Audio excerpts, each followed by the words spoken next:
Sport. We begin this broadcast by acknowledging the traditional custodians of the land on which this match will be played today and pay our respects to their elders past, present and emerging. We extend that respect to Aboriginal and Torres Strait Islander peoples listening.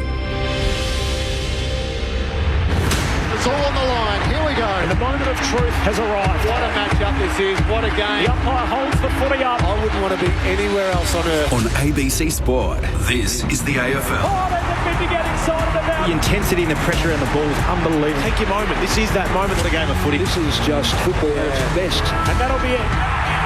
From walking on thin ice to dancing on the mountaintop, the Brisbane Lions never stopped believing. And they are the champions.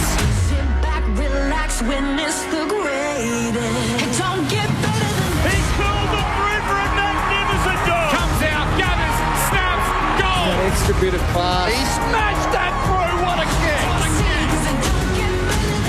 Goes bang with everything he's got. They are leaving nothing out there. Listen to the roar. The drop punt. He's gone. And the building is jumping. We know he's a big shot taker. He's a big shot maker. Leans back on the kick. Game on. That camera action, baby. Countdown to contact. From the right forward, off it. Oh, he's a sharpshooter, all right. Step up in the big moment. Points to the man on the mark. Drop punt. He's there. Gathers, snaps. He'll bring the house down. Sit back, relax, witness the greatest. It don't get better than this. We'll put it on the boot. Kick up towards the logo. You take a seat, cause it don't get better than He this. defies the laws of gravity. He runs onto it 50 from goal. He's in Dusty's pocket. He shoots. Oh, he's as bloody good as Dusty. Oh, yeah. Rose snaps goal. The drop punt. It's good. And you can hear that mighty roar. Walks one way and the next and the snap. There's the finish. 60 out. Oh, my goodness. That's a massive kick. Big time spot. Big time goal kicker. That's why we love football. Brilliant to watch. From the centre wicket. Whacks it for six. Scores level. Running pass. Throws it on the left. Could that be the sealer? Seconds ticking down. We're not done yet. What a finish. Welcome to the 2025 AFL Premiership season on ABC Sport. On radio, on digital, and on the ABC Listen app. You take a seat, cause it don't get better than this. Adelaide travel to the MCG looking to prove they belong in the AFL's top four as they take on the Tigers at the MCG in round 16 of the AFL. The Crows are fifth on the table, 9 wins and 5 losses, and can move back above Hawthorn in fourth spot with victory today. The Crows ended their 8-year hoodoo at the MCG early in the season with a 61-point thumping over the Bombers, but they lost to Collingwood in their most recent outing, so having won one of their past 13 matches at the home of September, a chance for the Crows to get some momentum here. Well, the Tigers have lost their last 5, and despite exceeding a lot of people's expectations with 3 wins so far for the season, maybe showing a few signs that they are starting to fatigue in the back end of the season. Great to have your company for Sunday afternoon footy on ABC Sport. It's round 16 of the AFL, Richmond taking on Adelaide.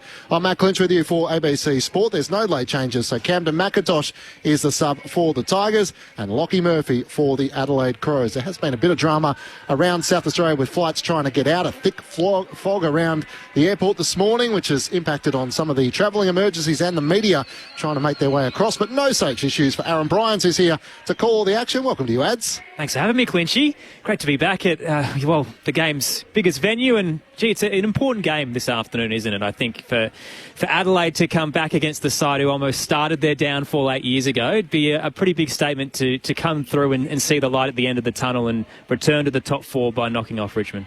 Great to hear from so many of you on the talkback line on the Footy Forum with Mitch Turner, Glenn Quartermain and Jake Nile. Our number one picks are here to interact with you throughout the afternoon.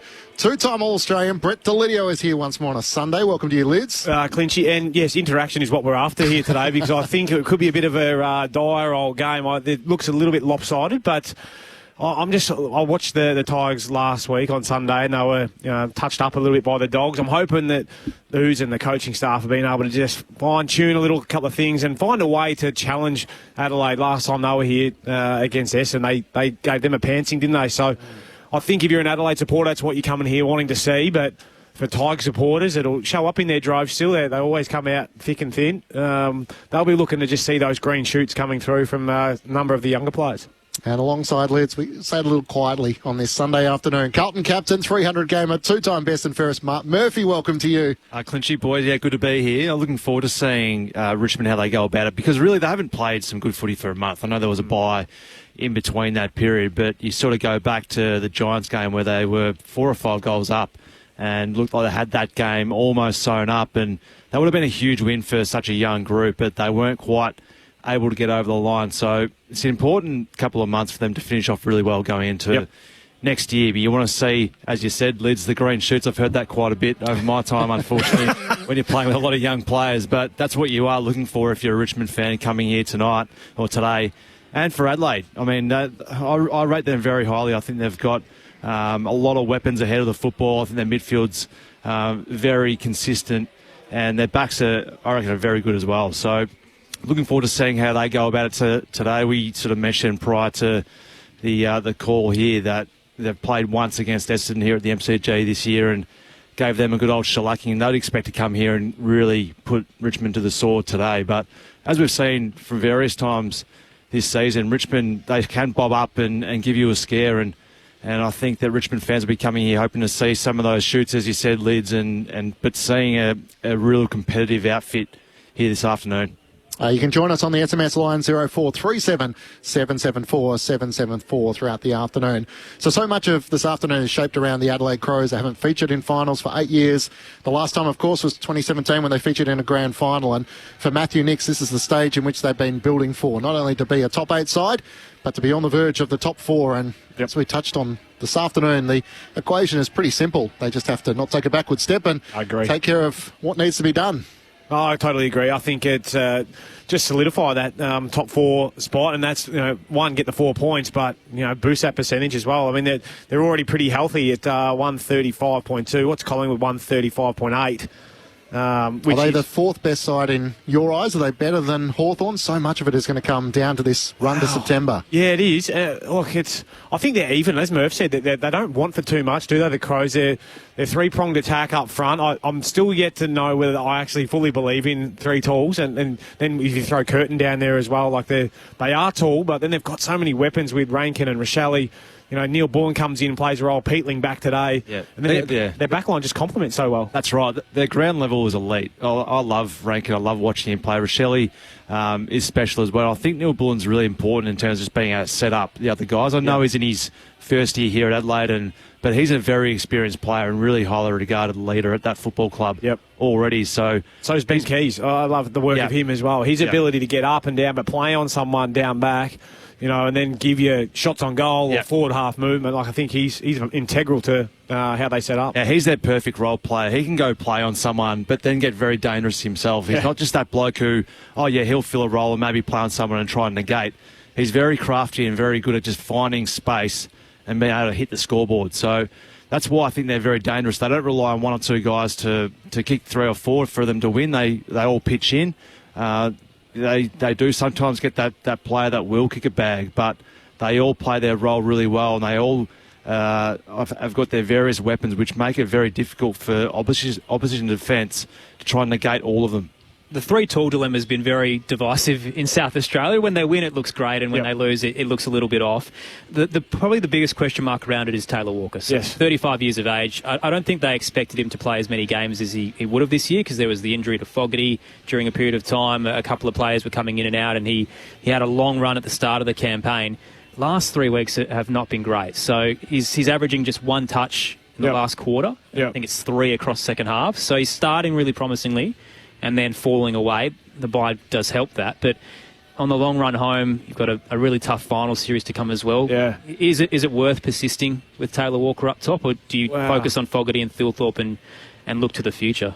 Hence my reason at the start of my little spiel just then was I'm not fully convinced yet, as to be honest. I've got no idea whether that's the right way. Yes, he bobs up and he gives them that target, that presence, but he can also be worked off as well. And as you said, he's not getting a heap of it in the last quarter. He's been subbed out a number of times as well, which I'd expect would probably happen here today. But I think they're just trying to get as many games into young Dan Curtin up front as they can. Give him that experience alongside Tilthorpe and Fogarty. Can that be the three-pronged attack? Because Dan Curtin's no slouch. He's a pretty big boy if you stand alongside him. So if he can find his way into being what Tex Walker has been, somewhere along those lines, well, yeah, you got a really dangerous attack.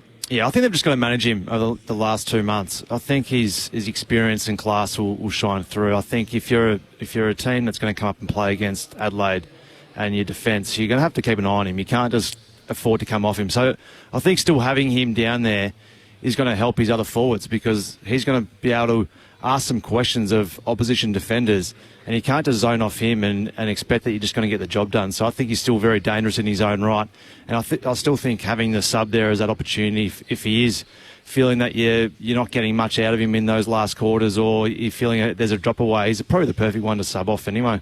Mark Murphy and Brett Delidio, your experts on ABC Sport. Matt Clinch and Aaron Bryans to call the action. We'll take you inside the Adelaide Crows camp shortly. Adam Kelly, their GM of footy, will catch up with Aaron Bryans, but a chance to head inside the Richmond camp. It's a very good afternoon for the first time to Lauren Borden down on the boundary. Oh, thanks, Clinch. It's nice to be down here when the skies are a little bit blue and it's not drizzling like it has been a bit earlier on today in Melbourne. I'm joined by Chris Newman standing next to me. Thanks for a chat so close to the bounce, Chris. Lean when it comes to premiership points in the past month, but what have you seen from the side in the last 4 weeks that you're looking to see out there today and build upon? Yeah, I think obviously last week wasn't ideal for us, and we feel like we're building to the type of game that we feel like will be sustainable type of footy, and being competitive every week. But yeah, the last couple of weeks haven't been as great. But I think the little things you've got to take.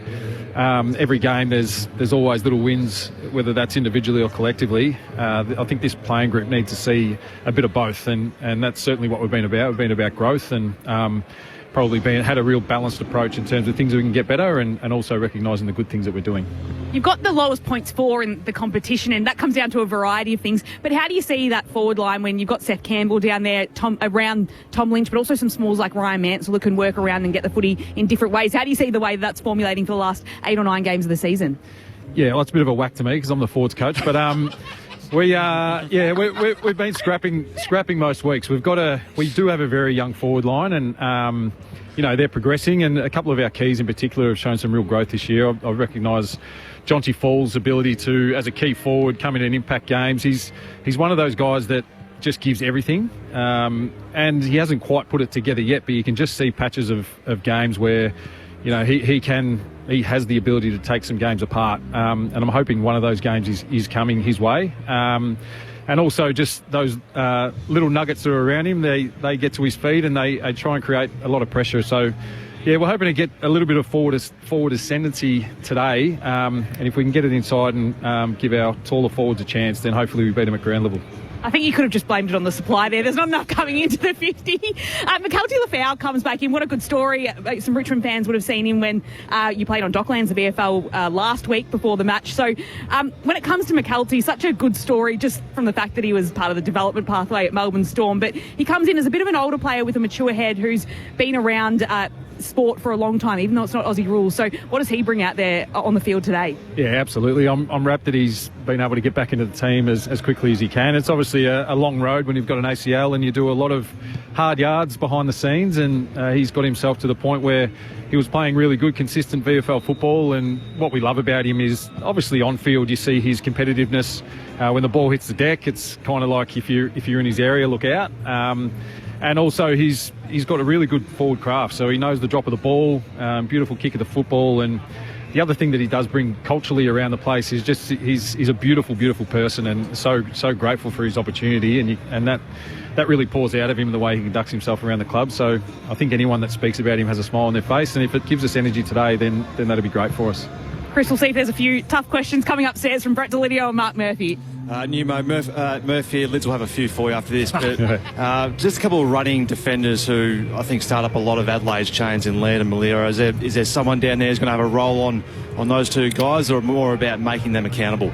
Yeah, I think there's always the contingency with that, Murph. You go into every week and there's always, like most teams have got, that running high defender that can really impact scores. And it'll be probably less about volume and more about score impact, and we'll keep an eye on that. If it looks like any of those two guys get out of control, then we could potentially do some things with them. But yeah, we're hoping that the game style that we play sort of keeps it out of their hands, and I think in particular it probably will dry up, but it'll be pretty greasy early on. I think it'll be pretty simple around territory and then getting some deep inside 50s that hopefully negates any of their influence off half-back. Newey, you speak about being the forward-line coach. No doubt you've been showing them a few of your highlights, mate, late in your career when you were running around there. There's a little nuggety forward pocket. Yeah, mate, that's basically the crux of our line meetings. Yeah. I've put up a lot of the YouTube clips, and unfortunately a lot of them are spoils and just celebrations with teammates. That's all of my highlights, Brett. Yeah, I can't help him out with too many goals like yours. Mate, don't understand. He was a little yourself. flat, Chris, when he presented Jasper Alger with his jumper and had to remind a few of the guys that his number was on the locker and all his accolades were there as well. How did you think he went addressing the group for the debutant last week? Yeah, I have to admit there were quite a few boys that come up to me after it and said, "Who was that?" Which was a bit flattening for him. Nah, there wasn't. The boys were rapt to have him there. He was very, very nervous. It's interesting when you present a jumper like that, and regardless of how many times you've spoken in public and had that exposure, you do really get nervous about it because, I mean, like most teams, we really hold our jumper in the highest regard, and I'm sure it was an honour for Brett. Yeah, that's about as serious as I can put that conversation back to Brett. Thanks, mate. You can speak slower later. We'll catch up. Okay. Mate, I want to talk about the three-pronged attack down there with Adelaide and your big boys. I think Ben Miller's been playing some really good footy. Noel Bolter probably lowered his colours a little bit last week, but mate, together I feel like they've been under siege a bit, but they've been going reasonably well. Yeah, they're forming a connection there, and they've been obviously tested with some really strong forward half teams, and the Bulldogs certainly is one of those. They're playing against an absolute monster at the moment in Darcy, but they're forming a connection. I think you're right with Ben Miller's form. He's been terrific this year and had some really tough roles against some informed forwards, and his body craft and some of the things that he works diligently with throughout the week, you can really see it come to the fore. So we'll have our work cut out for us with those three tools. Hopefully a lack of supply might help them, but I think the thing is that those tools, they can create obviously scores and marks inside 50, but they can bring the ball to ground, and they've got some pretty crafty small forwards that we have to account for too. Chris Newman is with us from the Richmond camp ahead of this afternoon's clash. Chris, I'm interested, obviously the best and fairest is internally pretty tightly guarded, but I feel like Nick Vostone would be up there towards the top. A senior player who is trying to lead the next generation. His intercept mark, his intercept possession has always been such a strength of his game, but especially with a young, growing side where the ball is going inside 50 on so many occasions. Yeah, he's been great for us. He's obviously we've spoken a lot about our young players, and we're really excited to get those guys in and give them exposure to AFL football. But with those guys, I think it's really important to have some senior heads around them with some experience to guide them through some of the peaks and troughs that you face in AFL football, especially when you've got a young team. So he's been really great with his leadership, and I think that transfers into his on-ground form. He's just one of those guys that just has that innate ability to read the flight of the play and put himself where he feels like the ball will land, and we've got faith in him to be able to help us out in the back half and guide others into the right positions too. But yeah, he's been great for us this year, and I'm rapt that he's been really, really consistent. Chris, it's Aaron Bryans here. Speaking of leadership in the highs and lows and the roller coaster of a young side, when you first joined Richmond as a player, it was pretty tough to find wins in your first couple of years. What did you learn from those experiences that you can now share with this group about how to forge your way through adversity? Yeah, well, it's kind of like what I was talking about with some of those experienced heads around. I think at those times where you're looking for direction, you lean on some of those players that have been through those types of peaks and troughs, and it's a difficult situation to go in. You obviously know that each game or each year with any AFL club, there's some highs and some lows. I think the one thing that we were really cautious of around those times as leaders was, I think the players need to look to you for some confidence, like it's going to be okay, and they need to see that there's a way out. And so being really consistent with your behaviours and driving standards is really, really important with a young group. It helps when you've got those senior leaders out there as well. And Dion Prestia, you can sense that midfield mix just starting to click when he's back amongst it. He's missed so many games over the last few years, but as soon as he returned over a month ago, it feels like the side is lifted with him in there. Yeah, he's great, Dion. He's an extra coach for us, and one of those guys that provides a bit of point of difference in our midfield. He's a really powerful runner, and he gets into our back half and helps us negate any sort of scores, but then also sets us up going forward. So, yeah, he's so diligent with his preparation, and we talk about experienced players around helping the younger guys. He's one of those guys that will sit in the computer room, and he'll have a lot of the younger guys gravitate towards him, and he'll quite often sort of go through clips of them and some edits and guide them into some really good football. So he's helped a number of guys this year, and he'll continue to do that for us. Hey, Newey, the Adelaide Crows, it feels like you've been their bogey side for the last couple of years. You've won a fair few games that you probably weren't supposed to as the underdog. What is it about Adelaide that Richmond seemed to get a hold of them? Well, yeah, I did see something along those lines. Look, I'm not too sure. It changes every year. We give ourselves a chance today. We know that they're in some really good form, and they're a really high-scoring team. So we identify that. We know their strengths. It's just a matter of executing that now. And if we have a good mix of execution and effort today, then we'll be right in the contest. Look at the big screen, mate. I just saw the P train. Did you see that hanger? A couple of highlights about to come up. You just watch. Yeah, okay. Here it comes. Oh, there it is. Hey, did you see that on the left there? That was me on the left. No. And you've just barreled it from the centre square. And goal. Yeah. It's almost like he scripted this, isn't it? Yeah, it's a bit selfish, if you ask me. It's pretty amazing that he actually's got that memory just to No, I saw it. He knew it was coming. I saw it during the week. Yeah, that's surprise me, that's though. Freddie boy for you. Yeah. So, Chris, as we let you go, you've been very generous with your time. Josh Gibcus, is he closing in on a return? And what's the risk versus reward in terms of trying to get some VFL games into him, having missed so much footy? No, well, I think the reward outweighs the risk with Josh. He's had obviously a long time away from the game, and any sort of football exposure at this point in time is going to be good for him. I think with anyone that comes back from a long-term injury, you obviously do everything you can to be able to take any risk out of the equation, and he's done that. He's been training really well for us, and I think in the upcoming weeks we'll see how he progresses, and hopefully we can get him out there sooner rather than later, because, as I said before, it's a lonely world in rehab, and we'd love to get him back into the team as soon as we can. As always, Chris, we appreciate your time. Good luck this afternoon, and thanks for joining us. No worries, lads. On you, Newey. Cheers. Chris Newman joining us. He knows Brett Delidio pretty well, and geez, you timed that well with your highlights on the big screen. Yeah, no, to be fair, I saw that during the week on Instagram, so I did know it was. Once I saw it come, I was like, I've seen that before. And I didn't watch the rest of it because it's the 2017 granny, so we'll leave that one. But there was another one on the left foot too shortly after it. Clinchy was pretty happy with as well. Yeah. Just that's where I needed Steely Green to be out here on the ground, because he didn't know who I was last week. You just feel like, there you go. That's who the number 3 was before Dion. Was he born when you debuted? Born the year I was drafted, so, yeah. I got here early this morning, Clinchy, to dodge the fog out of Adelaide, and managed to walk past Punt Road and gear up for the game today, and caught a closed training session between their 3 injured players. So Jaden Short was out there with Sam Lawler and Josh Gibcus. They all looked in really good nick. A lot of contested work. They didn't hold back. A lot of one-on-one marking drills. Haven't seen Sam Lawler in person this season. He's a unit. Arms are looking great. And, yeah, Josh Gibcus fully committed, ready to go. So I think there is light at the end of the tunnel for Richmond fans who are waiting for some of the stars to come back in. What do you see as the biggest challenge for Richmond in this final third, where they try and bank a few more of these wins and just continue with this ascendancy under Adam Uze as he tries to build this next generation of Tiger? Oh, I think it's just not to get blown out of the water and stay competitive and have those little growth areas that Newey spoke about. Can we hold on and continue to see, young players get games under their belt, but being able to execute and perform, in some bigger games. So I think ultimately that's what it's about. It's not going to be so much W's and L's, Murph. It's more about what can you see the little wins throughout a game that you can then celebrate to then see the growth and progression of young players. Yeah, that's what it's all about, and looking for those areas of improvement and not getting disheartened with losing games of football, and make sure that you're looking for those learning opportunities. And Newey was right there and just about talking about the senior players, about their behaviours and making sure the standards at a really high level, because players always look to their senior players for that word of advice and that bit of confidence too, because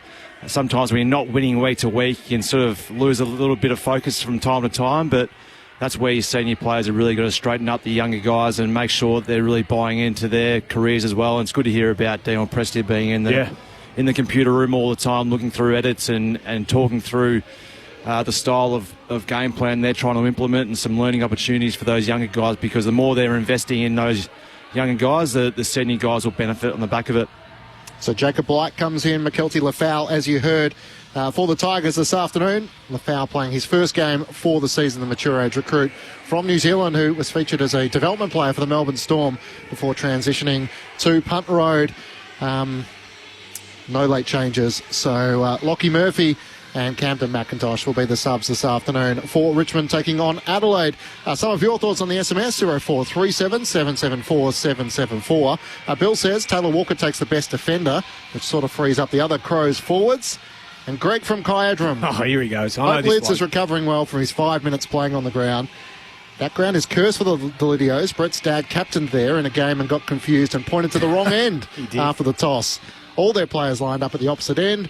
They won the hit out and kicked it straight to the opposition full forward. That was the opposition's only goal of the game. They smacked them by about 20-plus goals after that. But, yes, it is cursed up there at Colliamley. But, thanks, Rossi. Appreciate you sending that through, mate. Was it a little quad, wasn't it? A little quad, yeah. It just says, you feel that you need to accelerate into the ball. You got a bit of heat on your back. I actually had 20 metres of separation from the bloke. And as I changed direction, bang, quad. Thought I could see it out. But you would have pushed through, wouldn't you? Straight to the bench. Highly paid coach from that point on as a forward assistant coach. It's funny, Murph, we have a little run around on over 35s, AFL 9s, and he's brought down a few of his mates. Chris Newman has played at times, Sean Hampson. One of your old teammates. He's never suffered any soft tissue injuries playing there. Just dominates. No, that's right. It turns into a big hill once it goes on defence, though, put it that way. Doesn't it what? Oh, dear. So Richmond and Adelaide, Sunday footy on ABC Sport. Coming up next, Aaron Bryans will take you inside the Adelaide camp with what they'll try and achieve this afternoon. As each day begins, get the facts you need to stay informed. Every day, across your day. Stay with Australia's trusted news source. All the latest, all verified. Stay in the know with ABC News. On ABC TV and ABC iView. You're listening to the 2025 AFL Premiership season on ABC Sport. AFL. On ABC Radio. On digital. And on the ABC Listen app. Look for the AFL button. Sunday footy at the MCG. Adelaide looking to try and prove they belong in the top four as they take on the Tigers. It hasn't been a familiar ground for their victories. They've won one of their past 13 matches here. Victory against the Bombers early in the season, while they have lost on their last two occasions against the Tigers, the Adelaide Crows. A chance to head inside the Adelaide camp, and Aaron Bryans is with their GM of footy, Adam Kelly. Thanks, Clinchy. Can Adelaide emphatically announce their return to premiership contention by knocking off the opponent they last met here at their peak 8 years ago? They just need to conquer the MCG hoodoo. One win since that 2017 grand final meeting. A man who's hoping they'll get the job done this afternoon is Adelaide's head of football, Adam Kelly, and he's been good enough to join us in the build-up to Bounce Down. Thanks for your time, Kels. Hey, Aaron. Nice to see you. Good to be with you today. Exciting day. Anytime you get to play on the G is a great day. A lot of clubs like to use the bye round to reset and reevaluate, but a couple of set shots go your way in Launceston and you get on top of the Hawks.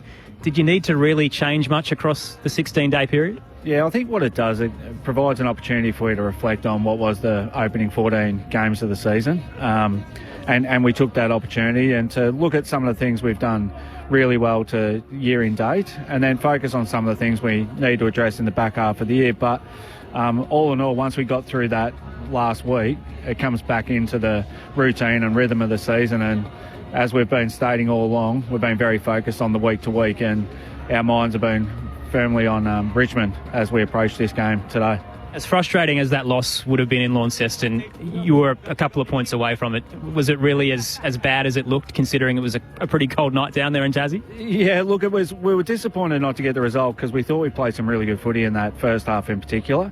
But yeah, as everyone says, bad kicking's bad footy, and we probably should have put ourselves in front by further at half time. But to Hawks' credit, they really lifted their fight in the second half and were able to get over the line. So we went away from that game frustrated not to get the result, but knowing that our game's in pretty good shape. And the faces of those inaccurate shots were your talismans, unfortunately, and in Riley Thilthorpe, Darcy Fogarty, Taylor Walker, they combined for 7 points. It's been a very divisive structure that you've gone with this year. Some experts believe it's too tall, others think, yeah, it's very imposing and dominant. I think when you're winning games, it looks great, and when you're losing, questions will come, but you're sticking with it this afternoon. Are you going to carry this way through the year to have the three-pronged attack? Yeah, look, it's served us well year to date. If you looked at our overall offence and ability to hit the scoreboard has been strong. And it's not just on those three tools, it's a combination of the 6-7 forwards we have go through there. And then there has been some commentary about our ability to defend the ground, but that's something we've really improved since sort of round 4, round 5. So offensively and defensively it's working for us at the moment, and that mix is certainly one that we're sticking with. How are you seeing Texas' game at the moment? Because it probably wasn't the season you anticipated. I imagine there was some scheduled breaks that never really happened because of some other injuries around that. But last couple of games, he started really hot and then almost disappeared in second halves. Is that just a conditioning factor? Yeah, look, it's with Taylor. Look, any player who's at 35 years of age is going to have to be managed through a season, and what is a long and tough one. He started the season particularly well. We gave him 1 week off, and that served him well. And then the bye last week, we hope he comes back refreshed. So he actually has been bouncing around this week. It's been a bit unusual the way he's been behaving. He's full of energy and enthusiasm, and hopefully that translates to a strong performance today. Adelaide's head of football, Adam Kelly, with us in the build-up to Richmond and Adelaide here at the MCG. It's a pretty wet day, a little chilly down at ground level, but I'm sure the players are ready to go. In terms of the MCG itself, Kels, I mentioned it before, there was a little bit of a hoodoo for a large period of time after 2017, where you only had one win since that year. But you've looked pretty good this year, a big win over the Bombers, a close loss to Collingwood. Do you feel like the ground isn't as foreign to you as it used to be? Yeah, look, I think over recent years we've actually performed really strong here without getting the win against some really good opponents. So it was pleasing to get that win back in round 2 against the Bombers, and we pushed Collingwood. We weren't at our best that day, but we got close. So we're really confident that we play the ground well, and to have another opportunity here today to get more experience on the G is really important for our young group. The club's always been very respectful of its opponents as well. Richmond in the bottom 2, they've shown some good signs. Some games they haven't really quite been there. What's the strength of Richmond's that you'll need to shut down today? Look, it's to be honest, it almost feels like us when we were developing over recent years, and we're all on different paths, but when we were performing strongly as a young developing team, it was off the back of our leaders playing really good footy, and that's what we've got with Richmond. Their experienced players have really stood up year to date, and they're surrounded by really exciting young talent, and as they've shown throughout the course of the year, they can challenge anyone, and they really always put themselves in the fight. So we expect a really fierce contest. They're a hard-working team, and we know that we're going to have to play well to get over the line. Speaking of young talent, Dan Curtin, a 3-year extension, so all the way through to 2029 now. Where is he going to end up? Because he's the ultimate utility right now, but what is the end game for Dan Curtin? I know we're very excited about him. I don't know what it's going to translate into, other than we know he's going to be a very good footballer, but I guess the biggest question's always been about what type of player will he end up being. What we've seen with him in playing that wing role, and especially the way he's developing, I think the strong feature of his game is his contested work. So whether that's contested marking or ground ball, I think he sits number 2 in the club at the moment for contested marking.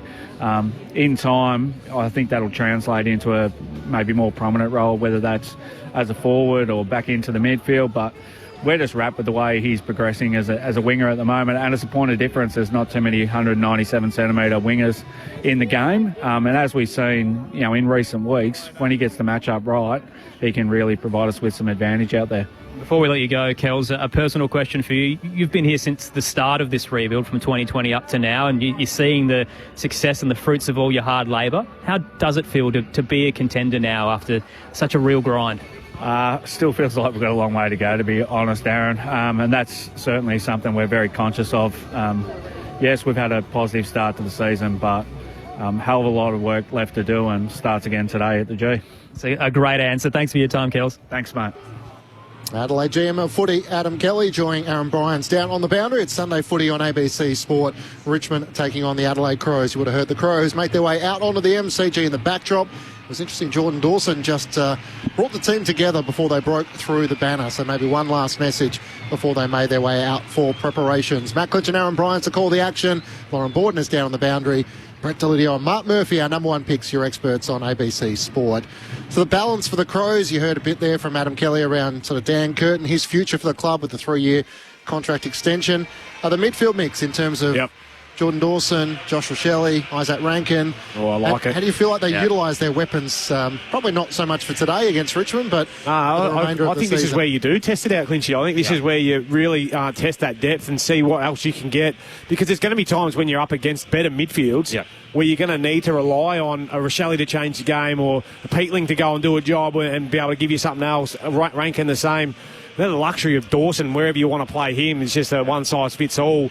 He's having a great season that's probably not been spoken about as much. Saligo, I love his two-way run. I think he offers him something. And they're big ruckman, O'Brien. Like, since all that chat, I was talking to Az about this off air before we started, was since all this noise about the ruck merry-go-round that's about to happen, his form's actually, he's been able to handle that really, really well. Very good. Big Rob. So, yeah, I love their options they've got through Clinchy. I think this is where you really spin the wheels and see what else you've got. Yeah, you've got to try and find some other levers that you can actually pull when you come up against a really good sides, and for whatever reason the momentum of the game's not going your way, and what can you try and do to try and alter that? So as a coach, you're not probably going to try and tell the players too much, we're going to try this today, and we'll give this guy a crack. You're going to keep it pretty simple, but you're going to just try and go, all right, let's get Rankin up and play between the arcs. Let's get him up as that next high half forward, come through the stoppage and really get on the fly, and maybe get Rochelle up there for a little bit as well.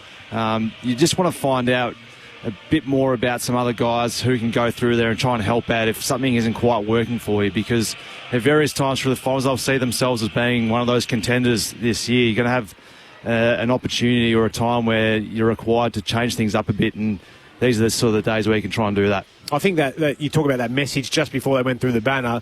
If you're reading into it, or you think what Nixie's message might have been prior to them running out, is let's not have any complacency here today, boys. I don't care whereabouts they are on the ladder.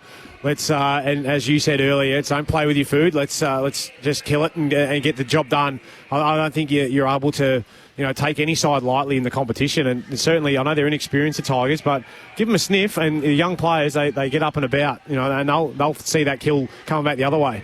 James Peatling comes back in, having served his suspension. Luke Pedler makes way. Just having a look at their midfield group against Hawthorn a fortnight ago. So Jordan Dawson, Sam Berry, Jake Salido, Isaac Rankin, and just the 2 centre bounce appearances for Josh Rochelle. So it sort of feels like Rankin is on the verge of being a Cozzy Pickett, Dustin Martin sort of player that, in a sense of what his moments can shape a game more than his disposal. So I guess the comparison I'm trying to make is, do Adelaide obsess with trying to have him as a midfielder to get more disposals of the ball, or do they look at the role in which Dustin played, where sometimes less is more, but the impact quality on over the quantity? Scoreboard? Yeah.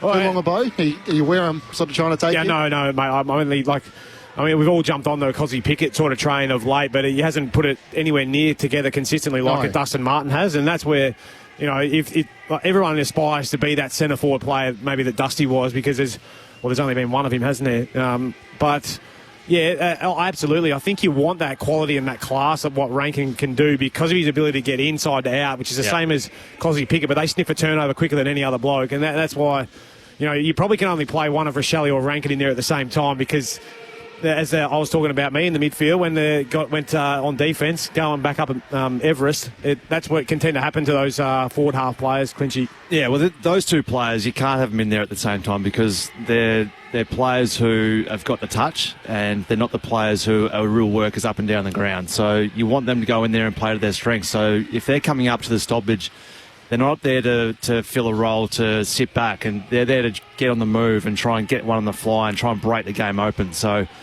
there are other midfielders who will know that about them. It's like when we used to have Eddie Betts come into the centre square bounce. You're not just sweeping the contest, Eddie. You're getting through it and getting on the fly. You'll open up some space for us as well. But you want those guys to go there and maximise their strengths, and those two guys have got the ability to come in and be able to do that.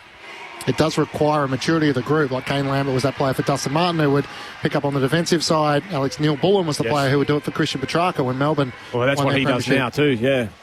But can you get too funky with it when you have players coming off the wing, players coming off half back, players coming off half forward to try and get that tactical advantage? I reckon that's when you're in business. I remember when Geelong used to do it, they had someone come up from a high half forward, go to a wing and go through the middle, the middle go forward, play that half forward. So guys just keep on changing it up and change the look, and the opposition coaching box is going, what's going on here? Where are you supposed to be playing? And if you're playing against a team who isn't onto what's happening, you get pulled apart pretty quickly. Yeah. So that's what the best sides do. They can pull you apart by just making a few little changes in play that just have the opposition on the hop. And the more you can add those strings to your bow, the better off you're going to be in the big games. Mark Murphy alongside Brett Delidio, our number one picks for Sunday footy on ABC Sport. Matt Clinch and Aaron Bryans to call the action with Lauren Borden down on the boundary. There's no late changes. Lockie Murphy and Camden McIntosh are the subs for this afternoon. About 4 minutes away from the opening bounce. Murphy, you are a Carlton great. They have dominated the headlines over the last couple of days. What has been your assessment of the Blues and how they find themselves in a similar position they've been in the past? Oh, yeah, it's a frustration just watching what's happening down there at the moment, and no doubt all the people involved, players, coaches, staff, are feeling the heat. It's a difficult spot to be in when you're at a big club and you're not performing the way you're performing. But that was probably the first time this year where they just almost really didn't show up. So that's where the question marks now really come towards, well, are they playing for their coach and the rest of it? What more of an opportunity to get for a response against Collingwood on Friday night this week coming up. So, again, we'll no doubt see a big week of Carlton in the headlines, lids and cameras out in front of the football club. Unfortunately, I wish those days were certainly well and truly past them, but yeah, they're back in a tough spot. We've both been through that in terms of underperforming and being doorstop. There's not too many worse places to be, but I can confirm to all the Carlton supporters out there, Murph does not have black paint on his hands, so it wasn't him. He wasn't in charge of anyone. He's not laughing, Liz. No, he's not. And I'm trying to make light of it more so that it's a tough place for them to be in, and that's where it's going to be. They're going to, playing Collingwood on Friday night, well, all they can give is effort, isn't it? And because I don't think their talent's going to change too much. You've got to start to reward some players that are playing well in the VFL, demote some of the guys that aren't playing their role or executing as well. So, tell you what, but if it's another 10-plus goal loss, it's tough when you're in a position you're talking about. All we want to see is effort, because I think that's all you want to see from a young side, not a side that is certainly should be in the window. So, to me, it looked like it was a team just that had energy zapped from probably not thinking they were going to be in this position, and unfortunately, it's not a case of them not working hard. Things just haven't clicked for them, and they've found themselves in a world of hurt. And to me, it looked like every senior player looked like they were just down on energy. And if you're a small percentage off in this day and age playing AFL football, you just get shown up, and they certainly got shown up on Thursday night. It was there from the start, though, wasn't it? They were tackling cactuses early, and they were just Port Adelaide walking through, and that's that effort that you talk about. So, they've got a week to get themselves ready to go. It will certainly be an interesting last 8 weeks for Michael Voss as to how the Blues respond. And they get the quick turnaround Friday night against the Magpies at the MCG. What an occasion to do so. Sunday footy on ABC Sport. You can get in touch with us, 0437 774 774. The ABC Listen app. You can pick us up all around the world, as Matty and Zach has done. Being Port Adelaide supporters, we have 2 words about today's game: go Richmond. So 0437 774 774. It's a cool day in Melbourne. Temperatures in the teens. The floodlights are on, but we do have a little bit of sun trying to break through. So it's certainly scarf and beanies, the big jackets this afternoon. And for Adelaide fans, it is their 3rd trip to the MCG this season, so a chance to come and watch their side as to how they shape up at the home of footy. The final member of our team sitting in the front row this afternoon is Lauren Borden. Welcome back to you, Loz. Thanks, Clinchy. You mentioned the weather. It's about 11 degrees out here. It's been drizzling all day, so it's a bit chilly, and I've definitely got room around me to move around if I want to. There's not that many people that have packed into the MCG. Maybe I'll give them a little bit of a let-off. It is busy around the precinct. There's the Super Netball. The Vixens are playing the Thunderbirds. The Storm's playing as well, so there's plenty of traffic around this area as Jordan Towson wins the toss, and it'll be Adelaide kicking towards the Ponsford end side of the MCG in the first quarter. So Camden McIntosh, the veteran, comes in to start as the sub for Richmond, and Lockie Murphy, he's played this role a few times for the Crows, will do it again and sit at the back of the bench for Adelaide as their starting sub. Thank you, Loz. Looking forward to your contributions throughout the afternoon. Around 30,000 expected at the MCG this afternoon for Richmond and Adelaide. Brett DeLeo, Mark Murphy, what are your expectations in terms of margins this afternoon? Oh, if Richmond can keep it inside 5 or 6 goals, I think they've done really, really well. But if I'm a Crow supporter, I'm wanting to exceed that. Yeah, I agree with Lids. I think Richmond fans will be coming here just wanting to see a style of play that they can really enjoy watching and seeing these younger players playing to a high level, but just competitive tackling, just in at the contest. But you'd expect that the polish and the skill of Adelaide should probably shine through. So the players heading out into position, and we're almost in readiness. The Adelaide Crows looking to consolidate their spot in the top 4 and make a statement to the AFL competition that they can be an anywhere, anytime team as they take on the Tigers in a Sunday afternoon at the MCG. Richmond have having won their last 2 clashes between the two sides. To get us underway, Sunday afternoon footy, here's Aaron Bryans. Here we go. A rivalry renewed at the home of football. Riley O'Brien staring across Toby Nankervis. And a clean bounce in the middle to get us going. Both rucks converge. Knocked down towards Prestia. Kick smothered, ricochets to Keys. Adelaide with a chain of handballs. Dawson to Rankin. And now Curtin can send them inside 50. Curling ball in the direction of Thilthorpe. Miller opposed to him. Knocked down. Front and square. Walker spotted an empty goal square. It bounces through for the minor score on the right-hand side. Adelaide strike first in the opening minute, but just the behind here at the MCG. Nick Vlostone looks to bring the Tigers back into play. Chips it to the back pocket where Noah Bolter takes the mark. He wants to play on and get a hand pass over the top as Banks looks to clear the defensive 50 for the Tigers. Up towards the Shane Warne stand wing where Jonty Fawler's in front. It's spoiled away by Mark Keenan out of play for a boundary throw-in. Sharp start by the Crows. That centre square bounce early, just 3 or 4 handballs, very clean. So Richmond just got to watch the outside bubble. They don't just get sucked into the contest and cover off those outlets. Dawson alongside Prestia. Hopper has the company of Saligo as it's thrown back in. O'Brien tries to work it to the back where it's swooped on by Tim Taranto. He's tackled immediately. Jake Saligo locks him up. Another stoppage on the Warne wing. Crows by a point through the opening minute. Reset. Nankervis front position. O'Brien wins it down. He was looking for his skipper. Didn't quite hit him. Saligo makes amends though. Scoops it up with a handball.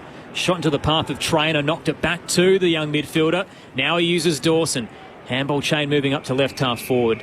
Adelaide just not clean enough, and it ricochets over the boundary line. Crows by a point in the opening stages. Sunday footy on ABC Sport with Mark Murphy and Brett Delidio.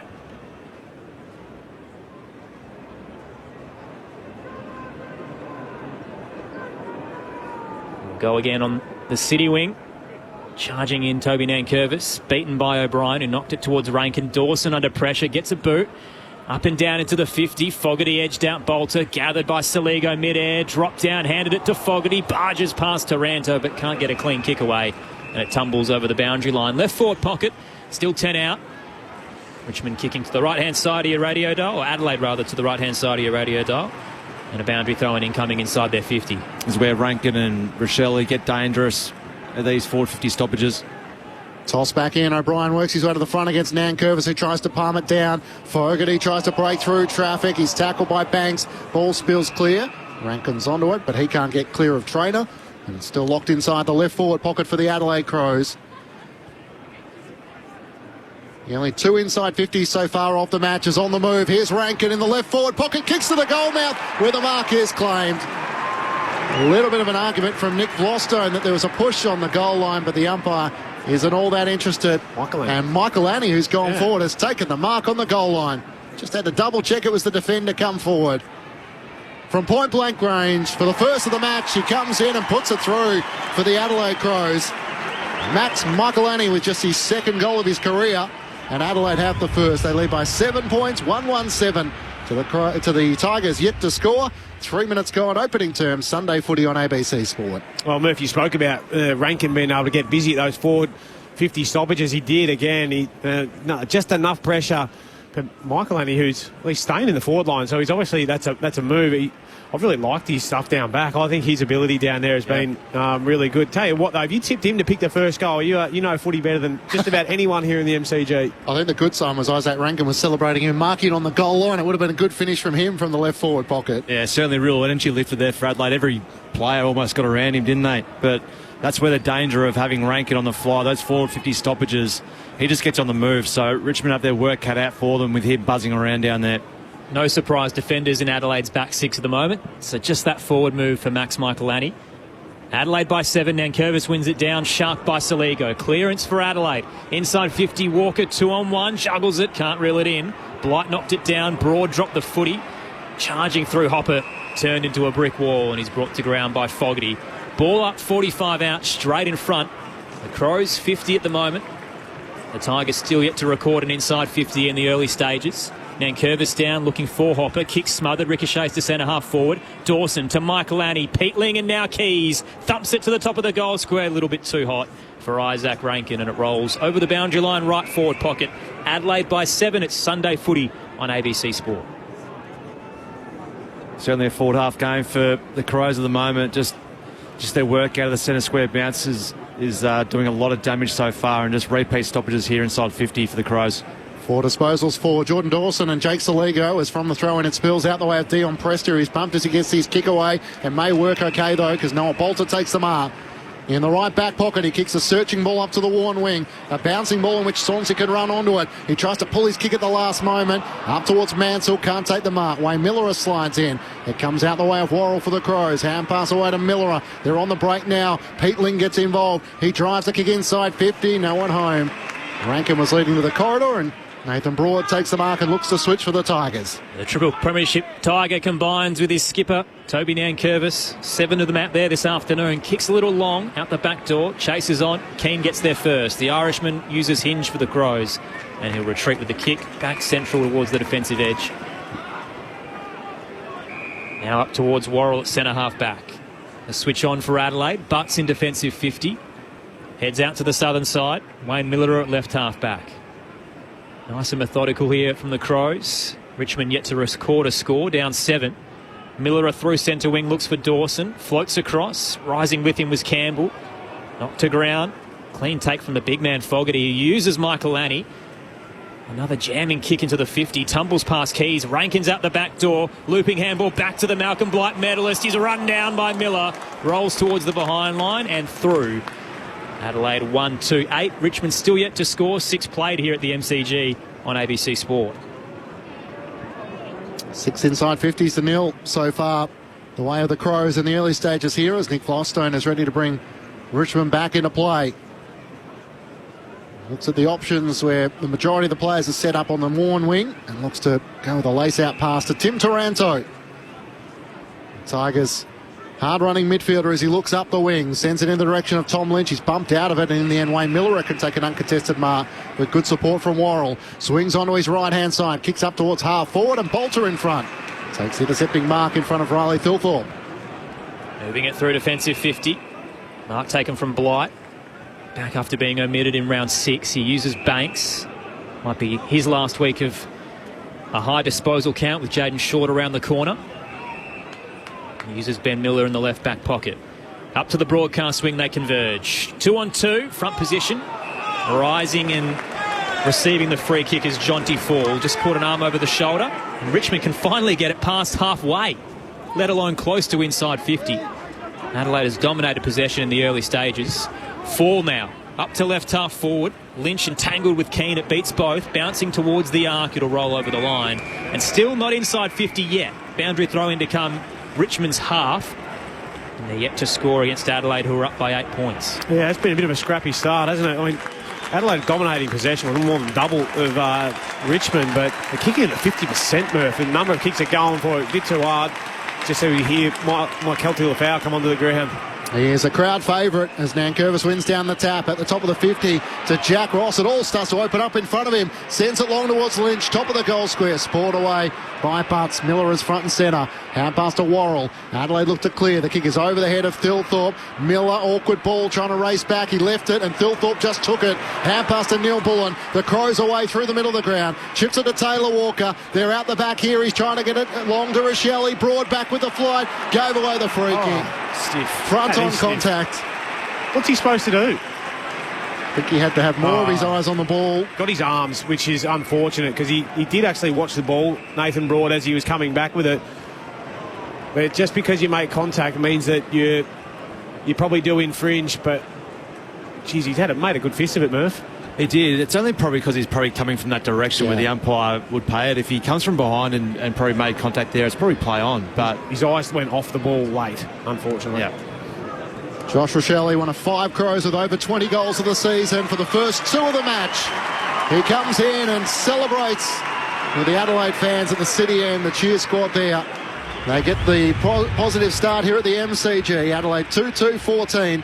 The Tigers have been inside 50 on one occasion to the Adelaide Crows 7. Mark Murphy and Brett Delidio with you on ABC Sport. Yeah, they've been inside only the one occasion, Richmond, and got scored off the back of it. So they're going to have to really set up well once they do go inside 50, because Adelaide love a slingshot game, and they got really high up the ground there at Adelaide, and then they all just slung shot straight back towards goal. So Richmond, when the ball goes in, the midfielders and high defenders have to really set up the ground really strongly and make sure they're getting a few lock-ins, because if they're going to get caught up too high like that, there's too much space for Adelaide to work themselves into. Really just got a crook bounce, didn't he, which brought Tilthorpe back into the game and just gave him that slingshot. It's an ominous start. Richmond have been pretty good in first quarters, just inaccurate, but Adelaide's all over them here. Tap out of the middle by O'Brien. Coming off half-back is Vlostone. Looping handball across to Hopper. The former Giant loses his footing but brushes off Dawson. Under pressure, hit and hope up to the broadcast wing. The bodywork easily outmatched in the end. Solid take for the Crows. Brodie Smith, the veteran, takes the footy and heads up to right half forward. Courageous from Broad. Launches in front of Walker. Cuts it off for Richmond at left half back. Yeah, it was well read from Broad there. He's going to have to do that for the majority of the day here. Come across, assist his teammates, because if they play the 1v1 game, it's not going to end well for them. So really important him coming off his direct opponent, impacting the contest. Broad over the top to Hopper, who chips it likewise and finds Jack Ross. Matt Clinch and Aaron Bryan's call the action. Lauren Borden down on the boundary. Brett Delidio and Mark Murphy with you for Sunday Footy on ABC Sport. Kick in the direction of Tom Lynch. He can't take the mark. And off the boots of McKelty Lafau, it goes out of play for a boundary throw in. Adelaide by 14 points, 2-2-14. The Tigers yet to score. The final match of the round, the Fremantle Dockers taking on St Kilda after this match this afternoon. Toss back in. O'Brien works his way to the front against Nankervis, palms it down looking for Peatling. He races after it, but it trickles out of play in front of the two benches. And the umpire will throw it in once more. 4 touches early for Jordan Dawson. Marcus Bontempelli had 36 and 3 goals last week. Richmond with no real run with player. Could be a big afternoon for the Crows skipper. Tossed in. O'Brien forced to put a foot out as Nankervis uses his strength to dispose the Crows' ruckman. Handball missed its target though. In the back. In the back as a result. So Nankervis gets the footy. Tackle from James Peatling. Just a little bit too hot there. O'Brien fell into the back of Nankervis as there, I think. Nankervis into the 50 now for the Crows. Front position. Intercepted comfortably by Josh Worrell, who's piecing together arguably an All-Australian season. Certainly will make the 44, you'd think. Whether or not he can actually hit the final team, we'll see. But one of the best players in the competition for intercept marks at the moment. He retreats back to Keane. He'll send it to the broadcast wing. He's wanting to try and get it to O'Brien. Had to wait underneath it. Blight made the spoil. Neil Bullen knocks it on for Adelaide. Tex just hacks it forward. It cleared Vloston. A chance for Rochelle. Picks it up back to Walker. Went to hand pass. Had to end up kicking it, and he turns it over. Mark is taken across half back for the Tigers. And here's a chance for Richmond to try and build across half back as the kick comes out from Jonty Fall, and he finds Hugo Ralph-Smith at left half back. Adelaide 2-2-14 to the Tigers yet to score. Ralph-Smith veers out to the right, drives it long up the wing. Tom Lynch the target, but it won't get to him. Worrell was set in front. Could have been a free kick, not paid. Saligo, hand pass towards the boundary line. Peatling one way, then the other. Back to Rory Laird. He bangs the kick along the boundary line. Ralph-Smith tangles with Saligo, and off hands it goes out of play. Which place is going? A free kick for a hold right in front of you, Lauren Borden. Yeah, I'm watching Josh Worrell too. He looked sore after that. He also kind of copped a boot in the head as he was lying on the ground a little bit sore. So the doctor's gone out to check on him. But there was a couple of things in that contest for Worrell that was probably leaving him a bit sore. Ralph Smith on the instep. Darting kick to Banks. Just forward of centre wing. Called to move it along for the Tigers. Yet to score. Opening 13 minutes into the 50. Jordan Butt to the double fist in the pack. Front and square was Ross. Shoots a handball wide to Prestia. The best and fairest winner. Central kick is plucked by Curtin. Adelaide's defensive structure looking solid early. He'll head wide to Miller on the Crows now through the southern side, up by 14. Sends it up to Berry. They want to try and transition quick, and why wouldn't you when you've got 3 key forwards up towards Fogarty. In from the side, Max Michaelani spoils it down. Brodie Smith gathers. Hand pass down low for Neil Bullen. He's tackled by Tom Brown. Has to just hurry a hand pass towards the boundary line, and the umpire says insufficient intent. Free kick going the way of the Tigers across half back. Was he not trying to handball it as far as he could back to his teammate? But anyway. I think the fact that it just went straight across the boundary line made it an easy decision for the umpire. So Max Michaelani is doing a defensive job on Nick Vlorstone, which is always good when you're able to kick a goal. He threw to the first of the match. Josh Rochelle, the other goal scorer for the Crows so far. Adelaide by 14 points. As the Tigers through Banks, works it to Vlorstone at half-back and chips it over the top to Ralph Smith on the members' side. A season-low 8 touches last week, but he's accumulating them early, Ralph Smith. Short pass to Ross, right in front of the benches. Now up to left half forward in space. Clean mark taken by Alga. Sub last week, gets a full crack at it now. Dinky kick over the top for Campbell, who had to wait a while.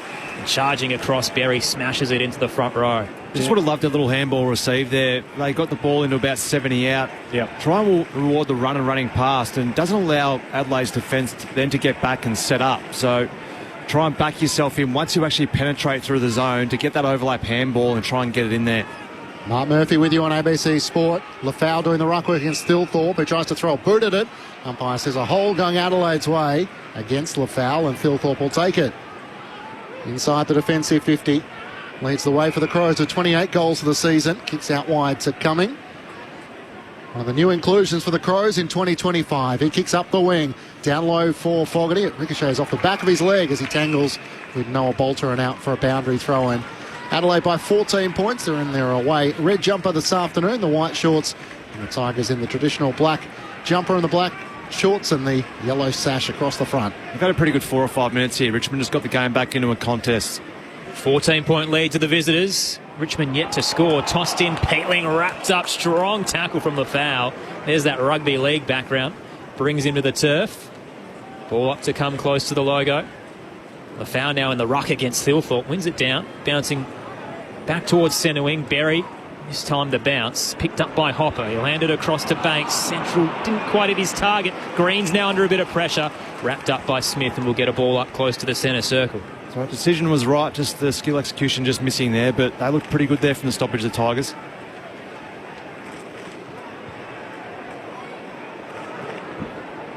Out of the middle, Adelaide get a quick kick. Walker was the target, knocked down, Brown's there. Hands it off to Bolter, then wide to Traynor. Now right half back, the Tigers look to move the footy through the southern side. So Luke Traynor, one of the first-year Tigers. He tries to poke it over the top to Miller, a little too cute in the end. A chance for Curtin, gathers hard against the boundary line, sends the Crows up towards half forward. Awkward ball for Keys. Banks makes the spoil, but straight in the path of Taylor Walker. Long searching ball, Broad's there. And he takes the intercepting mark for the Tigers at the top of the defensive goal square as he claims it in front of Josh Rochelle. Adelaide leading by 14 points, the opening 2 goals of the match. Broad call to play on. Look for the switch to the members' side. Heads out to the Warren wing. Shoved out of it in the end was Traynor. Hand pass though from him straight to Brodie Smith. Inside 50. Neil Pullen dropped the mark. He was in front position against Rochelle leading out. Spills out the way of the Tigers. Brown's onto it. Cuts around a couple of defenders. Trying to show composure as he kicks out to Campbell, who dropped the chest mark but has enough time to regather. Hands it to Prestia. Out of defensive 50. His kick is treacherous. Floated across towards Ross, and reading it immediately was Rankin. He takes it to the attacking edge of the square. Rankin uses a shepherd to free himself up. March towards 50. Load up from deep and miss to the left-hand side. Adelaide 2-3-15. Richmond yet to score. Approaching time on in the opening terms. Sunday footy on ABC Sport. 0437 774 774. If you want to get in touch with us, as Mark from Adelaide has done, wondering what the crowd figure is expected to be this afternoon. The MCC were hoping for around 30,000. But there are vacant seats, top of the city stand. Also plenty of spaces where you can find a bit of comfort this afternoon. With the second level probably the place to be under cover, with the forecast of some rain throughout the afternoon. Jacob Hopper at half-back for the Tigers, sends it up towards the wing. Butts makes the spoil against Lynch. Jack Ross onto it. Hand pass chopped off by Thilthorpe. Hand pass to Curtin. Here go the Crows once more. Hand pass to Berry. He looks to drive it inside 50. Walker and Bolter one-on-one. And Tex takes the mark. Did his work early, wrestling away Noah Bolter. Protected the space and was able to hang on to it. The footy was knocked out of his hands. He thought it could have been 50. The umpire says no. Yeah, it was just Blight who probably just didn't come back quite hard enough. It was a pretty good effort from Bolter to try and lock down Walker, but in the end he sort of just ran underneath it a little bit, misjudged the flight, but he started pretty well, Taylor Walker. They're a bit bomby though, aren't they, Adelaide? On 14-4 inside 50s. Haven't really got real bang for buck. No, they haven't got the return yet, have they? The 35-year-old Adelaide's all-time leading goal kicker in the left forward pocket. Looking to try and get his name on the board early. Opens up the angle, curls it around his body and misses as well. So after Adelaide have the first 2 goals, they've had a couple of shots on goal but haven't been able to capitalise. It's the Crows by 16 points, 2-4-16 to the Tigers, yet to score. They've been inside 50 Richmond on just 4 occasions to Adelaide's 14.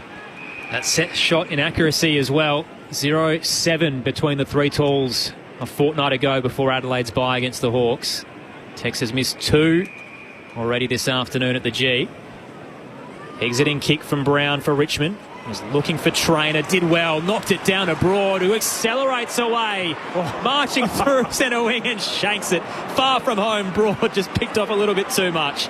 Bouncing ball towards the 50. Mansell was there against Laird. He knocked it back to Broad, who's wrapped up in the tackle and receives an ovation from the home crowd. Running too quick, Broad. That ball spun 3 times from hand to foot. Got the speed wobbles.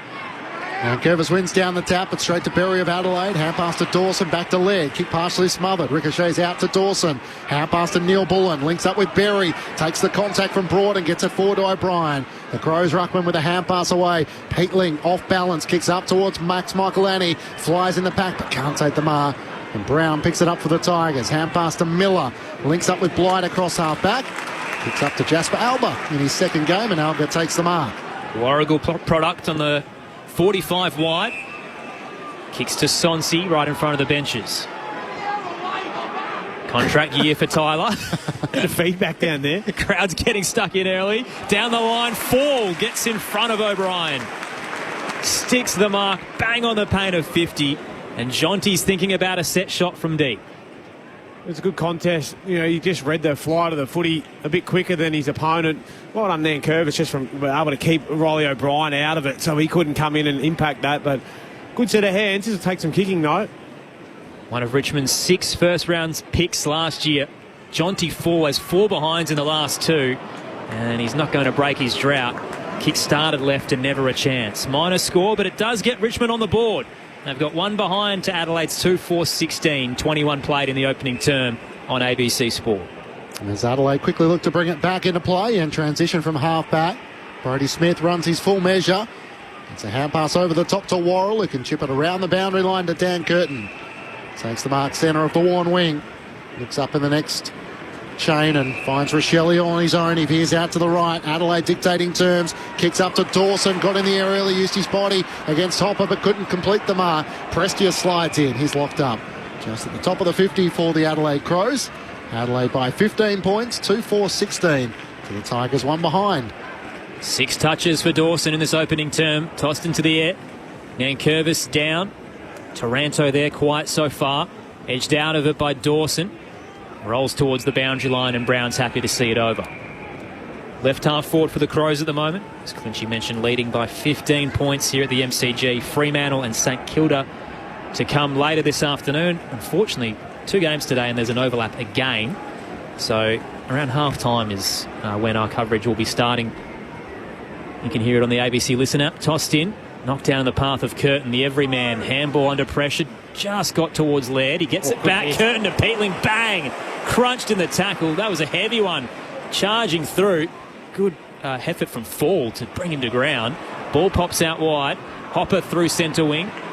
Kick targeting Campbell. Fist came in late. Ricochets towards the centre square. Keys dispatches Green. Picked up by Rankin. Hands it back to Smith. Adelaide under duress here. Hinge to Laird. Another tackle from Prestia. Rolled towards Hopper. Nearly a turnover. He kept fighting the big body and volleys it out of there up to right half forward. Hopper's attempt to try and get it to half forward. Lafau was caught behind and it's knocked on by Keane. Hard against the boundary line. Berry kicks up the wing.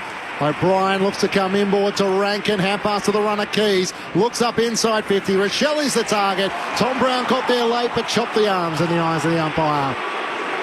And Josh Rochelle, who's kicked a goal already. Oh, yeah, to go back a lot of ball. The pressure from Richmond was really good there, but it was probably the mark from O'Brien that really broke the game open. It was Rankin and then Keys getting the ball forward, but geez, it's pretty stiff not to just be play on for Rochelle here because this ball was basically all ball. Because again, it was one of those ones where it looked like it was worse than what it was. But Richmond really upped their pressure then. Josh Rochelle, who was held goalless in their match against the Hawks, has one already, looking for a second in the opening quarter. He misses to the right-hand side, just leaning back on it as it drifted from left to right and through for a minor score. Adelaide by 16 points. 24 minutes gone opening term. Sunday footy on ABC Sport. Here's Aaron Bryans. Mentioned those 7 behinds from the Tools in Launceston a couple of weeks ago against the Hawks. But if you add Josh Rochelle's 2 behinds as well, 0-9 between some of their major goal scorers. And they have been inaccurate early. Richmond now head to the southern wing. Throw a blanket over the drop. Keane got hands to it but couldn't stick the mark. Laird on hands and knees, shovels a handball out. Bounced off Curtin. Lafau, the big don't argue as he barges through. Up to half forward for Richmond. One out there. Alga did well, brought it down. Neil Bullen, though, too clean. The footy brains of the premiership demon. He hands it out to Curtin and a sliding mark with style from Ben Keys behind centre wing for the Crows. Adelaide up by 16 as we close in on quarter time at the MCG. Keys turns inboard on the 45, finds Mitch Inge across half back.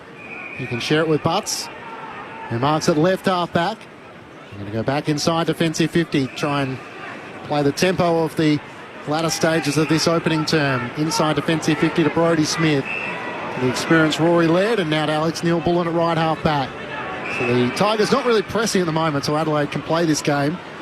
Back to Laird and short to Millerer. Right half back for the Crows. Barely 15 to Neil-Bullen, who takes the mark in front of the Richmond bench. Member side. Comes inboard to Saligo. He has Taylor Walker leading. Decides against that. Eyes are really only looking long down the line until a short option presents. It's Jordan Dawson. Do you like this, Lids? Is this good control from Adelaide? Well, yeah, they're making Richmond defend and they've marched it up the centre wing. So, yeah, really good. Dawson trying to pull his kick. Looking for Rankin. Fingertips that got past Tom Brown, and he takes the mark at right half forward. Rankin looks inside 50. Thilthorpe the target, just cleared him. And getting back, Blight takes the mark for Richmond. Just 15 metres out from his defensive goal. Adelaide by 16 points, closing in on quarter time. Just his 9th senior game this afternoon, Blight. Up to a 3-on-3 on the broadcast wing. Waiting at the back was Lynch, did enough.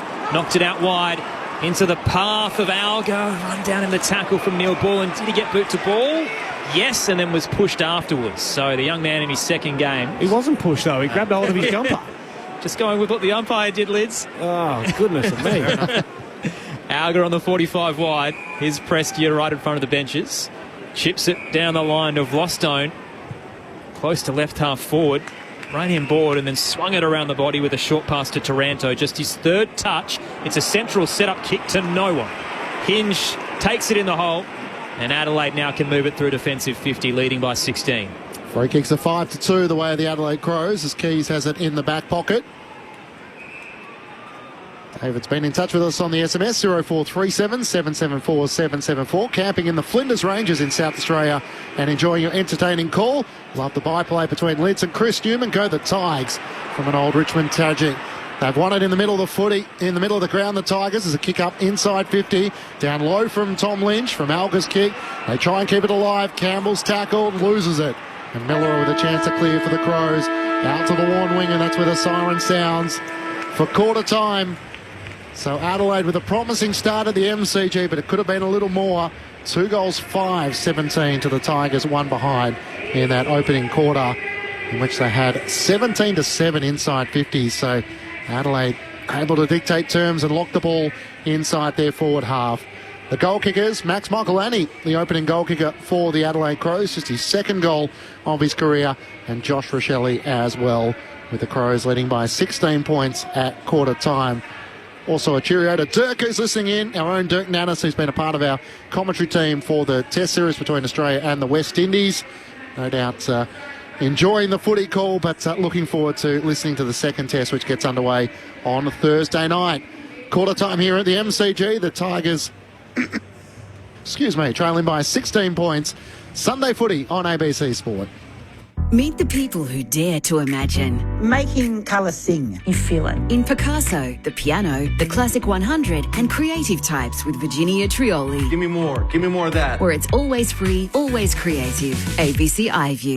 Ben Cameron and Corbin Middlemash from ABC Sport here. Alongside Paul Roos, Brett Delidio and Poppy Penny, we bring you all the latest AFL news from both on and off the field on the ABC AFL Daily podcast. You can hear it all on the ABC Listen app. Time to steady and pull the trigger! Get ABC AFL Daily Podcast. It's your daily footy conversation. Find it on the ABC Listen app. This is the 2025 AFL Premiership season on ABC Sport. It's on the move. Here's Rankin in the left forward pocket. Kicks to the goal mouth where the mark is claimed. A little bit of an argument from Nick Glostone that there was a push on the goal line, but the umpire isn't all that interested. Michael Annie, who's gone forward, has taken the mark on the goal line. From point-blank range, for the first of the match, he comes in and puts it through for the Adelaide Crows. Neil Bullen, the Crows away through the middle of the ground. Chips it to Taylor Walker. They're out the back here. He's trying to get it long to Rochelle. Broad back with the flight. Gave away the free kick. Stiff. Front on contact. Josh Rochelle, one of 5 Crows with over 20 goals of the season for the first 2 of the match. He comes in and celebrates. This is ABC Sports coverage of the AFL. On your radio. ABC Sport Digital. And on the ABC Listen app. Quarter time at the MCG. It's Adelaide who lead by 16 points, 2-5-17 to the Tigers, 1 behind. Matt Clinch and Aaron Bryans calling the action. Lauren Borden down on the boundary. The thoughts of Brett Delidio and Mark Murphy, your experts on ABC Sport. Yeah, it looked a bit dangerous for the Tigers in the first 5 or 6 minutes. It just looked like the game was going to go on Adelaide's terms. They were winning centre clearances and almost toying with the Tigers. But to their credit, they fought back the Tigers, but not getting a reward when they go inside 50. They're missing that bit of connection when they do go in. The one thing I've been impressed by is just Richmond's ability in defence to hold up. They've had the 17 inside 50s, the Adelaide Footy Club. They've kicked 2 goals 5, but they still have competed pretty well. Blight's taken a good couple of intercept marks down there, but the game sort of is really important in the centre square bounce of Richmond to try and get some ascendancy in there and play some forward half football. And Chris Newman talked about that earlier on this afternoon about the want to try and get the ball in there and try and lock it in there. Just really struggling at the moment, Richmond, to try and get it in there, but then try and lock it in there as well. Yeah, I think if you're an Adelaide supporter, you're happy that you're in front, but I feel like if you flip that 2-5 to 5-2, Murph, you really comfortably say, right, we've restricted the inside 50s, even the forward half entries of across the centre of the ground. Their back 6 or 7 have been really impressive. They orchestrate that +1 as the anchor really well. The work of even Dan Curtin off the wing to get back and support, to take a couple of marks down there and help set up their play, but just their lack of finish. And I said during the call in that first quarter is that they feel a bit bombing inside forward 50. They're a bit like when you watch Carlton and Melbourne go about it. They're tall down there, but that's going to play into Richmond's hands. They support each other in the air really, really well.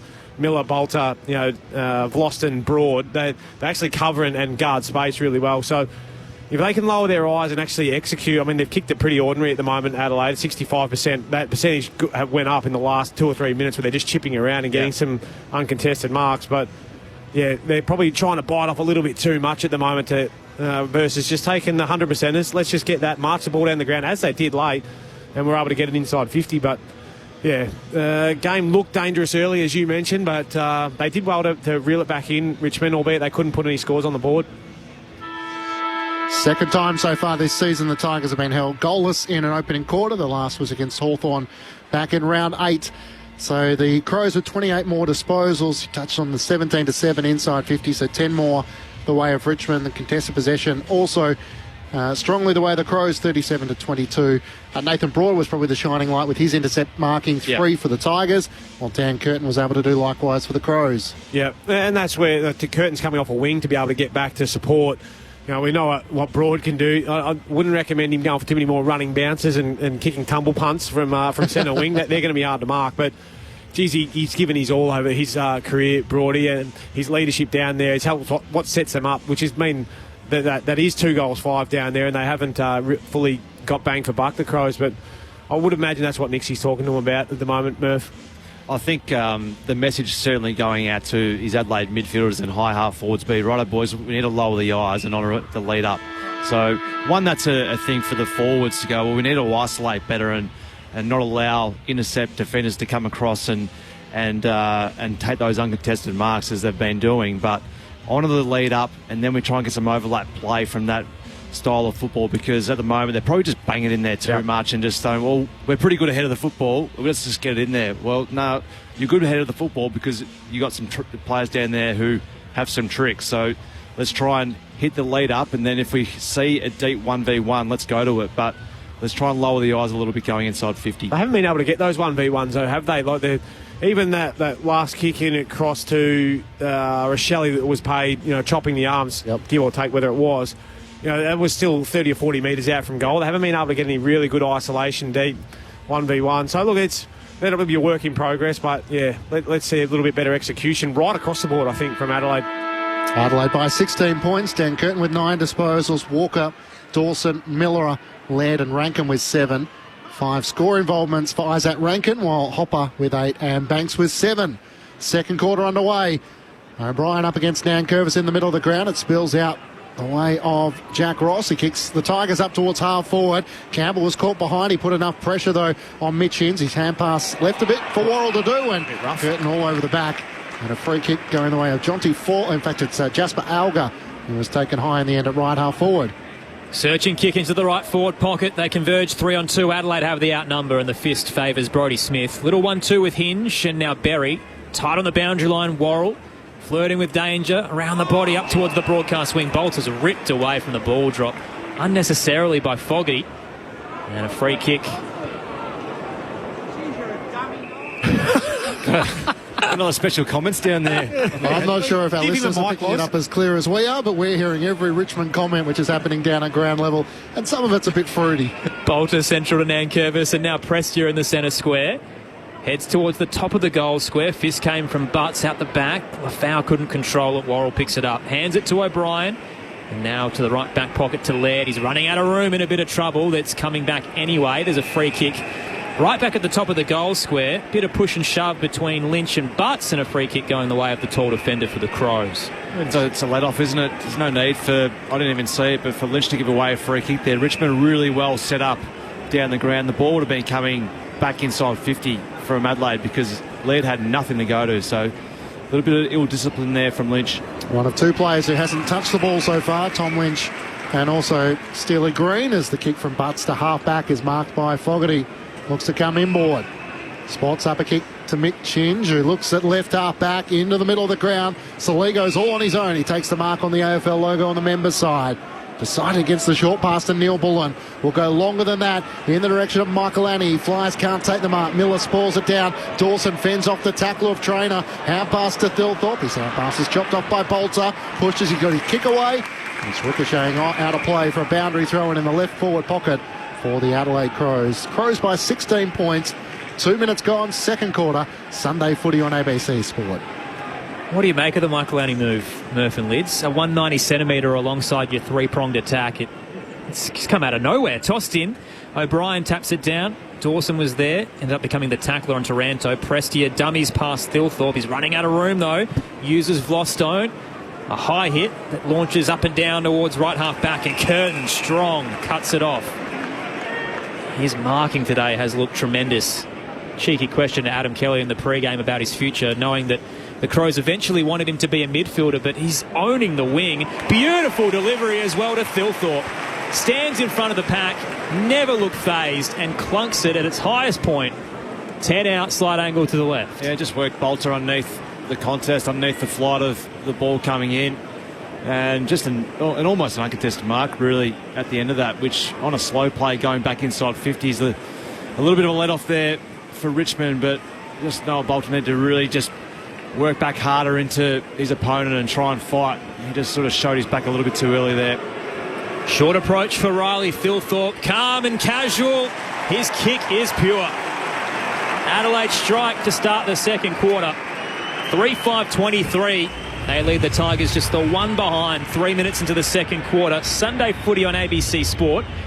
Back to that original question. So Max Michaelani alongside 3 talls. Where's that come from? I don't know. I think maybe I'm looking just a little bit left to centre. Maybe his competitiveness down there. He's a want to try and keep that ball inside 450. I know he's got some terrific attributes down back, but yeah, I don't know. I think it's just seeing what other levers, as we talked about, spinning the magnets earlier. Yeah. Can we just get clarity? Is it Thilthorpe or Thilthorpe? Thilthorpe. It is, because I've been told that it's Tilthorpe. So why are we all off? This is Petrarca. It's Petrarca and it's Thilthorpe. So now we've got Thompsons as well. Riley Thilthorpe, as he is up to now 29 goals for the season. I'll go with that then. Thank you, Lids. Back in the middle. Brian wins down the tap. Tigers have a chance to clear it though. Jack Ross's hand pass, and then Curvis links up with Tim Taranto. Looks up. Here's the leader, McKelty Lafau. He marks on his chest. At left half forward in front of Keane. He wants to send it into the pocket, looking for Tom Lynch. Worrell gets back. He telegraphed that in the end, and a good spoil from Worrell to see it about 5-6 rows back into the crowd. That was great courage, great spoil in the end. It almost went 20 rows back, Lynch. He undersold that spoil, but great effort to get back in front of Tom Lynch and fill up a lane. He's having that sort of afternoon, Tom Lynch. When he thinks he's about to get a loose ball, he can't touch it. Yet to touch the footy so far through 5 minutes of the second quarter. Thrown back in. O'Brien slaps it down to the front. Laird tries to knock it along the boundary line to Keys, who gathers a few metres for the Crows, but Ross gathers to the Tigers. His hand pass missed. Noah Bolter has to go back and win it. He's outnumbered. Saligo's hand pass over the top is chopped off by Ross. He's able to leap over an opponent as he sends it back up the wing for the Tigers. Jasper Albert dropped them up and has enough time to regather. Hand pass to Ralph Smith. Sends Richmond inside 50 over the head of Lafau. It trickles towards goal and goes through. It doesn't matter how you do it, and Hugo Ralph Smith with a goal from 55 metres out for the Tigers first. Something to try and build on at the 6-minute mark of the second quarter. The Crows 3-5-23 to Richmond 1-1-7. Hugo Ralph Smith with his 6th goal of the season, and even he's a bit amazed that he went through. Yeah, it was kicked out from about 70, but I didn't mind the effort and the second effort from Ross on the far wing. He made a bit of a blue by hand, but then followed up, and it was a nice little spin move then to find a bit of space, because Adelaide had the numbers over there in that far wing on the Shane Warne side of the ground, but just a little bit of individual brilliance to get the ball back, win it forward, and then just a real hack on the boot really from Ralph Smith. But he's shown a bit today. I don't mind the way in which he goes about. He's a really hard runner up and down the ground, but works hard. He's certainly a really important part of the way in which I think Richmond's going to build their list over the coming years. Crows by just 16 points despite dominating the opening quarter. High bounce in the middle, both rucks stay down. Nankervis palms it. O'Brien, though, toes it off the deck. Banks was waiting at centre half back for the Tigers. Uses Brown. Kick was too high for Ralph Smith. Fist came in. Cumming did well to knock it down, but Broad's there. His handball misses Brown. Cumming picks it up for the Crows. Peatling shovels one forward. Rankin loops it inboard towards Dawson. Shoots the pass off towards Cumming. Lowers the eyes. Drills the ball inside 50. Thilthorpe was surrounded by 3, and he's hit him lace out on the chest. Set shot coming. Benefit of the doubt. Laces out. That was among, I reckon, if we watch this behind the goals, he was looking somewhere else. And just as at the last minute, yeah, that's come off the side of the boot and fortuitously gone into Thilthorpe's hands. He's threaded the needle, so I'm going to give it to him. Yeah, mate, absolutely. Call it as you see it. Riley Thilthorpe crosses the paint of 50. Longer approach this time, 45-degree angle, and he's got 2 in a matter of minutes. Riley Thilthorpe's back to his best after a wayward game against the Hawks. Richmond's up by 22 again. 4-5-29 to the Tigers 1-1-7. 7 minutes into the second term. It's Sunday footy on ABC Sport with our All-Australian mids, Mark Murphy and Brett Delidio. Well, it was really just a skill error by the Tigers there. They won the ball at centre half back and handball chained their way out. And it was really just a drop ball from Ralph Smith that opened up the play and turned the ball over essentially about 70 or 80 out from goal. And it was just 3 or 4 quick handballs and then a bit of a mung going inside 50. But they're going to hurt you, though, when Dawson's involved. And, yeah, that's a shocking delivery inside 50, but just found its way. I still stand by that looking at the replay. I reckon that was planned. Generous. Yeah, I'll say that. Riley Thilthorpe up to 9 occasions this season. He's kicked multiple goals as the Crows gather on half-back. Curtin gets the hand pass away. They link up with Peatling from half-back, who kicks up to Neil Bullen. Can't take the mark. Dawson sockers it along the ground. Out with the umpire view this. Insufficient intent. As it ran end over end and gained 15 metres, but went straight over the boundary line. Nathan Broad takes it for the Tigers. Adelaide by 22 points. Turns and comes inboard to Banks, who wants to link up with Tom Brown. Around the back to Banks. who drives a kick out towards the Shane Warne stand wing. Mansell had to sit underneath it. Miller flies over the top. Couldn't hang on to the mark. Ralph Smith gathers. Back to Mansell. Jags it onto his right-hand side. It's a high kick inside 50. Have a go at that. Alga tried to protect the space. Can't take the mark, and the ball is locked underneath him. And also Worrell for a ball up in the left forward pocket for the Tigers. Adelaide by 22 points. Took a while to record their first inside 50 in the opening term, the Tigers, but they've got a couple in this second quarter, starting to ease into the game. Out of the stoppage, Keys tracks the footy, tackled by Mansell, picked up by Ralph Smith. He's under pressure, gives it away. Peatling, sweeping handball through centre wing. Dawson on the charge, had to get past a couple though. Broad did well to knock him away. Walker now picks it up. Good job under pressure. Gets it to Neil Bullen. 50 from home. Here's Keys. Centering kick is smothered by Banks. Broad now commits. Riding the contact of Dawson. Walker rips it out of there. Hands it to Keys. Caught in the tackle. He throws it on the boot. And central kick in that 40 from home. But the Tigers do have numbers. And the mark's taken for Richmond. They'll switch it out to the broadcast wing. Currently down 22. Through the fingertips in the end of Trainer, who will get a free kick. Steeler Green finally gets a touch of the footy with the ball in the middle of the ground. Having given it to Hopper, and now looks wider still, and Jonty Fall takes the mark at right half forward. Sends Richmond inside 50, Lynch is against 2. Miller in front, brings it down for the Crows. Jasper Elba onto it, he's tackled and dispossessed. Prestia swings it towards the goal mouth. It's spoiled away by Isaac Cumming and through for a minor score. Lauren Borton on the boundary with Adelaide leading by 21 points. Luke Trainer's still struggling to walk. He's actually just bending down to check out his ankle at the moment after that clash with Dan Curtin. So still quite sore, but staying on the ground at the moment. Composed exit. Hinge just pops it short to Laird in the right back pocket. Looking to the southern side. Plenty of time to think about his delivery. Walker's the target. Spoil came late from Blight. Berry, crunching tackle on Hopper. Shot a handball under duress. Ross, here come the Tigers. Broad, flicked it out. Coming from the 50 was Fall. Retreats back to Ross. Time to centre his kick. Nice. Prestia. Mature delivery there. Prestia will have a runner. He'll give it off. Banks marches into the 50, unopposed, and pulls the trigger. Banks's kick is money. Richmond down just 15 points. 11 minutes into the second term. 4-5-29 the Crows. The Tigers 2-2-14. Sam Banks with his third goal of the season. It's Sunday footy on ABC Sport. Mark Murphy and Brett Delidio, your experts. Yeah, it was a really nice kick from Jack Ross across the Prestia, wasn't it? Their ability just to be a little bit more composed rather than bombing it back in. They've done that a number of times and have been rebounded or spoiled by the Crows' defence, which have looked really solid. But just being able to find that target inside forward 50, or sorry, just at the top of 50, and Prestia would have been right on his limit there, even though he's kicking to the short end. Clinchy at the city end. But with Banks, you know, I love that dash off halfback. You know, the running goals from halfback flankers is one of my favourite things in footy. Very nice finish from Banks. He's starting to put together a nice little season.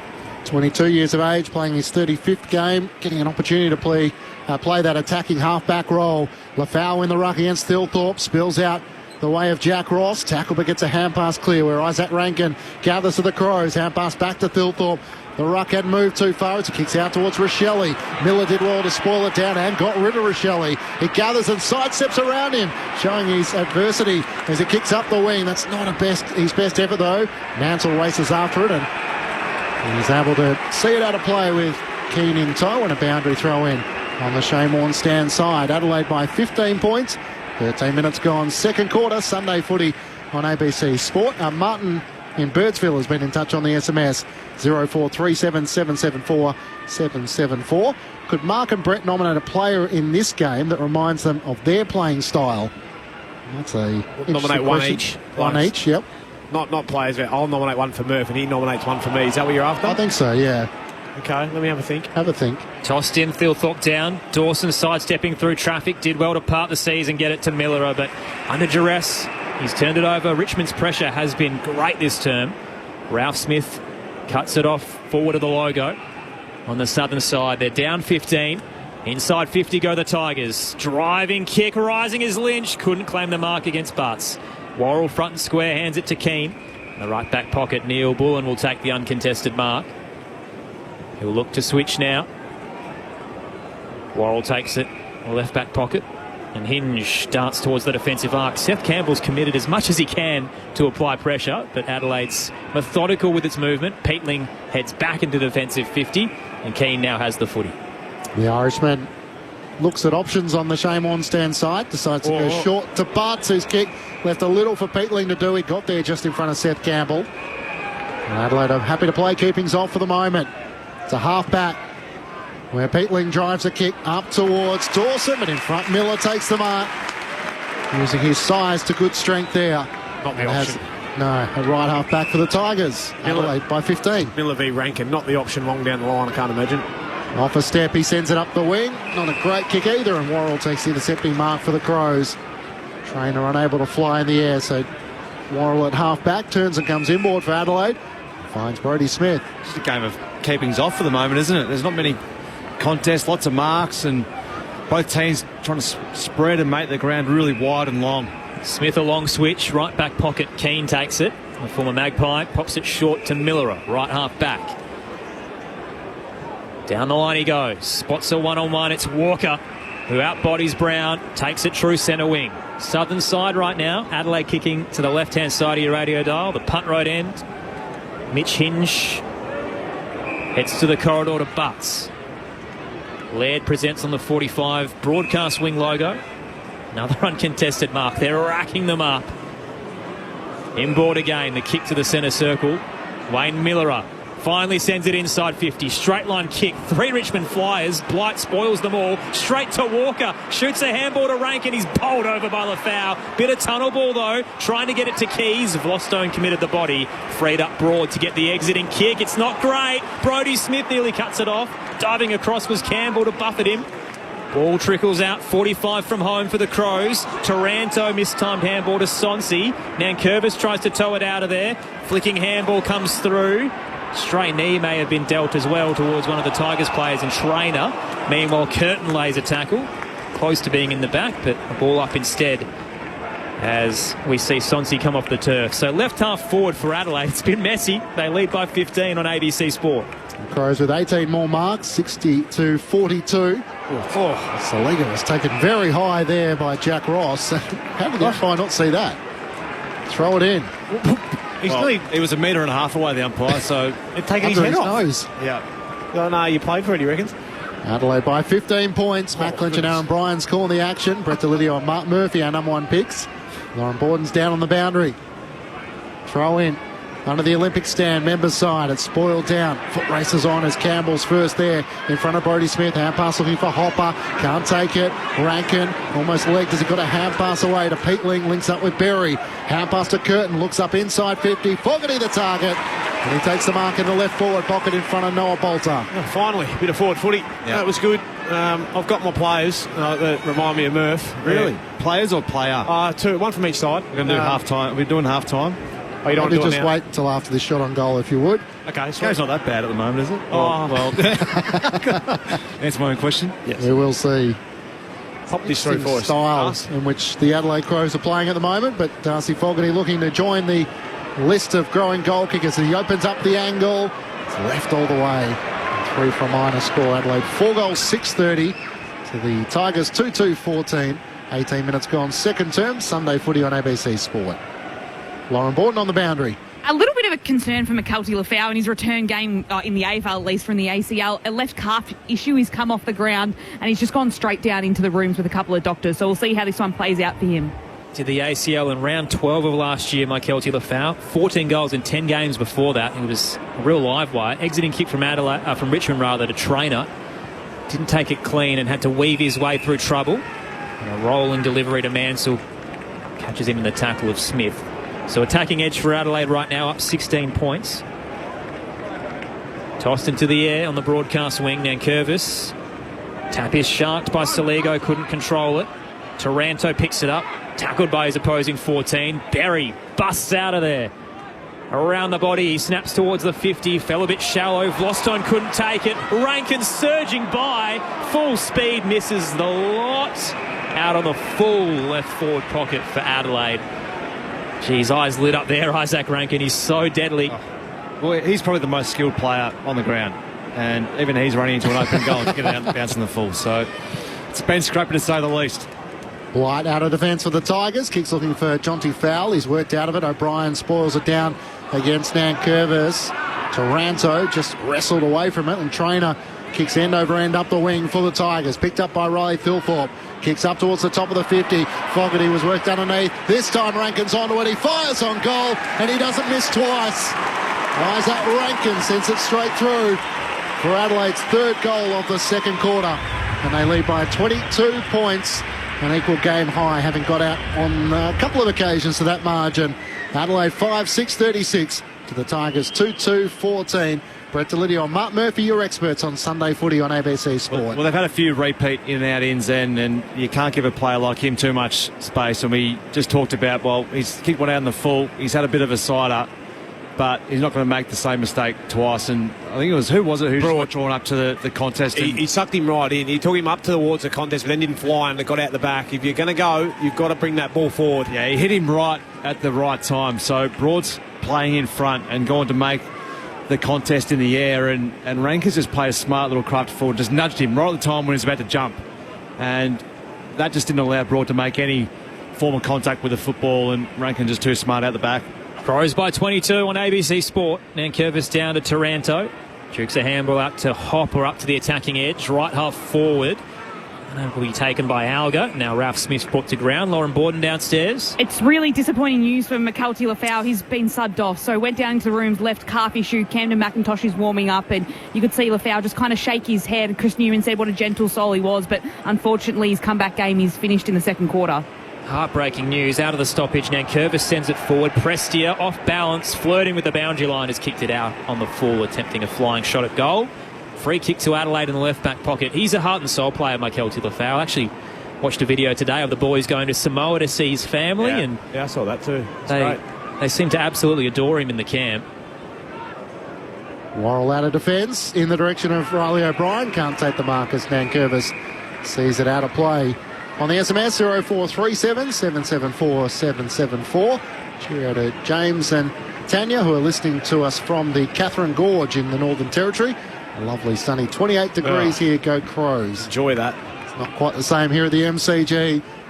As O'Brien wins down the tap for the Crows. Hopper goes to work. He's tackled by Dawson and Cumming, and the umpire will ball it up. Righto, Lids, I'm ready. Who are your nominees? Well, for stature-wise, it's Laird and Prestia. You've gone straight to the height. So these are the comparisons that Martin asked us to who of our current experts would be likewise on field. Kick up towards big fist. Half forward, and there is Ben Miller with a big fist out of play and a boundary throw in. Sending off the kick from Jordan Dawson up the wing. How about the swagger as well? He's looking at the bench and calls for the rotation, then points at his wrist, and he's just marched back towards defensive 50. I think he might have a dislocated finger. That's why. Toss back in. O'Brien tries to get to the ball drop. It was a little shallow. Ricochets out towards Ralph Smith. He missed his target very wide. Handball straight over the boundary line. All right, Murph, you're right to reply. I'm doing half time, aren't I? Okay, right. I'm trying to find someone with enough speed out there, Quincy. Yeah, it might be tough. I'll tell you though, it's not just because of your height, mate. It's because they averaged 30 each as well. Murph could find it in the dark. Don't worry about that. Boundary throw in. Left half forward at the moment for the Crows. O'Brien tried to win it down. Richmond had the numbers. Ralph Smith to Hopper. Now Banks.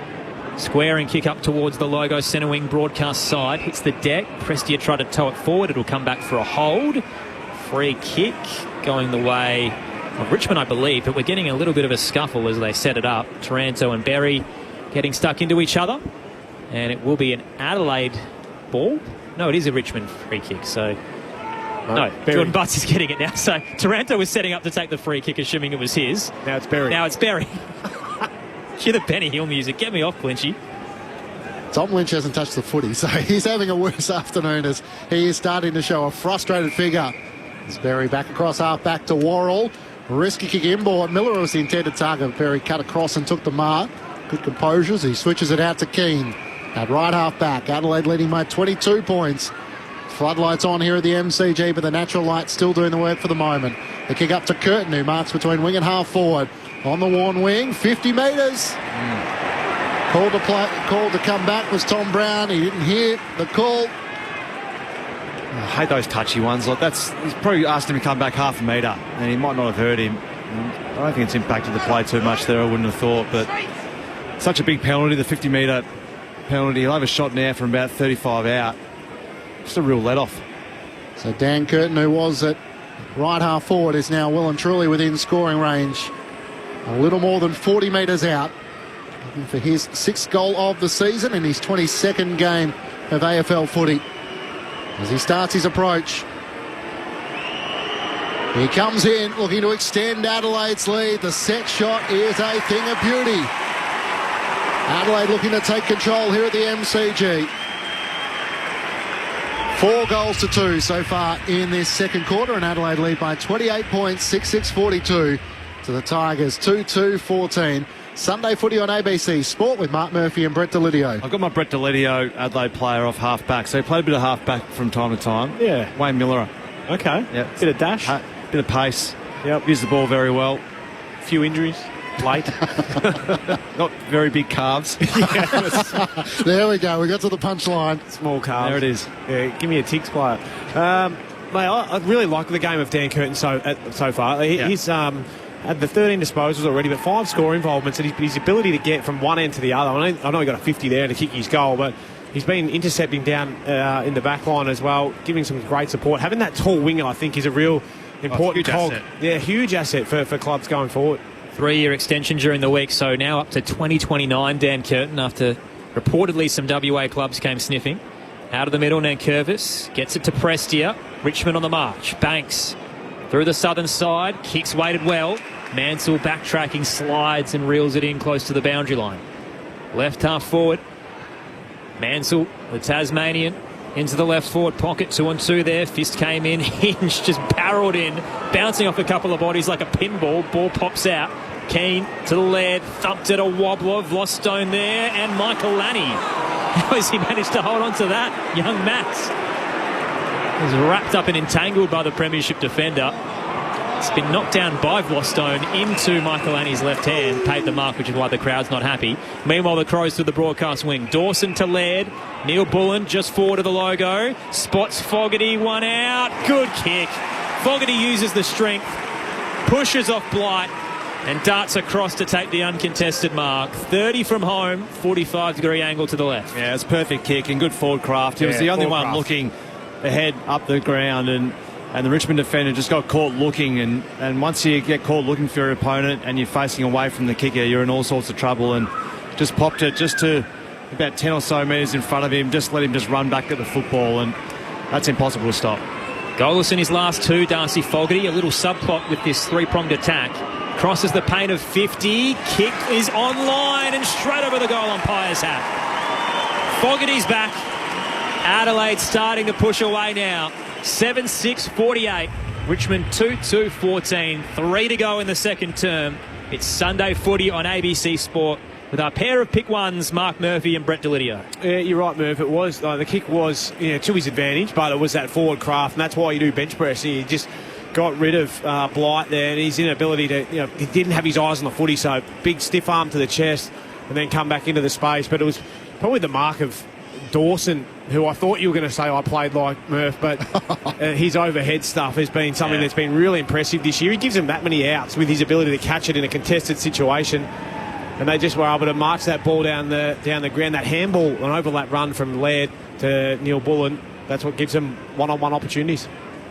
All of a sudden, it's 5 goals to 2 so far in this second quarter as Adelaide open up a 34-point advantage. Rankin in the middle of the ground, could have been taken high. Hand pass to O'Brien, quick hand pass to Peatling. On the bounce to Berry, who cuts through traffic, finds some space, although he's hand pass to Laird, who slipped over. Gets a hand pass away to Miller before he does so, though. Kicks out towards Hinge on the worn wing. Inside 50. Dawson the target. He rises over the top of Nick Vlastone, and that is an impressive mark. Imposing from the Adelaide captain. Well, that's why he's one of the best players in the game, isn't it? You've just seen the last couple of minutes just really inject himself into the contest, and that's as good a grab as you'll see. I was going to say Dan Curtin at 197 centimetres and Jordan Dawson at 190. They are 2 good players who can play in the midfield and up forward. He opens up the angle and rushes it in the end. Kicked across the face and misses to the left-hand side, a minor score. Adelaide by 35 points. The finish didn't quite match the mark. Well, he's marked that in front of, well, two very handy Richmond players in Broad and Vlosten. So he's unbelievable above his shoulders, and he just takes the grab at the highest point, and just a special player to watch. Blostone plays on from the defensive square. Decided some fancy footwork as he broke the ankles of Rochelle, but then murdered the kick. Out on the full. Free kick to Cumming, and he'll head in the direction of Rochelle, darting across. Hopper did well, got a body in there. Popped down towards Jack Ross, and now the exiting kick for Richmond to Bolter. So they did well in a dangerous scenario. Kick down the line. Nice delivery. Alga right in front of the benches. Dummies his way past Cumming, the second gamer, audacious. Instep as well. Hands it across. Now the kick up towards the attacking 50 from Hopper. Lynch came very late on Butts, and it's on.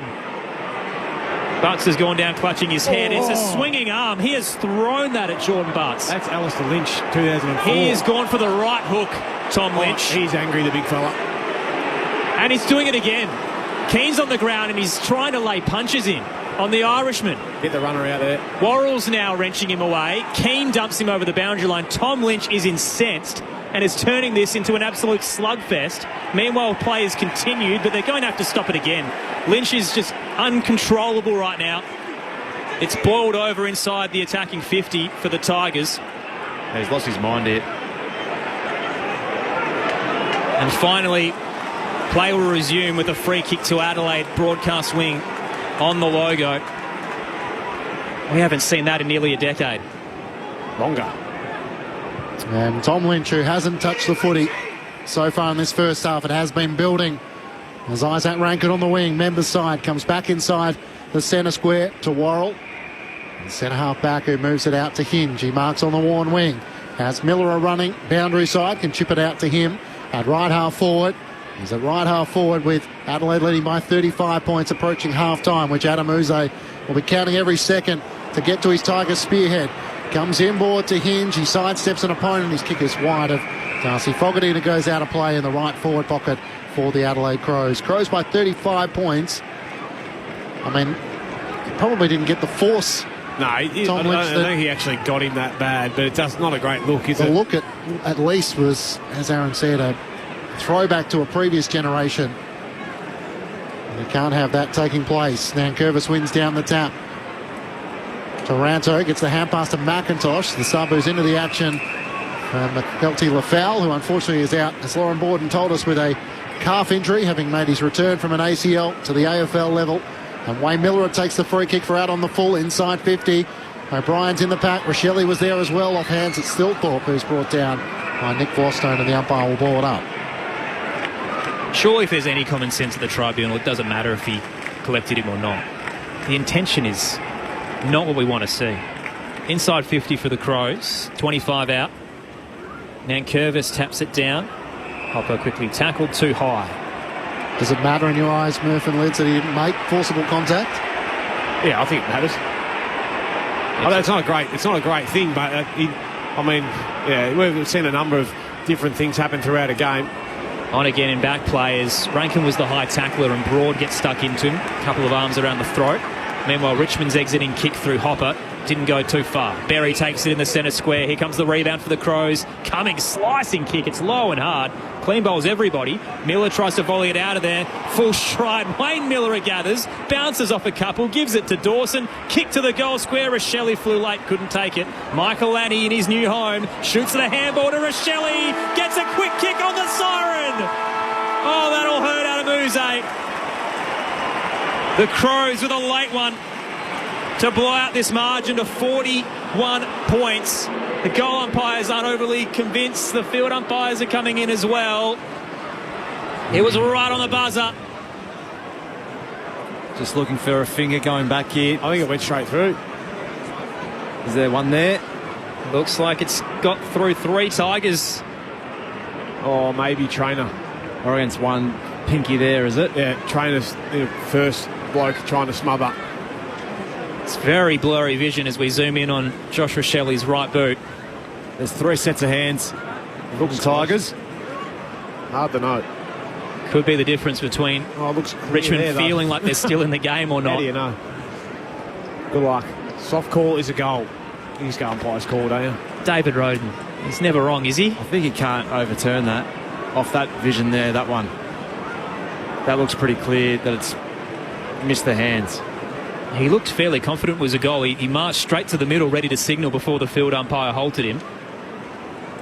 So, nervous wait here for Tigers fans. Margin's already 35. Looking at these angles, there is insufficient evidence to determine if the ball was touched by the Richmond defender. So, we will be getting a goal here at the MCG.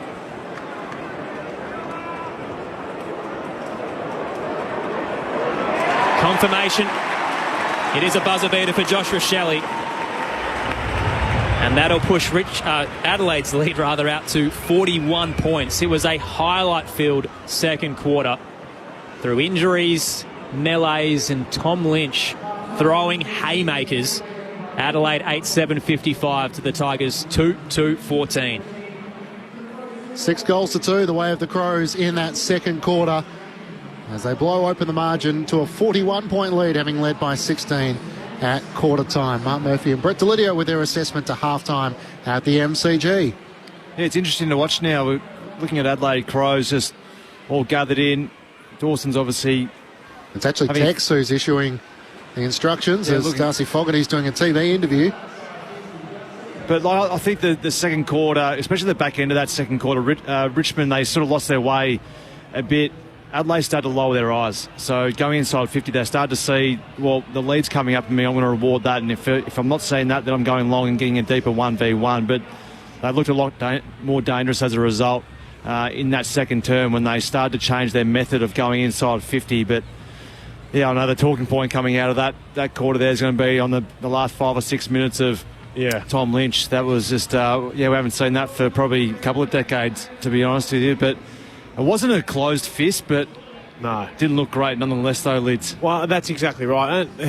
It's not something that we want in our game, that's for sure. But he's obviously frustrated, the big fella. But you've got to be able to control yourself and not allow that to, take over and affect the way you play, nor your teammates. But he'll calm himself down. He's got 15 or so minutes now to cool his jets and settle himself, recenter himself, get ready to go again. But Adelaide, for large parts, they dominated that quarter. I know there's a lot of kick marks, slow, sideways movement there, which boosts their numbers of 114 that they had for the quarter, and only 83 to Richmond. But 17 inside 50s to 10, they did. They started to lower their eyes. They capitalised a hell of a lot more. They looked sharp with the footy. They got that little link-up handball, which then broke the initial line of the Richmond defence. So they can keep that up. They'll really open this game up, but it's, not great reading across the board, I don't think, for Richmond, their ability to win the footy initially. They're already, 60 disposals down for the game, more than double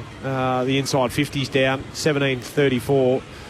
And down by 10 on ground ball gets, which is more of a stat where that's the contest and the want to get over and support. Yep. So that's probably the one where I reckon Uze would be thinking, all right, boys, we need to lift our game in around the contest, because when the game is in a contest, they look a lot better. When the game's more on the outside, Adelaide have the game more on their terms. So that's one area of the game Richmond be looking to get right in this second half is, well, let's get our clearance work better, let's get our ground ball gets better, let's try and get secondary third stoppages and get the game more in a contest. I think if you're looking to sharpen this game up, and it has been a bit scrappy, your two leading ball winners in Dawson and Rankin for the Crows. One, Dawson, who's a beautiful kick going at 29%, and Rankin, who's very polished and arguably their most creative players, going at 43%.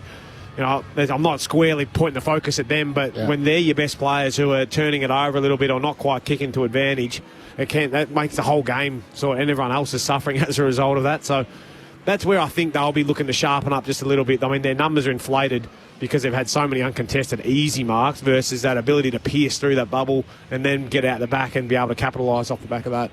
Is it a little surprising that Adelaide is implementing this game style against a team that's sort of second bottom on the ladder, or is it an example of a team being able to use the gears to really take away Richmond's only strength, which is to generate pressure and try and punish Adelaide on the turnovers? I'd be surprised if they came out and said we went into with a mindset to try and control the footy and make them defend and But I know I might be wrong. I think they're just playing what's been given to them, and that's where they're saying, well, if you're going to sag back and try and clog, with our three-pronged attack that we've got up there, well, then we're going to just take it and march the footy up the ground, and then we'll eventually get a look at it, and which is what they've been able to do. So by the end of the day, those numbers will tell a toll, and the defence will open up, and it'll look like, there's Adelaide, back free flow, away they go. They'll score heavily later in the game. And you look around all the contested number of possessions, so they're 16 up in contested possessions, they're 11 up in ground ball gets, they're 3 up in clearances, the Crows, and they're up in tackles by 2. So their contest work is still strong, but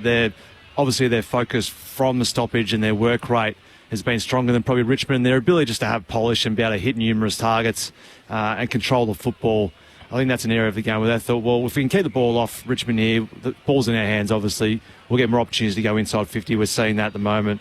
They'd like to sharpen up a little bit of their work going inside 50, but I thought the last 15 minutes, especially from Adelaide's point of view, was that they're starting to see some more lanes coming at them, honouring the lead. If the lead's not there, then they're going to those 1v1s and looking more potent on the back of it. If you were the captain of Tom Lynch, Murph, what would you say to him at halftime? Is there anything that needs to be said? There's certainly something needs to be said. He hasn't had a touch, and he's given away a couple of ill-disciplined free kicks. There was one earlier in the second quarter too when Laird had nothing to go to out of the D50 and was just going to bang it out there, and Richmond going to bring the ball back in, and he just gave away a free kick off the ball again. So he needs to get his head back in the game. You expect better from your senior players, and that's where the younger guys look for those senior guys as that example. And unfortunately, he hasn't been there in the first half, but he gets an opportunity in this second half to tidy that up. So, I think Nankervis will certainly be saying a few words to him. I think Tom Lynch would know. He hasn't done the right thing by his teammates, and his focus needs to go back to the contest and trying to halve contests initially at the very worst, rather than... Give him a chance. He's 17 inside 50s. Yeah. So he's given away 5 free kicks, Tom Lynch, as opposed to Riley Thilthorpe at the other end, who's had 9 disposals and a couple of goals.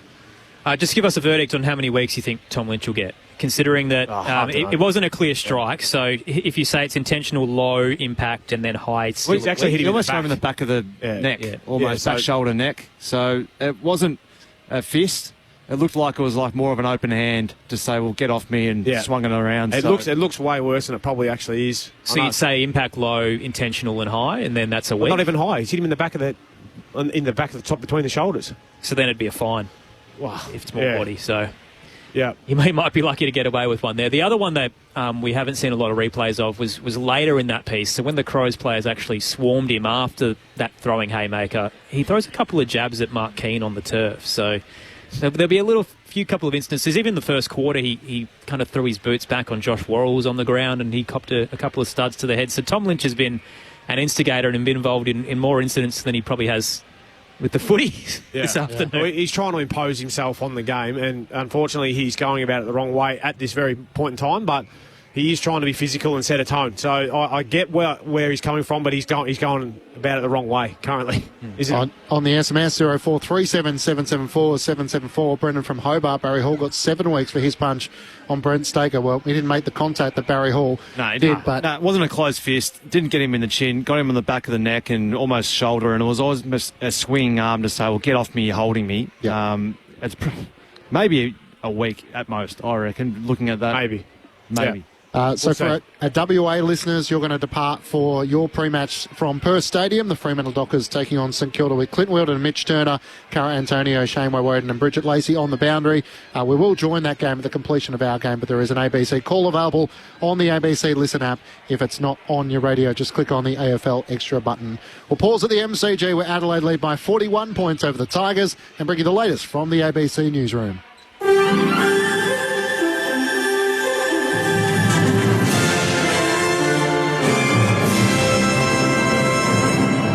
This is ABC News with David Rowlands. Immigration Minister Tony Burke says laws to put non-citizens in preventative detention have effectively failed. The laws are aimed at a group who were released from detention after a High Court case, who are also subject to curfews and ankle monitoring. But after one was charged with a fatal attack in Footscray recently, Mr Burke admits the bar to secure preventative detention is too high, and he is instead focused on paying Nauru to take the group. Look, I keep meeting with the department and keep asking, OK, what people do we have at different thresholds that we can run a case? No one has come close to reaching the threshold that is in that legislation. I'm not giving up. I'm going to keep doing it. But I'll tell you, to be honest, I would much prefer the individuals out of the country altogether. US Senate Republicans have narrowly cleared a key procedural step as they push to advance President Donald Trump's signature package of tax breaks and spending cuts. The vote passed 51 to 49 in a tumultuous late evening session, with Vice President J.D. Vance at the Capitol to break a potential tie. Voting dragged on for more than 3 hours as holdout senators huddled for negotiations and took private meetings off the floor, with two Republicans finally opposing the motion to proceed and joining with the Democrat senators. Republicans wielding majorities in Congress have run into setbacks, with not all GOP members agreeing to proposals to reduce spending on Medicaid, food stamps and other programs. Ukraine's military chief says Russia has amassed more than 100,000 troops in a push to try to take the strategic city of Pokrovsk in the country's east. He says it's the hottest spot along the 1,200-kilometre front line in eastern Ukraine. Russian forces have been trying to capture the city for almost a year. Indian officials have rejected a claim that militants who killed at least 13 Pakistani soldiers in a suicide attack were backed by India. The BBC's Ian McWilliam has more on this story. Pakistani military officials said a suicide bomber drove a car packed with explosives into a military convoy in the western tribal region of North Waziristan near the Afghan border. Local civilians were also injured, and the army says it killed 14 militants after the attack. The incident is one of the deadliest in recent months. While Islamabad often blames India for fomenting such attacks, militants have long been active in the unstable border region and in neighbouring Afghanistan. Attacks have surged this year, with security experts saying that Islamist groups are regaining strength under the Taliban in Afghanistan. Back home in Tasmania's Premier Jeremy Rockcliffe has urged voters to let him get on with the job at the Liberal Party's election campaign launch in Launceston. In his opening speech to party faithful, he told the crowd he did not want to go to an election, but is ready to fight to remain on as Premier. A successful no-confidence motion in Mr Rockcliffe recently led to the Governor Barbara Baker allowing for an early election. Mr Rockcliffe says Tasmanians want stability, and that's what his party is offering voters. We can deliver the services Tasmania needs because our economy is strong and we have a growing economy. Under a Liberal government, our economy has grown 26% over the course of the last 10 years. Victoria's Minister for the Suburban Rail Loop is again spruiking the project, saying commuters in Melbourne's east will spend far less time on public transport once the first section is completed. Figures from government transport planners suggest that students travelling on the Eastern Line from Cheltenham to Monash or Deakin University would cut their commute by 40 minutes when compared to existing public transport options. The first section of the multi-billion-dollar project is set to open in 2035. Minister Harriet Ching says the rail loop will set up Melbourne's future.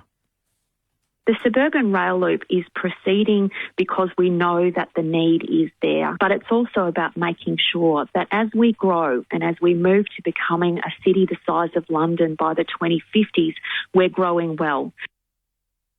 Western Australia's opposition wants the government to take further action to stop students bringing weapons to school. Shadow Education Minister Liam Steltari says recent figures released in Parliament show 184 incidents of students carrying weapons, such as knuckle dusters and flick knives, on school grounds since 2021. He's calling for more investment in alternative learning settings and diversionary programs. It's not enough to deal with the issue in the moment. We're talking about students. We need to ensure that students displaying this behaviour are supported and managed as needed, and that the rest of the school can continue to learn in safety. And in the National Rugby League, the Melbourne Storm have proved far too good for Cronulla in Melbourne, winning by 30 points to 6. This is ABC News. There are 3 warning levels across Australia: advice, watch and act, and emergency. To learn more, go to the ABC Emergency website and stay listening to your emergency broadcaster, ABC Radio. The ABC Listen app has it all. The British and Irish Lions Tour of Australia, Wimbledon, and West Indies versus Australia. Oh, and did I mention we're doing the footy every weekend? ABC Sport on the ABC Listen app. This is the 2025 AFL Premiership season on ABC Sport. Rankin loops it inboard towards Dawson, shoots the pass off towards Cumming, lowers the eyes, drills the ball inside 50. Thilthorpe was surrounded by 3, and he's hit him lace out on the chest. Riley Thilthorpe crosses the paint of 50. Longer approach this time, 45-degree angle, and he's got 2 in a matter of minutes. Trainer kicks end over end up the wing for the Tigers. Picked up by Riley Thilthorpe. Kicks up towards the top of the 50. Fogarty was worked underneath. This time Rankin's onto it. He fires on goal and he doesn't miss twice. Isaac Rankin sends it straight through. Now the kick up towards the attacking 50 from Popper. Lynch came very late on Butts, and it's on. Butts has gone down clutching his head. It's a swinging arm. He has thrown that at Jordan Butts. That's Alistair Lynch, 2004. He has gone for the right hook, Tom Lynch. He's angry, the big fella. Wayne Miller gathers, bounces off a couple, gives it to Dawson. Kick to the goal square. Rochelle flew late, couldn't take it. Michael Lanny in his new home shoots the handball to Rochelle. Gets a quick kick on the siren. Oh, that'll hurt out of Uze. This is ABC Sports coverage of the AFL. On your radio. ABC Sport Digital. And on the ABC Listen app. Half-time at the MCG, the Adelaide Crows leading the Tigers by 41 points, 8-7-55. For the Tigers, 2-2-14. A couple of goals to Riley Thilthorpe and Josh Rochelle. While the big talking point was the incident involving Tom Lynch just ahead of half-time. The frustration with Jordan Butts over the shoulder in the marking contest, turned around with a open fist and looked to make contact to the back of the head. Butts went down, but how much force will be the challenge for Michael Christian as the match review officer. Matt Klitsch and Aaron Bryan's calling the action. Lauren Borden's down on the boundary. And number 1 draft picks, 2-time All-Australian Brett Delidio and 2-time best and fairest for the Blues, Mark Murphy, with you for a Sunday afternoon. 0437 774 774. No surprise, a lot of the SMSs coming through are in relation to the Tom Lynch strike. Lids and Murph, we were just recreating it then, and the ABC News was taking place. A player who's a bit frustrated at the moment. He's given away 5 free kicks, and he's not able to have the same impact on the game in which he has had in the past. We know the injuries in which he's had, so the challenge is to try and motivate him in the second half to have more of an on-field role. But as we sort of have debated it during that news break, has anything changed in your view as to how Michael Christian may view it? I don't know, to be honest. I'm always going to be in favour of Big Lynchy not getting too many, but I think, put it bluntly, it's not an act that I want to see in footy ever again. Like, it's not that sort of thing, but I don't feel like he really got... who was it, the player? Jordan Butts. Jordan Butts. I don't really think he collected him, but the action is... Like, it was it looked more brushing, glancing, but it looks horrific if you saw it first up, which we did when we was all like, "Whoa, what's going on there?" But it was I don't think the impact was there. Certainly not Barry Hall, Brent Staker, that's for sure. So Des in Ascot Vale. Hi guys, totally impartial listener, but this afternoon Tom Lynch is always far too free with his hands, elbows and feet. Comes across as really selfish because it becomes all about him. Craig, who's not even a Crows fan, so he's put that, with all due respect, what the replay of the Lynch strike, which replay of the Lynch strike are you watching? It was clearly a punch just behind the ear, not a slap on the shoulder. Bill says he should go at season's end. So there are a few of your thoughts coming through on 0437 774 774. We've had phases of interpretation of the rules of law, as we do in modern society, and we get it in the AFL. And there was a trend a while ago, which was the potential to cause serious injury, which I feel like this falls under. But we've more navigated into whether the contact is reasonable, which is why Dante Vicentini got off the other night, why Lord Meek got off and Alex Pearce. If you want to put it under that banner, the contact was very unreasonable from Tom Lynch there, and maybe that might sway them to penalise him heavier than what the guidelines dictate. Yeah, well, obviously the ball's nowhere near it. So, how do you grade the level of that? Well, I don't think they even know how they're going to grade it, to be honest, and hence why I can't give you a clear idea. But it's not an act that we want to see in the game. So it's the problem of the rigid nature of the guidelines, that if it falls under what was the impact, where did you hit him, how did you do it? So would it be just sent straight to the tribunal then if it doesn't fall on those gradings? Possibly. In the NRL earlier today, the Melbourne Storm defeated the Cronulla Sharks 30 points to 6, and the North Queensland Cowboys lead the Gold Coast Titans 12 points to 6. Coverage is available on the ABC Listen app. Just click on the ABC Sport button. Adelaide by 41 points as we get the second half underway. Here's Aaron Bryans. Sun has disappeared on an overcast afternoon. Lights are on here at the MCG. Beautiful high bounce in the middle. O'Brien wins it down. Barry set upon on the drop. Hopper got him, and Nankervis came late as well. Crunching tackle. 41-point lead to the Crows. The other news as well, Makelti Lafau out. Subbed in the second quarter with a calf injury on return from his ACL. It's really devastating news there. Nankervis down towards Campbell. Thumps a quick kick forward. Fall got in. Couldn't control it against two, and it ricochets to Keane. Dangerous hospital handball to Peatling. Brought down by Prestia. Smith tries to wrench it out of there, entangled with Fall, and we'll get a ball up on the broadcast wing. Bolter going forward for Richmond. I don't think he did that late in that second quarter, but he's trying to give him another target, help out Lynch. From the stoppage, spills out the direction of Berry, who leads the foot race but can't get a disposal with Tim Taranto in tow. Kept alive by Hopper, hand pass to Prestia. Looking for Campbell, bounce into his captain Nankervis, who takes the footy. He can't break away from Riley O'Brien, and the umpire will ball it up. So Tom Lynch out there at full forward alongside Jordan Butts as the umpire throws it up once more. O'Brien wins down the tap, but Campbell sharks it for Richmond. Hand pass to Hopper to Steely Green. Got it back to Hopper. Hand pass to Ralph Smith. High ball inside 50. Lynch and Butts tangle. Lynch got a hand to it. Can't take the mark. Spills out. He dives on the foot. He can't get a disposal away. As Laird with a hand pass to Worrell clears to the Crows with a kick to Ben Keys. Across half back for Adelaide. 121st consecutive game this afternoon, Ben Keys. The former Brisbane Lion delisted after a couple of games, relishing his opportunities at Adelaide. Kick is a little long. It clears the pack. Worked well for Adelaide. Michael Lanny sets upon it. Handball out towards Rankin. Now Berry tries to barge through the tackle of Taranto. Just gets boot to ball. Trickles towards Ralph Smith, and Richmond get the turnover.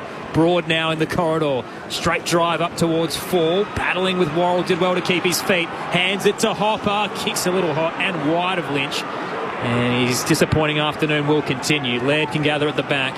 Hands it to Keane, who sidesteps Lynch and takes him on. Goes for a run out of defensive 50, and kick is placed to Worrell between two Tigers. You wonder why he gets frustrated. Yep. Playing in the side who's second bottom on the ladder. Worrell out towards Stilthorpe. Can't take the mark. Spills to the back of the pack where Trainer lays the tackle. Max Michaelani, and the umpire will ball it up. Reports last week that Tom Lynch might get an extra year. Does he deserve it, Lids and Murph? Depends how you're judging it and what you're paying him, I'd imagine. Tossed into the air, O'Brien down. Picked off by Hopper. Squeezes a kick out of there. Tumbling towards four. Worrell beats him again. Uses the body, gathers, and then hands it to Hinge. A low dart towards O'Brien. Ruckman shouldn't kick, so he handballs it over the top. Dawson now on the march. Casual and laconic as he places the kick off towards Thilthorpe. He'll look central. It's all too easy. And Walker takes the mark. His slight angle to the left, 30 from home. Yeah, it was too easy. I mean, Dawson just ambled into about 50, 55 and just laced out a teammate and then just turned inside, kicked it to Walker, and there's probably about 5 or 6 Richmond players just around him. So just a bit of danger signs here for Richmond. 2 behinds for the Texan this afternoon. Across the paint of 50, Taylor Walker heads for home and slots it. Tex on the board. And Adelaide punishing Richmond now. Margins up to 47 points. 9-7-61 plays 2-2-14. 3 minutes into the third term. It's Sunday footy on ABC Sport with Mark Murphy and Brett Delidio. And the one thing you enjoy seeing from Thilthorpe then is he took the grab and looked straight inside. Yep. So just shows you that the mindset is about being unselfish, that they Crows. Because otherwise, when you're sitting there and you're 40-odd points up and you get a mark inside 50 and you're about 25 out just to go back and kick it yourself, or I'm going to take the mark, but I'm going to look inside and see if I've got a teammate in a better position. And he saw Taylor Walker and just pinned the ears back and hit it straight away. So you love seeing that from your key targets. 21 goals for the season for Tex, who was held goalless in their last match against the Hawks. Back in the middle of the ground, Nankervis wins down the tap against O'Brien and then goes to work trying to extract it for the Tigers. Dawson slides in down low, he's taken high. And take the free kick for Adelaide in the middle of the ground. He veers out to the left, looks into the pocket. It's a great kick. As Max Michaelani had enough, did he, to be baited? As Nick Flostone tried to slap it away late. The umpire said he did in the left forward pocket. On a bit tighter than a 45-degree angle from 40 metres out. What I liked there was Jordan Dawson gets the free kick and he has a runner going past. He's like, nah, mate, have you not seen my leg and the way I kick it? Usually, today probably aside, he hasn't kicked it at his best, but that's a reason why. Is really capitalise on those inside forward 50s, put it right to hit that Michael Annie's advantage. Hit that low and hard over about 55, didn't he? Yeah, and I don't reckon Berry was doing the same. So that's why he's just like, nah, you just keep running forward, put pressure on. The opening goal of the match, Max Michael Annie, just his second goal of his career. A chance to double up here from the left forward pocket. It's a good-looking kick. He now has two. And the Adelaide forwards are enjoying having him down there. Two quick goals to start the third quarter through 5.5 minutes. And Adelaide all of a sudden lead by 53 points. 10-7-67 to the Tigers. 2-2-14. Brett Delidio and Martin Murphy with you on ABC Sport. It's a beautiful kick of the footy, straight over David Roden's hat. But he's had the roll today on Vlosten. And Vlosten's only had the 9 disposals. So, but I think the one thing there too, when he saw Dawson win the free kick, he just got to a really dangerous spot, and Vlosten was probably sitting a bit too far up the ground and didn't quite turn his head quick enough. So it's one thing to do when you're playing that defensive forward role is to go, well, I'm just going to stand next to my man, but actually get in a dangerous spot, and he did that really well. He's hit the 2 so far today. I reckon in Vlosten's defence, he was off the back of Keys up there at the stoppage. So yeah, I'm not sure who was supposed to roll up behind to get to Michael Annie, but yeah, probably a little bit harsh on Tig there. The Crows by 53. O'Brien down, looking for Peatling. Ross gets in front. Shoots a handball off to Vlostone. Jetting through into the 50. Lynch is the target. Well held by Butts. Just enough that he didn't infringe. Laird gets it off to Keane. Lynch puts him down for his trouble. McIntosh now tracking at the sub. Hands it off to Nankervis. Richmond with the footy at right half forward. Taranto, centering kick. He's got two options. They come together, but Traynor holds onto it. Nice catch. Straight in front. 40 out. A good set of hands for the young fella. It was a bit of a risky play to go. We were always told not to go to that spot on the ground, Murph. Bit of a turnover zone, but turnover city. Yeah, such is the confidence and, well, I don't know whether confidence or the courage, of the younger players these days, just to on your left too, nonetheless, from Tyler Sonsi. Trampoline zone we used to be called. He just spring back the other way, but good catch from young Traynor. 4 behinds for the Sandringham product, picked 21 in last year's draft. Luke Traynor crosses the paint of 50, leans back and arrives at AFL level. Traynor's got his first goal, and they come around to celebrate the Tigers. Margins back down to 47. Adelaide 10-7-67, Richmond 3-2-20. Lauren Borden's downstairs for ABC Sport. I think Adelaide might be about to pull the trigger on their sub, or very shortly at least. Lockie Murphy is just getting a rub down. The paperwork's been put in, and it looked like number 8 was on there. So Josh Rochelle is just running to full forward now, but I think he could be the one that's coming off if I did read that number on the paperwork right. Oh, that'll be interesting.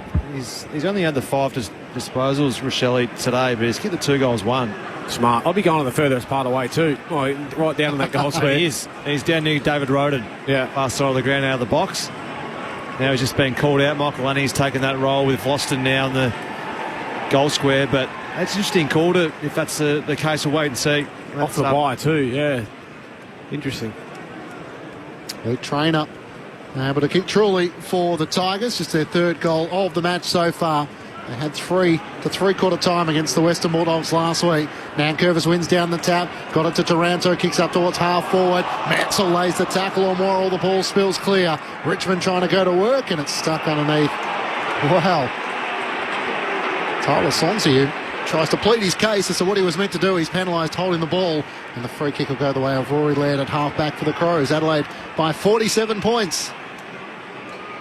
So Rory Laird, the club's all-time disposal leader, up towards centre wing. Curtin rises, can't claim it against a couple. Campbell crunched, holding the ball.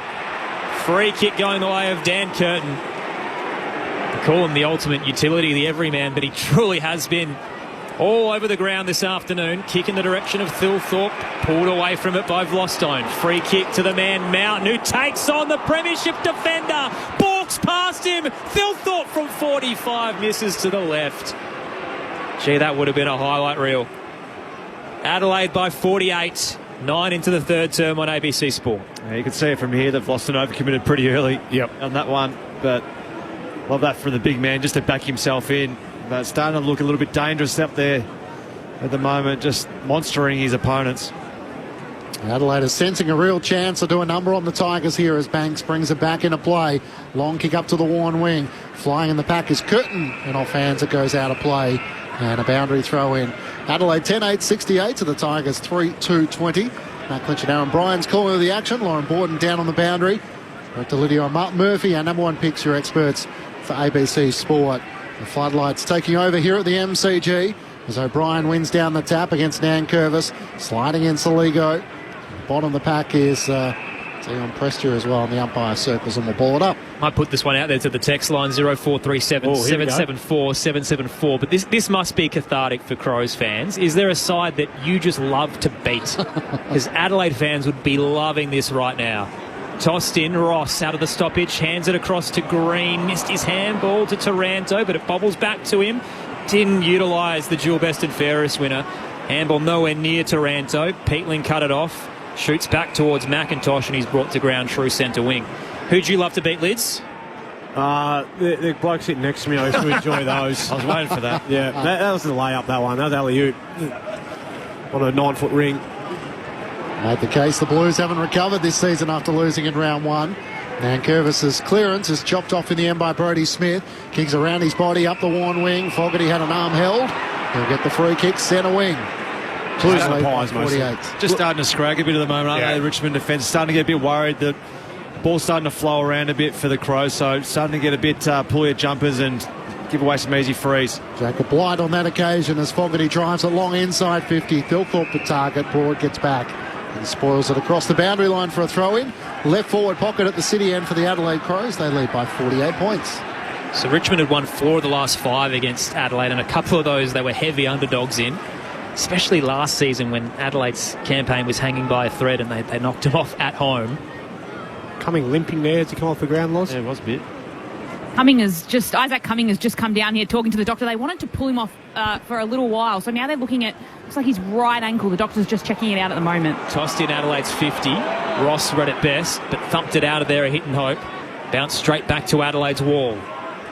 Keane has it from Smith, and now switches to the defensive edge to Rankin. Broadcast side. The Crows kicking towards the city end. Short pass to Miller. Wheels through the logo. Kick inside 50, 3-on-3. Ball pops out the back door. McIntosh trying to shepherd for Nankervis. Rochelle bounces. Says thank you very much. Oh, he's hit the post, has he? He's hit the umpire who was standing next to the post. It looked like he had rolled that through. Oh, I need to see a better angle of that replay because that looked in line. Hit the back of the post, I think. Josh Rochelle is about to be subbed, records a point alongside his 2 goals for the afternoon. Bloston isn't giving them a chance to waste any time. Brings it in to Blight. Back to Bloston. Kicks up the wing. They turn it over. Curtin comes inboard to Wayne Millerer. He's going to switch back across half-back where Butts takes the mark. Kicks out to Keane at right half-back for the Adelaide Crows. Leading by 49 points. Chips it to Laird. This kick mark game in which Adelaide have been executing, and now up to Dawson. Had the footy knocked out of his hands as he juggled the mark by Tim Taranto. Very lucky not to give a 50 there. Our esteemed producer Adam Jones, who's a Crows fan, says in all caps, that is a goal. The kick from Dawson to Thilthorpe up with one arm. Can't take the mark. Here's Keys off the outside of the boot. He misses to the left-hand side and through for a minor score. Adelaide by 50 points. Lauren Borden on the boundary. He's okay, Isaac Cumming. Did a few hops on one leg and then had a couple of painkillers as well, but he's okay to go back on. Kelsey Lafau, the only injury of the day. Out with a calf on return from his ACL. Out to the southern side go the Tigers. Miller nearly cut it off. Bobbled out of his hands, but Curtin's there with the assist. Tries to hand it to Worrell. Spear tackle from Mansell. Gave him everything. Over the boundary line, true centre wing. The other storyline out of this contest, if you're just joining us. So Richmond were goalless in the first term. Adelaide by 16, then surged away to a 41-point halftime lead. And during that second quarter, Tom Lynch throwing haymakers open-handed. Didn't really make the connection he probably was thinking about against Butts, but it will be looked at. On the outer side, out of the stoppage. Quick kick forward for the Tigers, and Mansell becomes the tackler to hold things up. Adelaide by 50 points. A chance for the Crows to move into 4th spot on the AFL ladder and move past Hawthorn As the ball spills out the way of Sam Berry, kicks Adelaide up the wing. Blight in from the side, one arm, can't take the mark. Fogarty goes to work, trying to knock it out against Broad. Keys, clean pickup, hand pass to Rankin, cuts on his right, inside 50. Thilthorpe caught behind. Miller didn't complete the mark though. Spills out, Neil Bullen with a hand pass away. Saligo with a flying shot. It's offline to the left, and Rankin's outnumbered 2-on-1. And Trainer, with support of Loston, sees it through for a minor score. Adelaide by 51 points. Feels like once more the Crows are banging the ball inside 50. What is it, 7-5 away of the Adelaide Crows. So not as many as I thought it might have been. The margin's ugly, but the scoring shots are more of a horror show, like 21-5. Adelaide could have really punished Richmond, and there's a lot of time to go. Out of the defensive goal swerve, Lostone looking for Trainer, who waited for the footy. Curtin floated in front. Central kick. That is beautiful. Yeah, it was. Spotted Michaelani and hits him 40 from home, slight angle to the right. Yeah, great patience, wasn't it? Especially on the left foot too. So had the option just to bang it in, but no, I thought let's just take an extra second here, weigh up our options, look back inside and just pin the ears back and hit him straight on the chest. That was a beautiful kick. They cannot get past centre line at the moment, can they, the Tigers? Nope. Everything's getting thwarted, brought straight back in with interest. We're only halfway through the third quarter, and Dan Curtin's had the best game of his young career so far. Max Michaelani might join him. He crosses the paint of 50. That is a gorgeous strike of the footy. Never in doubt. Max Michaelani has 3 at the MCG. The son of a gun, first round pick. Defender turn forward is a masterstroke from Matthew Nix. Adelaide's up by 57, 11-11-77 to 3-2-20. 16 played in the third term on ABC Sport. Well, here comes Rochelle and on comes Murphy, so it looks like you might have been right, Loz. Great vision down there, Loz. He doesn't look happy about it either. Yeah. Borden on the boundary. I was just watching. I wanted to know if it was pre-arranged. Maybe he knew, but he just put his hands up as if to say, oh, like, come on, does it have to be me? So he's kind of sunk to his chair at the back and he's been chucked the jumper to put on. So I don't think he's very happy about this one at all. I don't reckon he is at all, Loz. Filthy with that one. I hope the camera pans him because I can't see his head from here, but I can imagine what would be going through my head or yours, Murph, if that was us on a game where you're going to win by 10 to 15 goals as a small forward. I wonder if Taylor Walker was the sort of premeditated plan and they changed that on the run. Thilthorpe in the middle of the ground against Bolter in the ruck. Bolter shows his athleticism to almost gather it one-handed, but lost it at the last moment. Spills out through Neil Bullen's pressure. Hand pass came out from Jack Ross, slipping over Hopper, gathered by Saligo, kick is wide of Taylor Walker, racing after it Blight, little topo to his own advantage and then volleys it straight towards the boundary line, out of bounds on the full. Good connection. Picked it up cleanly enough, just couldn't control it. And a free kick going the way of the Adelaide Crows on the members' wing. Wayne Miller takes it, chips it to Rankin, straight through his fingers as he dropped what was a soda. Ralph Smith gets it for the Tigers, hand pass to Sonzi. Little fumble there from Tom Brown as he eventually gathers. Hand pass to Hopper. Sold his teammate into trouble in press here. He's tackled by Berry and Saligo, and a ball up at right half forward for the Adelaide Crows. They lead by 57 points. Sunday footy on ABC Sport. Tossed up. Bolter edged out Thilthorpe, turned and then handed it towards Neil Bullen. Tumbling kick for Adelaide inside 50. Fogarty loses his feet. Miller, though, gives it straight back to Adelaide again. Rankin shoveling, forcing his way past Miller, who just wouldn't relent. That is great desperation. Ben Miller makes amends, gets the free kick for holding the ball. Probably had a shot, but then one thing, I might make it look a little bit more silly. Then Miller had his revenge. Trying to be a bit too cute. Yeah. Rankin. Richmond's disposal in tight, not overly effective, but their pressure has been pretty solid across the afternoon. They switch to a defensive 50 and Broad will go long on the southern side. Sends it up the wing. Reaching over the top. No mark claimed by Worrell, but he's first back onto it. Hand pass chopped off by Mansell. Surely dragged down when not in possession. Not officiating umpire spotted that. And a free kick going the Tigers' way on the wing. Tom Lynch still has not touched the footy. 19 minutes into the third quarter. He's involved in an incident in the second quarter with Jordan Butts, where he threw an open fist in frustration to the back of Butts' head. That'll be looked at by the match review officer. The kick up towards half forward. Fall was in the pack. Thilthorpe as well. It spills down to McIntosh. The sub onto the action for Lafau. His kick looking for Ralph Smith.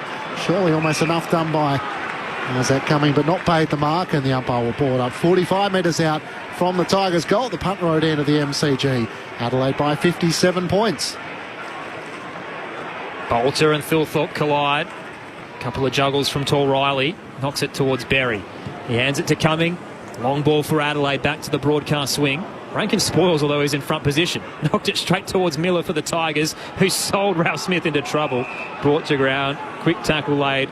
Fogarty holds him up and will get a ball up. Yeah, tough day if you're a Richmond forward. Only under 6 inside 50s this quarter, and only 23 for the day. Tom Lynch still doesn't have a touch either.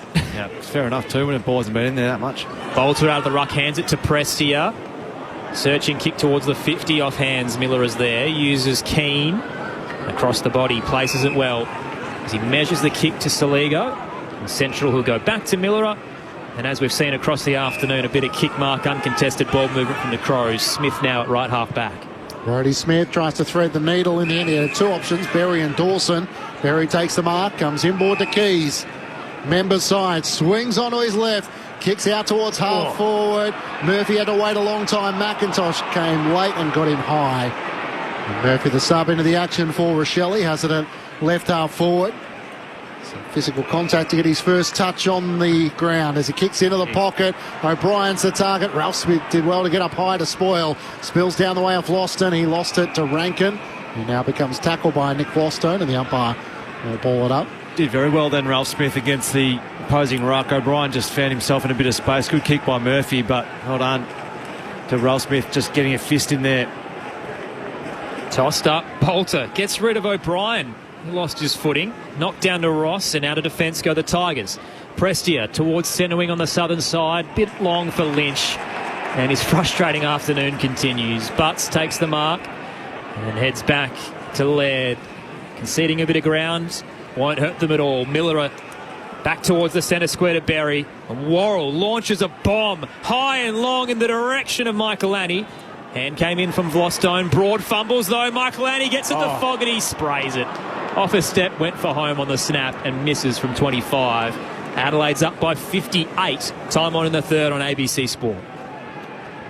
Look at the marks differential. 101 to 49. Yep. That's a bigger they can have 160 marks by the end of today. Disposals 293 to Adelaide to 215 to the Tigers, so they just can't get their hands on the footy enough. Banks out of defence, up towards Noah Bolter, who juggles the mark.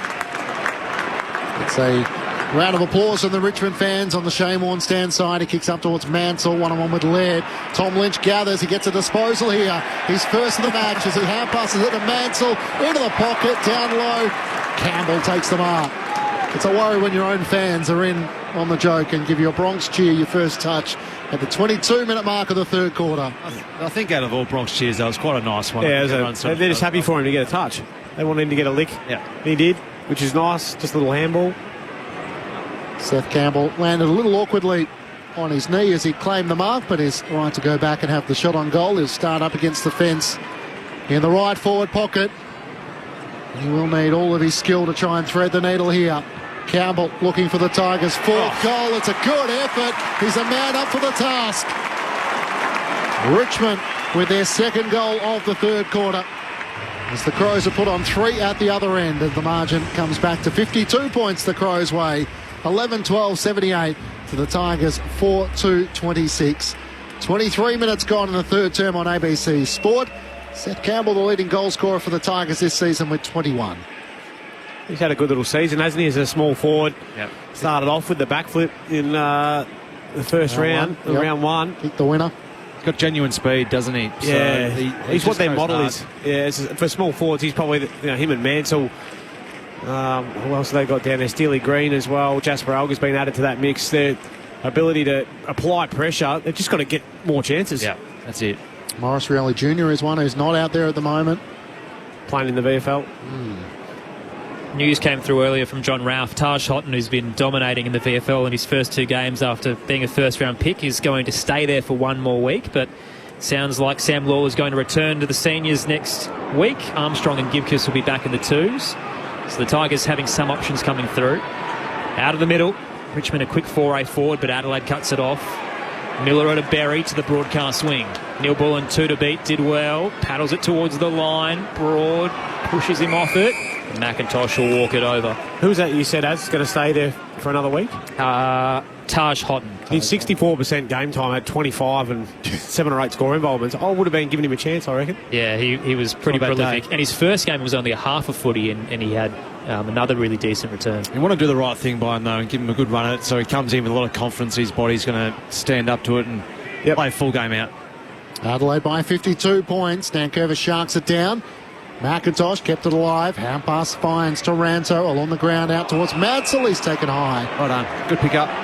Took a hit. Tackle over the shoulder and the free kick going the way of the Tigers. Jacob Hopper just got a clearance lids in the middle of the ground and kicked it straight to Mitch Hinge. There's been a bit of that from Richmond. When they do get the opportunity to get a centre bounce clearance, they can't capitalise on it. Yeah, execution fundamentals, isn't it? Just being able to do that time and time again. But you only do that through experience. You probably expect Hopper to be able to hit those targets, but when you've been down under pressure for the whole year, but certainly today, it makes it hard. 21 disposals for Jacob Hopper, going at 23% kicking efficiency. Query. Broad chips it out to Banks, who has it on the members' side. Adelaide leading by 52 points. Should mention the other name that Ralphie said is set to return. That's Jaden Short, which might play a factor in Sam Banks' role. Up to left half forward. Players converge. Off hands. Picked up by Rankin. Gets it across to Cumming down the line. Fogarty's target. Did well against Miller. Paddled it towards Peatling. Screws it around the body. It's a low ball. Made Tex work and he didn't really get low enough. Ricochets off his shin and it's going to be out on the full. No, he just going to be ball bending down then, Big Tex. Doesn't need to when you're up by 52 points. Richmond now switch through defensive 50. Banks looking to the southern side. Had to be precise. Hits Campbell between two. Steps across Miller. Outside, courageous. Targeted Ross, and Dan Curtin rather, came the other way and launched himself into the front on contact. Got the spoil in the process, and Adelaide now have the footy through Laird. That'll be shown, no doubt, in the review tomorrow, the next day, depending on when they go in. That was courageous by the young fella. Yeah. Really love to see that. And knew the contact was coming, and just still went at pace and made contact with the ball. Mark Murphy and Brett Delidio, your experts on ABC Sport, as Berry works it up to Peatling. His chip mark game as he works it forward of field to Hinge. Centre wing on the worn wing, inside 50. Fogarty the target. Broad makes the spoil. O'Brien's the unlikely. Cromer kicks towards goal, and it just bounces the wrong side of the left goal post, through for a minor score. Adelaide by 53 points. Bit of forward craft there from the big ruckman. Yep. Just got to the right spot. 10 and 2. Front and centre. 200 and how many centimetres is he? 202, I think, somewhere around there. 204. Still just get to the front, keep on getting to the well. You'll eventually get a drink lid. Play the percentages. Banks plays on up towards the southern side. The thoughts of Mark Murphy and Brett Delidio on ABC Sport there. Thoughts, jokes, banter. They got a vast skill set. Now at the back. Campbell hands it towards Nankervis. Back to the young speed star. Low ball to Tom Lynch. Crowd loves it. Out of the goal square, marched forward, dove low. He thought about sharing it. He does have an open teammate more central in Dion Prestia, but Tom Lynch needs this. Didn't have a touch in the opening half. Reported for striking Jordan Butts. And now his second disposal of the game is finally a set shot. A good run and carry, great ball use, and Seth Campbell, finally to Tom Lynch, but just lowered the eyes beautifully, the key target. The dual premiership Tiger. Tom Lynch to the jeers of the MCG faithful. Kick starts right, but it comes back. Lynch on the board with his second disposal of the afternoon. Margin down to 47 points. Adelaide 11-13, 79. The Tigers 5-2-32 as we close in on three-quarter time. A reminder as well that Fremantle and St Kilda has just got underway, and if you do want to hear it, jump on the ABC Listen app, hit the AFL extra button. We will not be offended given the quality of this game, but we do hope you're enjoying the call on ABC Sport. Yeah, that's why you got these young blokes with the speed in your forward line. It was just good follow-up. They're up nice and high. Young Seth Campbell, he got the ground ball up to the Nankervis, but then his ability then to change direction and that speed. It's a great little kick to Lynch. Very hard for that to be defended by Butts, but nice for Lynch to be on the board and to knock that one through. Would have copped a huge spray had he missed it. All of a sudden, the Tigers with 3 goals straight to Adelaide's 3-6. We're back to a 47-point lead.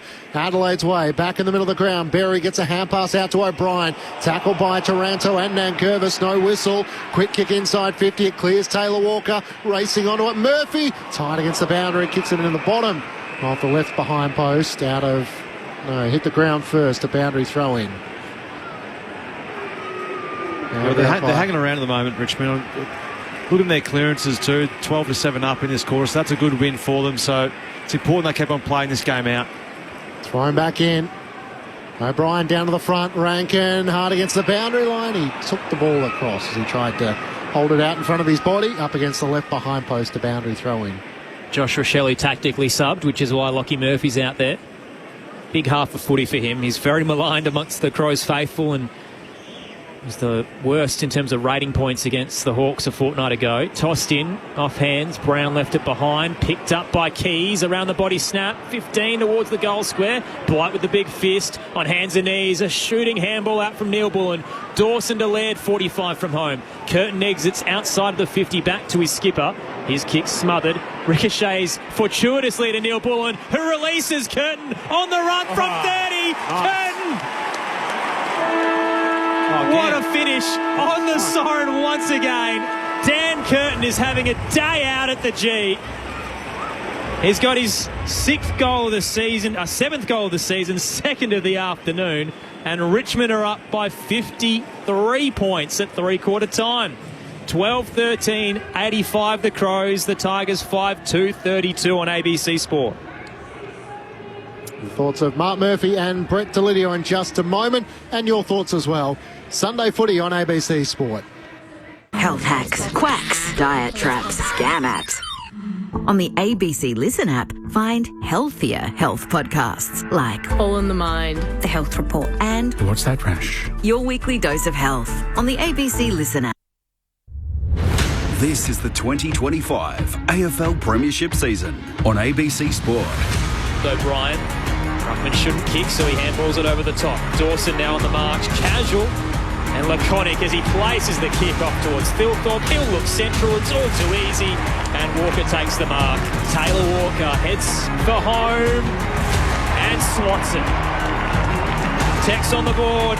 Now to the defensive goal sweep. Lostone looking for Trainer. He waited for the footy. Curtin floated in front. Central kick. That is beautiful. Yeah, it was.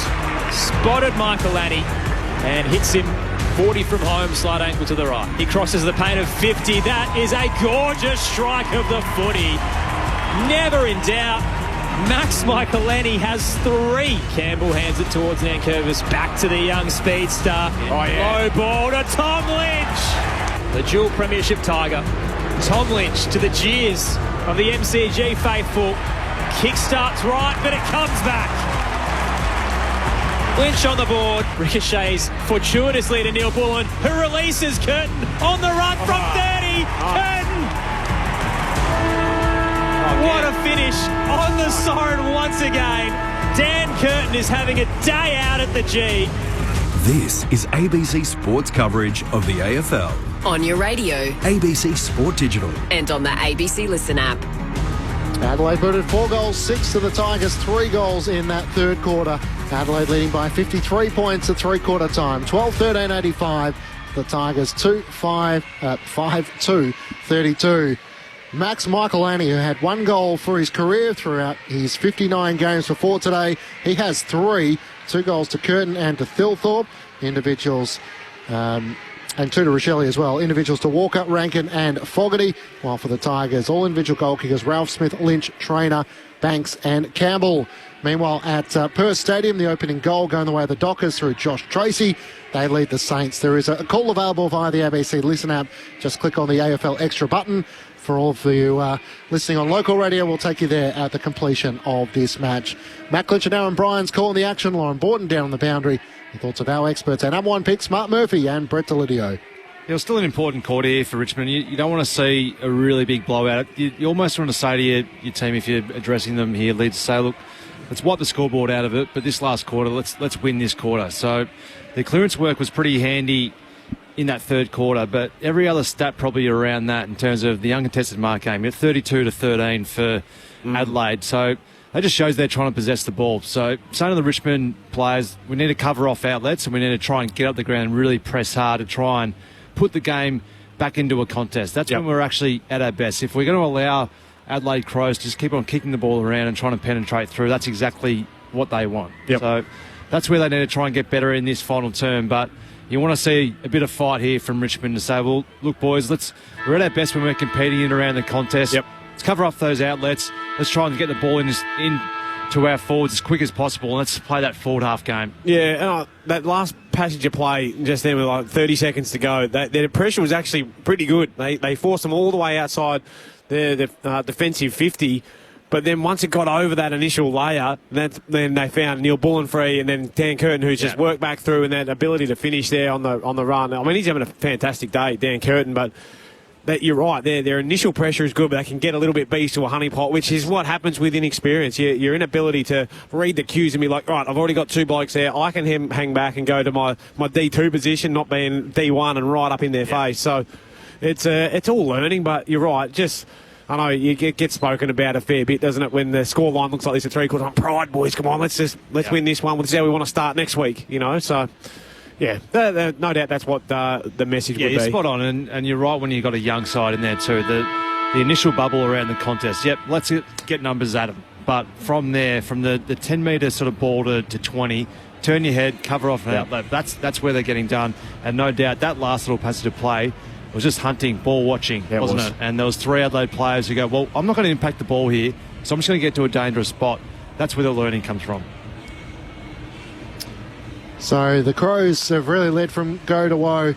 They led by 16 points at quarter time, by 41 points at half time, and lead by 53 points at 3/4 time. And Max Matty Nix is just talking to Josh Rochelle as they come off the ground. He's got his arm around him. I don't reckon it's been received overly well. But he's got a smile on his face. Yeah, but deep down, I reckon I know what that's going on in his head. Yeah, good on you, mate. You could relate to a bit of that? Well, I've never been subbed out in that sense, where you feel like you're going okay. It's even the little things that coaches pick up on, like just having the hoodie on. Yeah. Like that's just over like the top, just a tale to say, well, you know what, just cop it. Don't hide. Don't put yourself in the cave. But it's one of those things. I don't think any player loves to be. It's only pride that's making him do that, though, isn't it? Because he's proud of his performance and he wants to. But, yeah, at the end of the day, you've got to put the team above yourself. Channel it the right way. Adelaide by 53 points as we get the final term underway. In a moment, the bounce sprays out to the right-hand side and will be recalled. Matt Clinch and Aaron Bryans calling the action. Lauren Borden down on the boundary. Brett Delidio and Mark Murphy, your experts. Sunday footy on ABC Sport. O'Brien wins down the thrown-up ball. Tap down to the left where it's socket. Out towards Ralph Smith, though, for Richmond. Gets the hand pass away to Banks, who arcs out to the right at half-back and kicks out towards Prestia. Just cleared the fingertips of Peatling. Prestia tries to do the umpiring, saying that Peatling hadn't stood on the mark. Umpire isn't engaging in that. Prestia on the members' wing. Swings out to his left, kicks in the direction of Tom Lynch and Jonty Fall in front. Jordan Dawson flies in front. Takes the intercepting mark for the Adelaide Crows. Disposal 22 for the skipper. Was the best on ground the last time these sides met, round 13 last year. On that occasion he had 32. Up to the broadcast wing he goes. He's looking for Michael Annie. The defender turned forward, who's kicked 3. Off hands it rolls over the boundary line. Other news of the day, Lafau out with a calf injury on his return from an ACL. Tom Lynch reported for striking Jordan Butts. Josh Rochelle tactically subbed for Lockie Murphy just after half-time and doesn't seem overly happy about it. Does have a history with Matty Nix letting him know to behave himself. Out of the stoppage, the tap down to Saligo, who is absolutely coat-hangered by Nankervis. Just a reckless tackle. Second time today. Free kick. He'll hand it off to Hinge. Bullet pass to Thilthorpe. Bounces off his chest to Peatling. Running out of room, he tries to tumble one to left half forward. Ralph Smith cuts it off for Richmond. Looks for a bit of acreage. Kick was wide. Bounces over the line. And it'll be tossed back in. Adelaide currently by 53. On the SMS 0437 774 774. Josh says, enjoying the call, boys. Carlton supporter here, but I'd love to have Murph and Lids on the wireless for every game. Love the experienced players' comments. Go Crows. Have a good night. Thrown back in. O'Brien wins down the tap. Dawson fends off the tackle of Ralph Smith on his left boot. Kicks inside 50. Over the head of Thilthorpe. McIntosh at the back. Ran into Fogarty and you're not getting past him. The ball spills out with the tackle of Murphy supported there. And in the end, it's locked up underneath Banks and Isaac Cummin on the bottom of the pack. So 40 out, Adelaide's 50. O'Brien wins it down. Backward tap to Pete Ling, who lost it at his bootlaces, gets another crack. Shoots the handball towards Murphy. No look, missed Michael Lanny. Coming through Dawson, tries to tow it away. But diving across was Traynor. No dangerous disposal there. So in the end, it will be a ball up as the tackle is laid. Tony's listening in Adelaide with the cool weather, with the headphones in on the ABC Listen app. Danny in Adelaide. Normally Adelaide is listening from Botswana. Coming through loud and clear. Nice. And Curvis down. Campbell hands it across. Brown to right half back. Taranto set upon. Murder of Crows around him and brought down. Free kick holding the ball. Hinge will take it. Little backtrack kick to Worrell, who's at the attacking edge. Pops up, spots a target he likes. 30 from home. It's Riley Thilthorpe. Yeah. The height and the length was centimetre perfect. That was an amazing delivery. Just enough to get it over Fogarty's one-on-one and down into Riley Thilthorpe straight in front. I think what Adam Muzo were disappointed with there is that Worrell could take that mark, fall to his knees, and yet still no one came across to put any frontal pressure on. And that's what gave him that access to just put it on a platter for Thilthorpe. In the Coleman race, Riley Thilthorpe started the round in 8th. Trots in, Riley Thilthorpe has 3 at the G. Adelaide's up by 59 points. Game high margin. 13-13, 91 to 5-2, 32. 4 minutes into the final term. Sunday footy on ABC Sport with Mark Murphy and Brett Delidio. I've got a question for you, Murph. Do you think that his ability to go into the ruck hinders him or helps him in this with his game?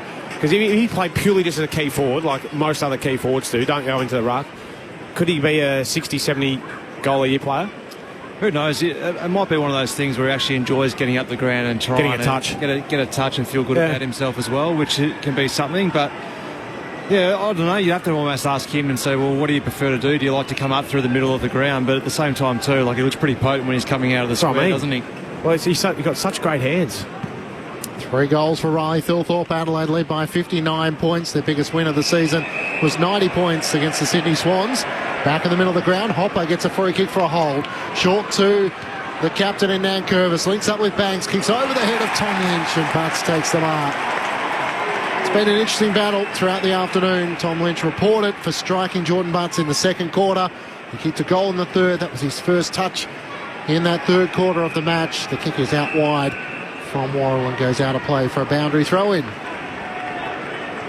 there's probably also no one else who can come and fill that role for them, perhaps, as well. And the importance of having a good contest in around the ball is really important when O'Brien isn't actually in that ruck. Tossed in, O'Brien. Got a paddle down. Prestia, though, read it best. Hands it to McIntosh, then Hopper. Dancing and dodging away from Cumming, but didn't know where to go. Finally kicks to the attacking edge. Green came late with a fist. Very quiet today. There's a whistle coming back, and Nick Vlostone will receive it. Has it just behind left half forward for the Tigers. Lowers the eyes and drills it to Taranto, who marks 40 from home. Slight angle to the left. It just almost blindsided Rory Laird, who was running back, and just sort of went to the wrong man there, and Taranto just popped up back at the leg. Easy as you like. Those are the easiest kicks to hit. So if you switched on as a midfielder running back towards goal and just do a little tick lead back up at the ball carrier, they're the easiest ones to find. You just got to have a good ball used with ball in hand at the time. Hasn't been an overly prolific afternoon for Tim Taranto. Just the 15 touches. This might be a game changer for him. Taranto heads for home. It starts left. Never really a chance. Minor score. Adelaide by 58. 6 into the final term on ABC Sport. A goal for Isaac Keeler for the Saints in Perth. They lead by a point over the Fremantle Dockers. We'll take you there next. There's a turnover by the Adelaide Crows across half-back. And it's taken by Ralph Smith. Out towards Sonsi, long to the goal line. Jasper Elba tries to get a boot to it. He's claiming it. All eyes to David Roden, says the all clear. There was a tangle of bodies on the goal line. And the teenager dropped it to his boot to kick his first goal in AFL footy. Doesn't matter how you get them. The 18-year-old picked 58 in 2024. Was able to create something on the goal line for his first goal. And Richmond all of a sudden have one back the other way. Adelaide by 52 points, 13-13-91 to the Tigers, 6-3-39. 7 minutes gone. Final term, Sunday footy on ABC Sport.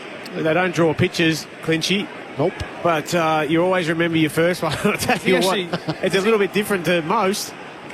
He's run into the goalpost.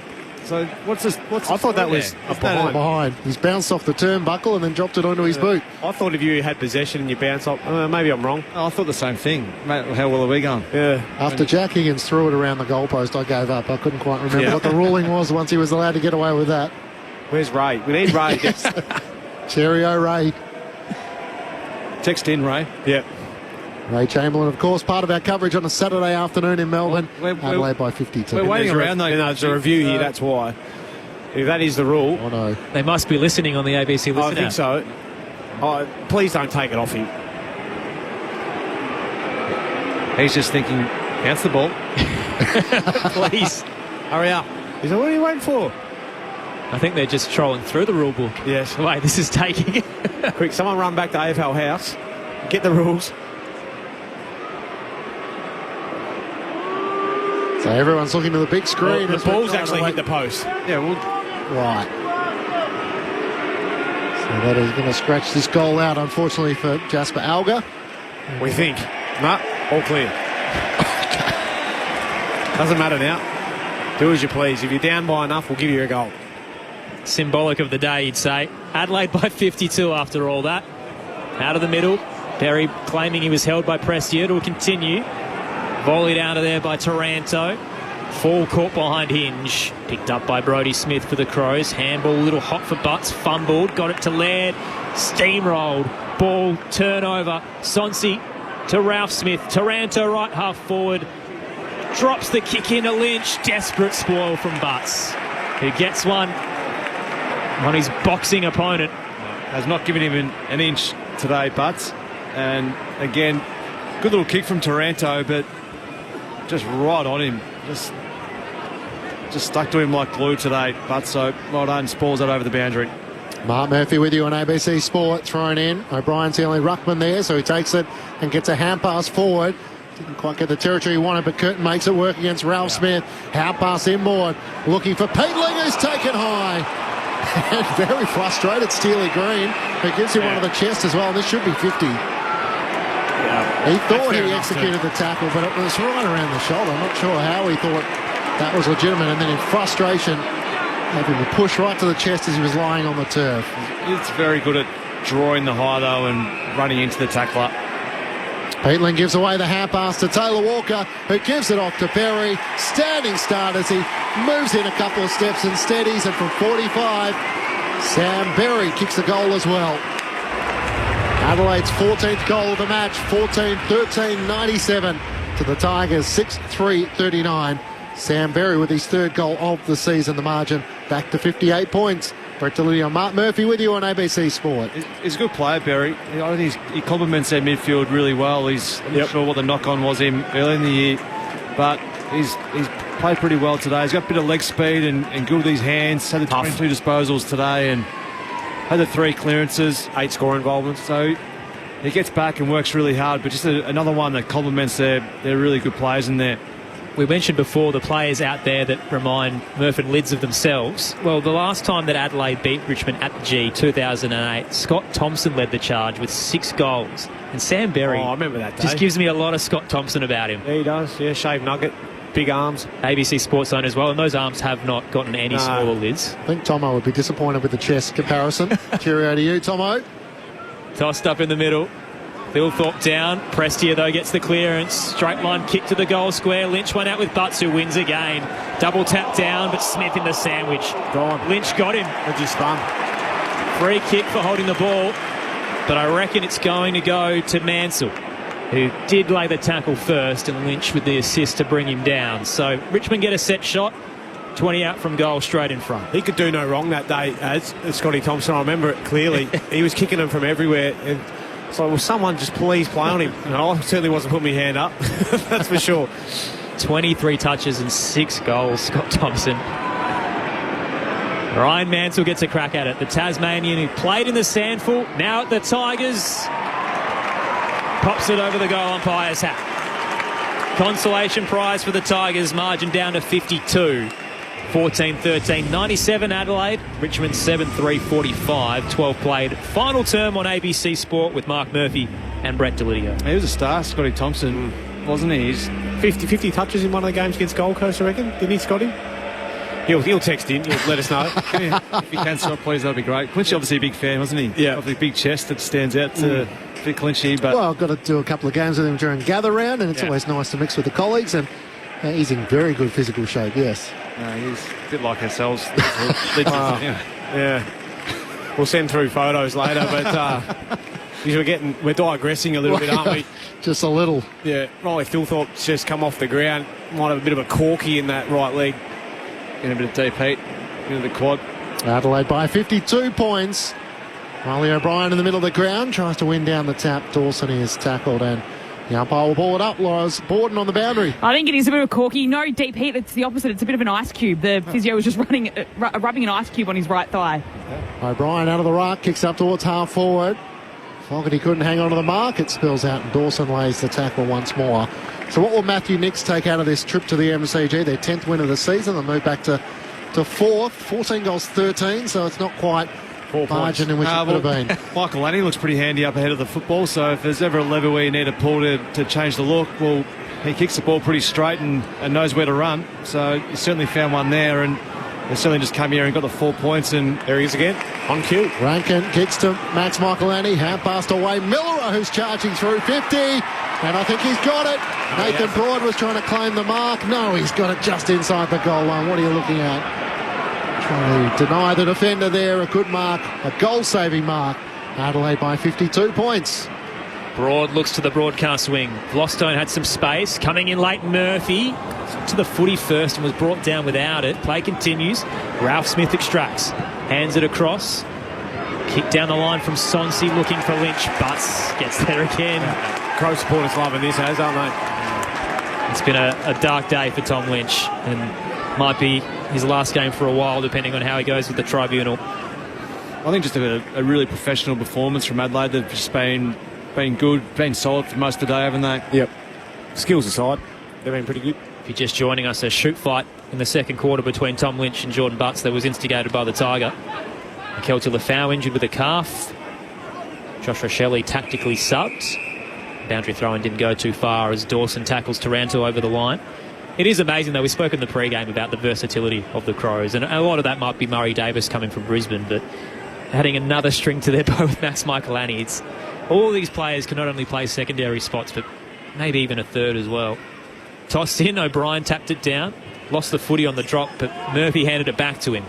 Now Dawson arches the back and breaks away from Sonsi. The skipper sends Adelaide inside 50. Walker with the nudge on Blight, takes the mark. Blight wasn't overly happy with the contact, but Walker held his ground. Just a little shoulder was enough to free himself up. And the Texan will have a set shot, 25 out. Yeah, well, it was smart craft. He was engaged with his opponent. Yeah, forearm. It wasn't a push, just forearm. Yeah, got a bit of separation and then came back to him and hit him right at the right time. But that's just a fair bit of experience in that play there, and came back the footy nicely. Taylor Walker starts 45 out, couple of steps and drills it through. Taylor Walker with 2. Adelaide with 15. Their lead's up to 58 points, 15-13, 103 to 7-3-45, and the crowds come through as well. What did they say, Clinchy? They're anticipating 30,000. That's what they were hoping for. We've got 23,231. It's a cold day. Not quite out in their droves, are they, Murph? Unfortunately, Tigs fans didn't see up against a potential top 4 team, and your side's dwindling away down the bottom half of the ladder. He's an aesthetically pleasing kick of the footy, Tex Walker, isn't he? Off both feet, just kisses it. One day he kicked 6 or 7 against us in a pre-season game down at your old home club. Down at Icon. I said, geez, you want to keep those boots, Murph? Tex. And he said, get over. Lizzie thought I was having a go at him. I was like, man, I'm giving you a compliment, you clown. Why am I not really surprised by that? As from the stoppage in the middle of the ground, the ball spills out. Tim Taranto can't break away from Berry, and the umpire will throw it up. Adelaide by 58 points. Taylor Walker, 35 years of age, still contributing with 2 goals this afternoon. O'Brien does the ruck work in the roving, kicks up towards half forward. Miller clears it down to Tom Brown, kicks off the outside of the right boot, out in front of McIntosh, who races towards the boundary line. Got a cruel bounce, and Neil Bullen gathers for Adelaide. Looks up inside 50, kicks towards Keys or Dawson. Dawson had a good piece of it, couldn't hang on. Hand pass to Berry from 50, long to the one-on-ones in the goal square. Philthorpe in front position. Curtin was looking to fly from behind, but Riley had it covered. Inside the goal square, he marks just metres out. He's a beast, chance to kick his 4th. Yeah, well, I thought Dawson had a fair play on that mark, but good clean up at ground level. Berry coming past. You give him a chance one-on-one. You back him 8 or 9 times out of 10. When you, she's so strong, and his hands are so sticky. He's just a huge man, isn't he? Big buckets for hands. In the top 5 for the AFL for contested marking, and he is a handful as he looks to come through. Riley Philthorpe for his 4th as he pokes it through to the punt road end. And Adelaide continue their charge in the final term. 64 points is the margin, 4 goals to 2 so far. The biggest lead of the match so far. Adelaide 16-13, 109 to the Tigers 7-3-45. Brett Delidio, Mark Murphy, your experts on ABC Sport. Well, there's a bit of discussion before the game about Tex Walker, but the importance of him playing with Philthorpe. I just think the lead-up options for Tex. So he was up the ground, further up, providing an option, bypassed him, and then that way, other than Curtin, probably almost spoiling the party there in the goal square. Having this bloke deep inside the goal square, he's going to cause an enormous amount of pain and headaches for opposition defenders. If he can get one-on-ones, that's a pretty good look for Adelaide. So the importance of having Tex Walker up and going and being that lead-up option, I think they complement each other really well. In the middle, O'Brien wins it down for the Crows. Neil Bullen, or Murphy rather, misses his target. So Ross gets it out wide to Miller. On the broadcast wing, Adelaide by 64. Richmond inside 50. Fall thought about a sit. Didn't quite get the hang time. But a free kick's going to go the way of Noah Bolter, who was pushed into the contest. Yeah, against Keane, there wasn't a lot in that, I didn't think. Maybe I'm wrong. It's almost a little bit of double action. Umpire just seeing it. I thought Noah had actually misread that in the air, and he went to jump, and then because he saw the hands in the back, that's why he paid against him. Bolter at right half forward will kick from 50. Gives it everything. Not a bad looking kick. Fading late to the left, and a minor score as it's knocked through. Adelaide's lead 63 points. Sunday footy on ABC Sport here at the MCG. Fremantle and St Kilda coming your way next if you're listening to us. But if you want to dive right in, you can jump over to the extra button on the ABC Listen app. The Dockers are up by 3 in Perth. Quarter time there. Kick out towards half-back for the Crows. Tex Walker's onto it. Gets it from Hinge. It's the hand pass away to Laird and back to Tex at half-back. Walker's on kick up towards the wing. Dawson was held when he couldn't get a run at the footy, and will take the free kick centre wing on the Warren wing. Adelaide by 63 points. The captain looks inboard as Dawson on that left boot drives him inside 50. Philthorpe the target. He'll get a free kick here in front of Ben Miller. Had that right arm across the body, just trying to reel in Philthorpe, and in the end gave away the free kick. And Philthorpe with a chance to put his 5th of the afternoon and his 3rd in the final term.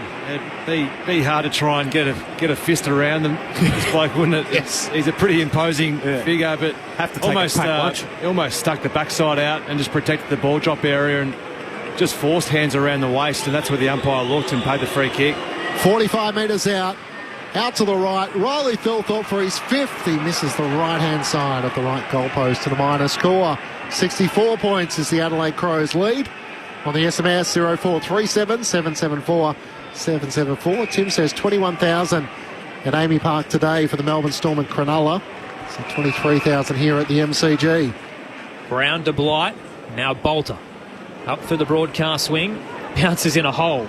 Up towards the attacking edge. Smith darting through the midfield. Gathers and hands it. Sweeping handball rather to Curtin. Close to the boundary line. He'll head back.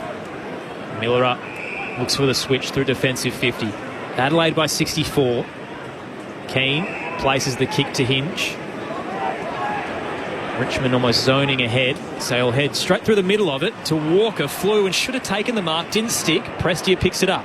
Hands it to the back for Richmond to Banks. And now Broad looking to the southern side. Trainer at his first goal this evening here at the G.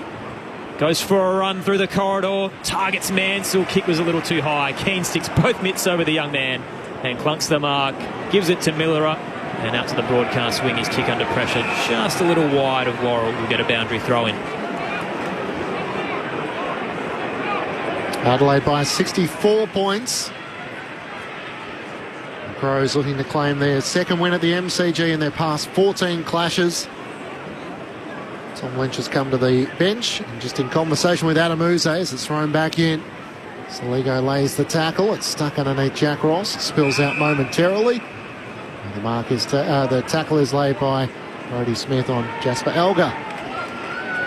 And the Adelaide skipper sniffed out a goal in this last quarter. He's set himself up as full forward at the moment. O'Brien wins down the tap, but it's Hopper for the Tigers. Hand pass to McIntosh. Over the top to Dion Prestia. It cuts through traffic. Hand pass back to Hopper. Chips it forward. Elgar marks on his chest. Now to the right. Kick from about 45 metres out on a 45-degree angle.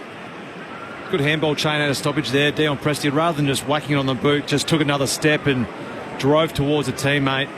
That just opened up and found a free ahead of the football. So certainly pays to have a bit of composure around the stoppage rather than just getting it and just hacking it forward and giving your forwards an opportunity and using the lanes.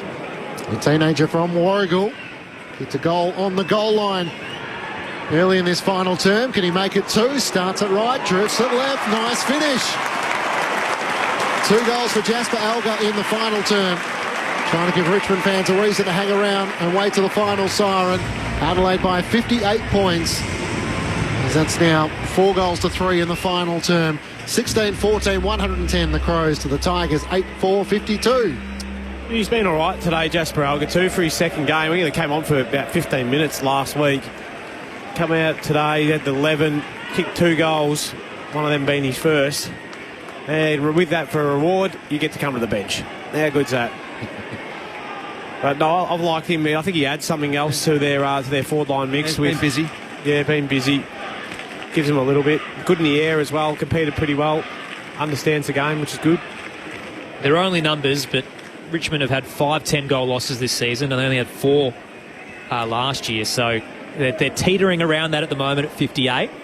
But you feel like if you compare it to last season, Richmond are a better place. The green shoots are showing signs. They've been competitive against better sides.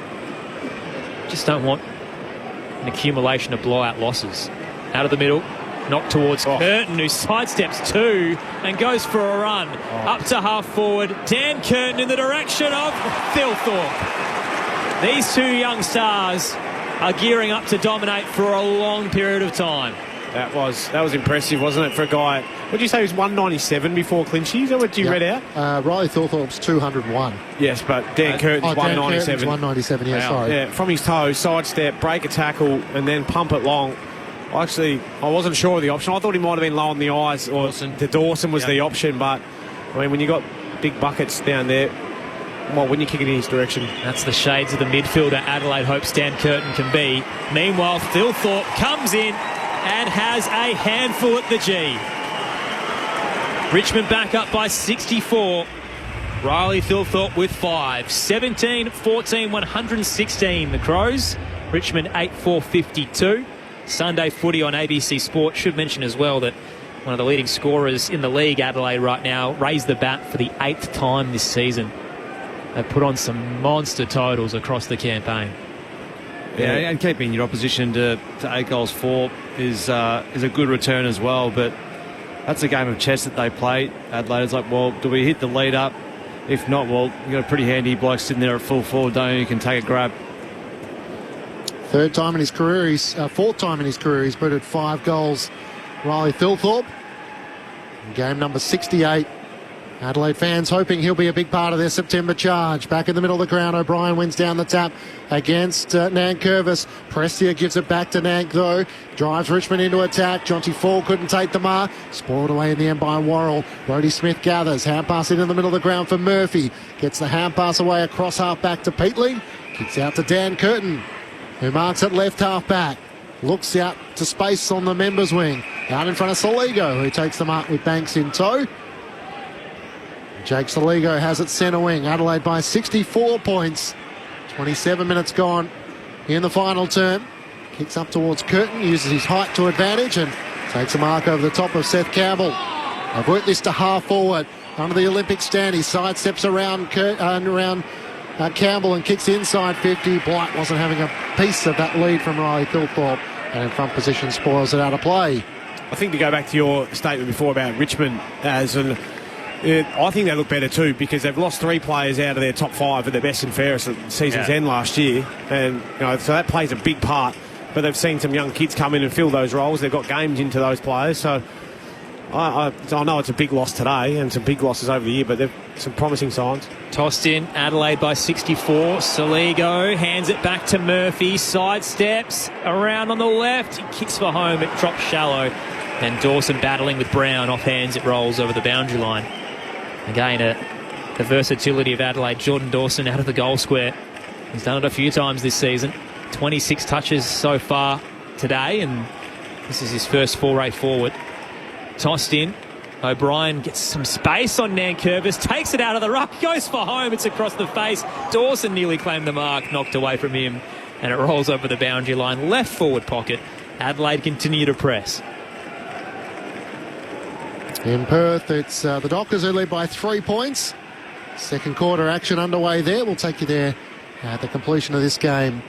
Thrown in, Nankervis and O'Brien. Nank gets it down to Banks, who kicks into the middle of the ground. Steely Green has had a quiet afternoon. He's bumped off it here by Neil Bullen. Kicks off the outside of the boot. Inside the 50 to the pocket, where Banks had it momentarily. Hand pass chopped off by Thilthorpe. Down low for Riley O'Brien. And the big ruck claims the mark in the left forward pocket.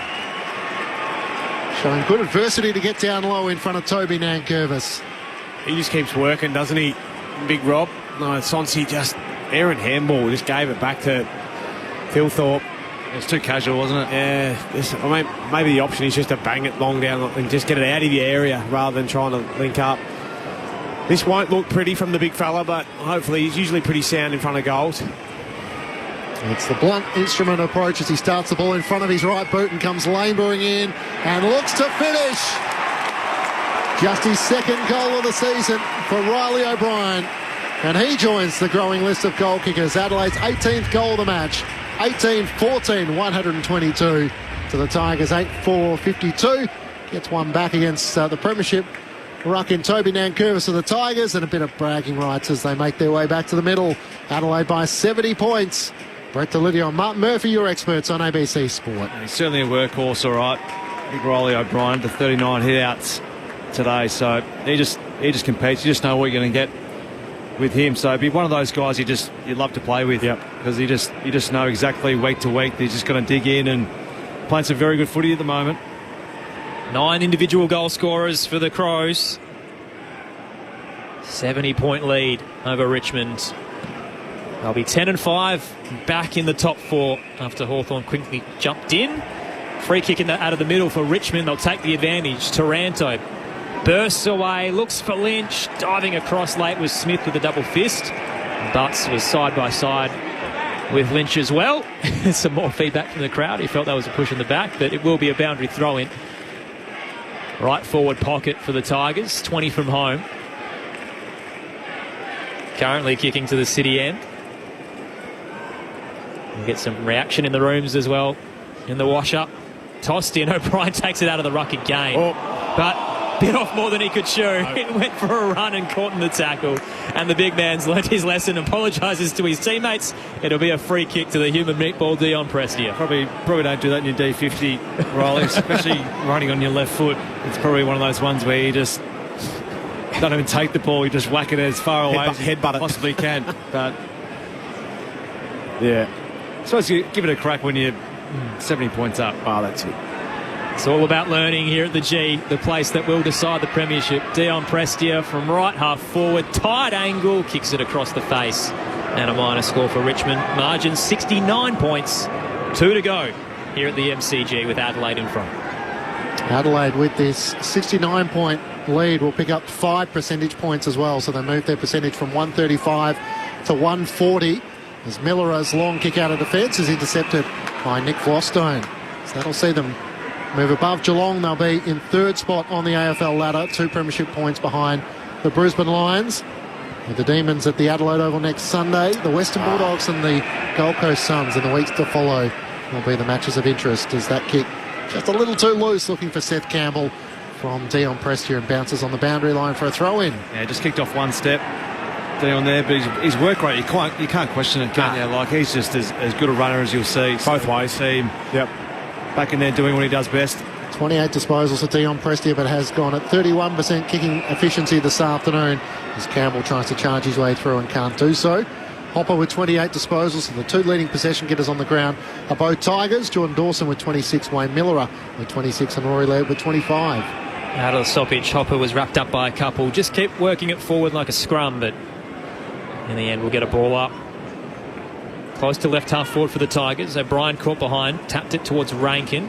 Ripped away though by Ross. Gets it out to Campbell, and he knew immediately as he hit it off his boot it wasn't where he wanted it to go. Off hands, about 30 from home. Curtin gave it to Miller, tried to take the tackler on, went to ground, but play will continue. Handed it back to Curtin, and then Pete Lynn's kick is smothered. Boundary throw in, 35 out. Richmond's 50 currently down 69 points. 5 of those 8 games to come for the Adelaide Crows are at the Adelaide Oval. They take on the Western Bulldogs at Docklands, the Gold Coast Suns at the Adelaide Oval. They have the showdown, of course, to come for a second time. The Hawks still to come at the Adelaide Oval. So some great tests to find out where Matthew Nix's side belongs in the top 8. Tonight they'll be inside the top 4. They'll be up to third position. Prestia inside 50. Flying back with a flight. Brodie Smith got a shove. And we'll get the free kick in the right back pocket for the Adelaide Crows. That fixture is well clinchy, so 4 sides in the top 8, 4 sides that aren't, and the run of games you touched on before at home, so Gold Coast showdown Hawthorn, they've got the hardest teams at home, so it feels like a very favourable fixture. Meanwhile, out to the broadcast wing, Saligo tried to go for a spec and was nearly cleaned up by Michael Annie coming the other way. Free kick for a push in the back. Richmond will take it. Going for a run. Banks. Excellent delivery to Bolter. Tight in the pocket, 25 out. It could have been dangerous for Michael Annie. That's not what you need in the last 2 minutes of the match, is it? And Nixie be sending that message out. Just cool your jets, young fella. Be careful. It was because Saligo went a week early. They pushed Trainer into it. He lost his landing mat, didn't he? Yeah, took his legs out from under him. So Noah Bolter starts on the boundary line, right forward pocket. Kick is hit both posts. Nearly squeezed in, and it's ricocheted between the two. Don't see that often. Split. He's done well. Adelaide's lead is down to 68 points as we close in on the final siren here at the MCG.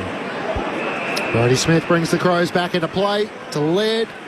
Into the back pocket for Mark Keane as they count the seconds down.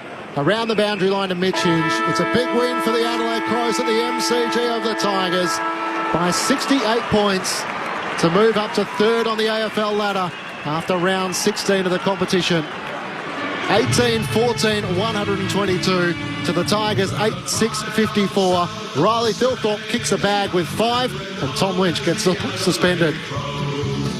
We're courageous, stronger, faster, and respected by our foes. Admiration of the nation, our determination shows. We're the pride of South Australia, we're the mighty Adelaide Crows.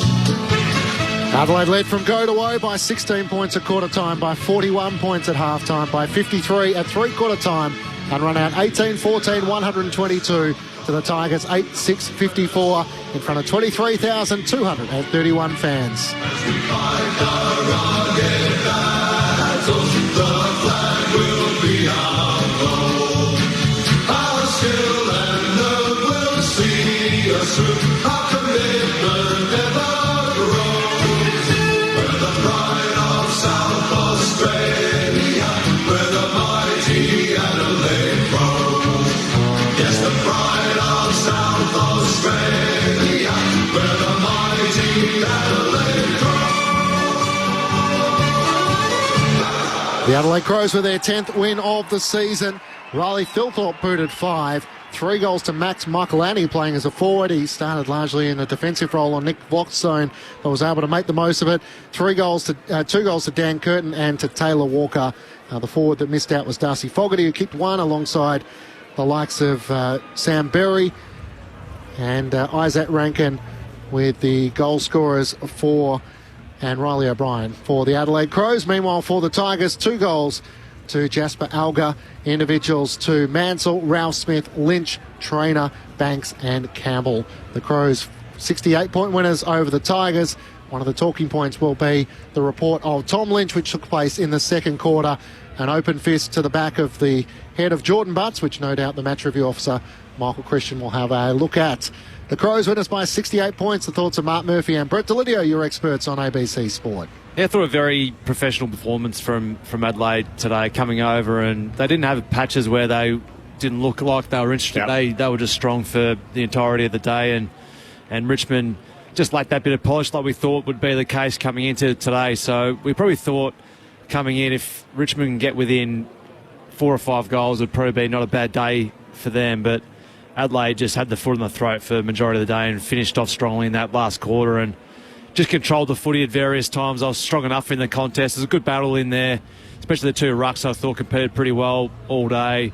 The clearances are pretty even for majority of the day as well, but just the uncontested mark tally, if I can try and get this up for the majority, 115 to 65. So that just tells you that they're probably not sitting there thinking, oh, I'm just going to ball watch here. They're getting out, doing their work early, Adelaide, and making position really early, so it's an obvious uncontested mark to hit with ball in hand. And probably that's the learning curve for Richmond, is when you can't impact, where do I need to be? So that's always the issue for young players and young teams, is that secondary bobble around stoppages, and then also just the play about, well, where am I running to and where do I need to get to next? If the ball's going to come in one way, it's usually going out the other. I need to make headway and work really hard to get out and make position. So Adelaide, just a very strong performance for the 4 quarters and drove the nail home, Lids. Yeah, as you said, professional in terms of they got the job done, come over here, executed 4 points, go home, but wasn't their most polished day, I didn't think. I thought they handballed the players under pressure a little bit, and therefore brought on the tackle and the inability just to be clean. It wasn't like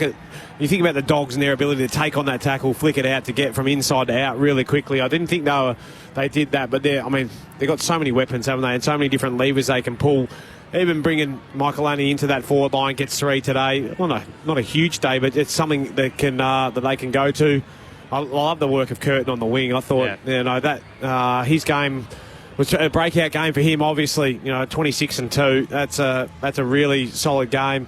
Led really well by their captain in Dawson and Big Thilthorpe up front. His ability to catch it. I thought Walker. We spoke about the three forwards at the start of the day as to what that looks like for them. Fogarty, not a big day today. Only the 8 touches and 1 goal too. Big Tex Walker was 16. Like he fought on pretty manfully, didn't he? With 2-2.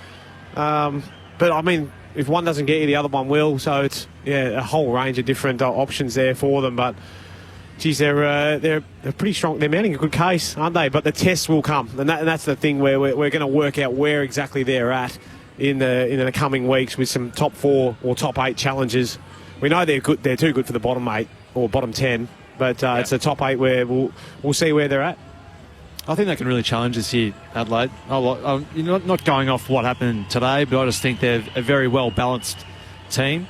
They've got versatility. Yeah, they've got some stars. They've got versatility, but Dawson's their one genuine star in there. Rankin's he's an emerging star, I think, and Thilthorpe, obviously, with what he's doing. But yeah, the more they can find from some of these guys, we don't know quite a lot.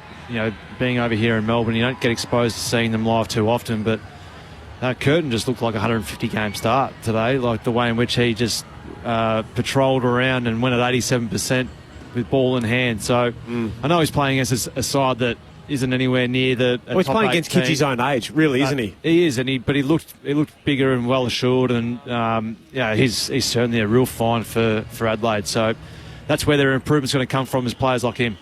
Crows winners by 68 points. I think they're almost ready to go. Lauren Borton down in the Adelaide rooms. They Exactly. She's just a very slow walk down to the rooms when you win by 68 points. I guess there's no real rush to get into the centre of the rooms and sing the song. It was Isaac Rankin that was the first one in there. They're still milling around as they make the circle. A few tennis rackets out here. I saw Josh Rochelle had the soccer ball as, so maybe they're multi-sports. Obviously, Josh is a talented soccer player, but a few tennis rackets here as well as they were warming up too. But they're gradually getting here and into the circle. Phil thought the last one in as they get ready to sing the song.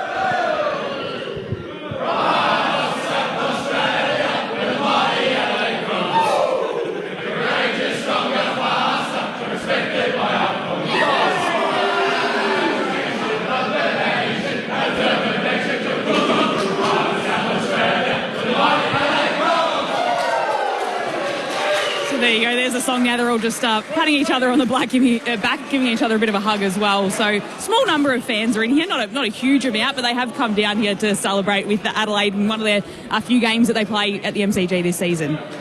All right, thank you, Loz. Adelaide 68-point winners. There's a fair bit of backslapping going on. Matthew Nix is down there.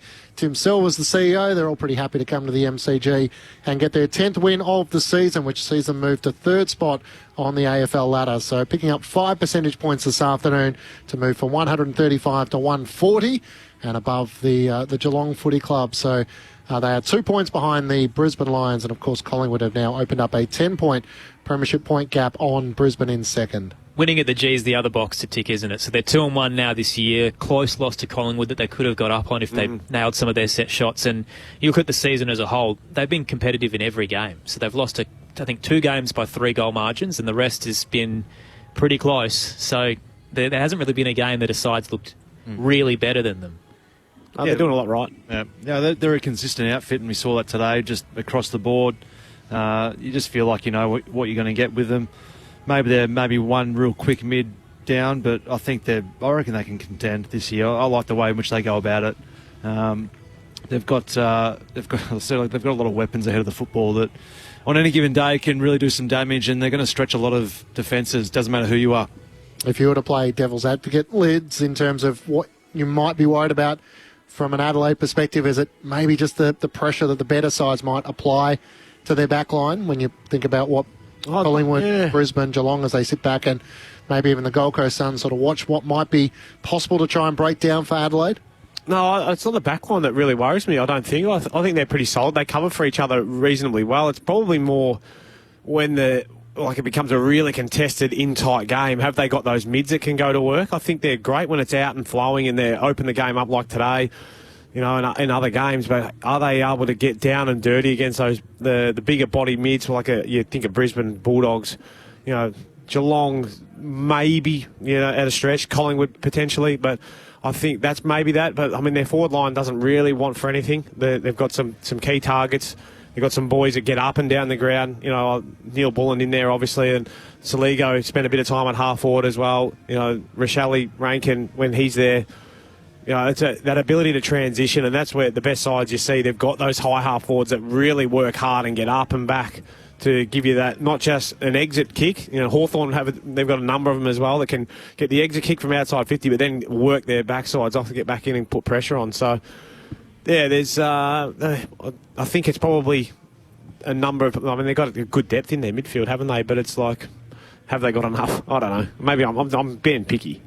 No, but I think that's where we're at in the season. We're trying to work out those that are going to be genuine contenders and those who might be exposed when we get to September, and the Crows are ticking a lot of the boxes at this stage against the sides that are in the bottom 4, in the bottom half of the competition, but can they do it against the best sides when they get their chance? Yeah. Your explanation, Lids, about A-graders in the midfield was essentially the summary of the Brisbane-Adelaide game about a fortnight ago or just over that it was a wet night and Brisbane really got ascendancy at stoppage. But Adelaide, they should have won, and Adelaide kind of were just better off half back. But yeah, if you're counting, I guess, all Australian accolades or whatever, like it's Jordan Dawson, and then there probably isn't a lot around him, is there? Yeah, which doesn't correlate always to wins, does it? But I think that, I mean, Brisbane, they bat super deep, and they've just got a number of guys they can sort of spit through their big game players and performers when they're, you know. Well, we've seen them go to work and do it on the big stage, haven't we? Whereas Adelaide, we haven't seen it yet. Yeah, that's the other factor is essentially playing finals for the first time as a list, and doing it if you're a top 4 side is a pretty foreign place to be in. Usually you kind of need a chance to experience it before you take that next step, and they've just rocketed right in. Yeah, but they've had a few years where they've just been right on the cusp, and they've been stiff, and a few umpiring decisions here and there that have probably cost them winning a few tight games that would have ended up them playing in finals. But I think they're a senior enough side to go into a final series and feel pretty confident about their game, because their game, I think, will hold up in finals football. And they have a pretty fit list as well, with the exception of Matt Crouch. We saw Peatling came in for Pedler, so they'll have a few light-for-light choices in terms of they'll have to make the decision as to where they feel like their best team is at the moment. But for the moment, they've got a very good list of health. Yeah, they do, which is, you need that coming towards the back end of the year. So it'll be interesting to see when they do play those bottom half teams, whether they look to rest, rotate, and look after their key players. We're waiting to bring you a reaction from the Adelaide Crows Rooms winners by 68 points at the MCG. I mean, the storyline is going to be Tom Lynch.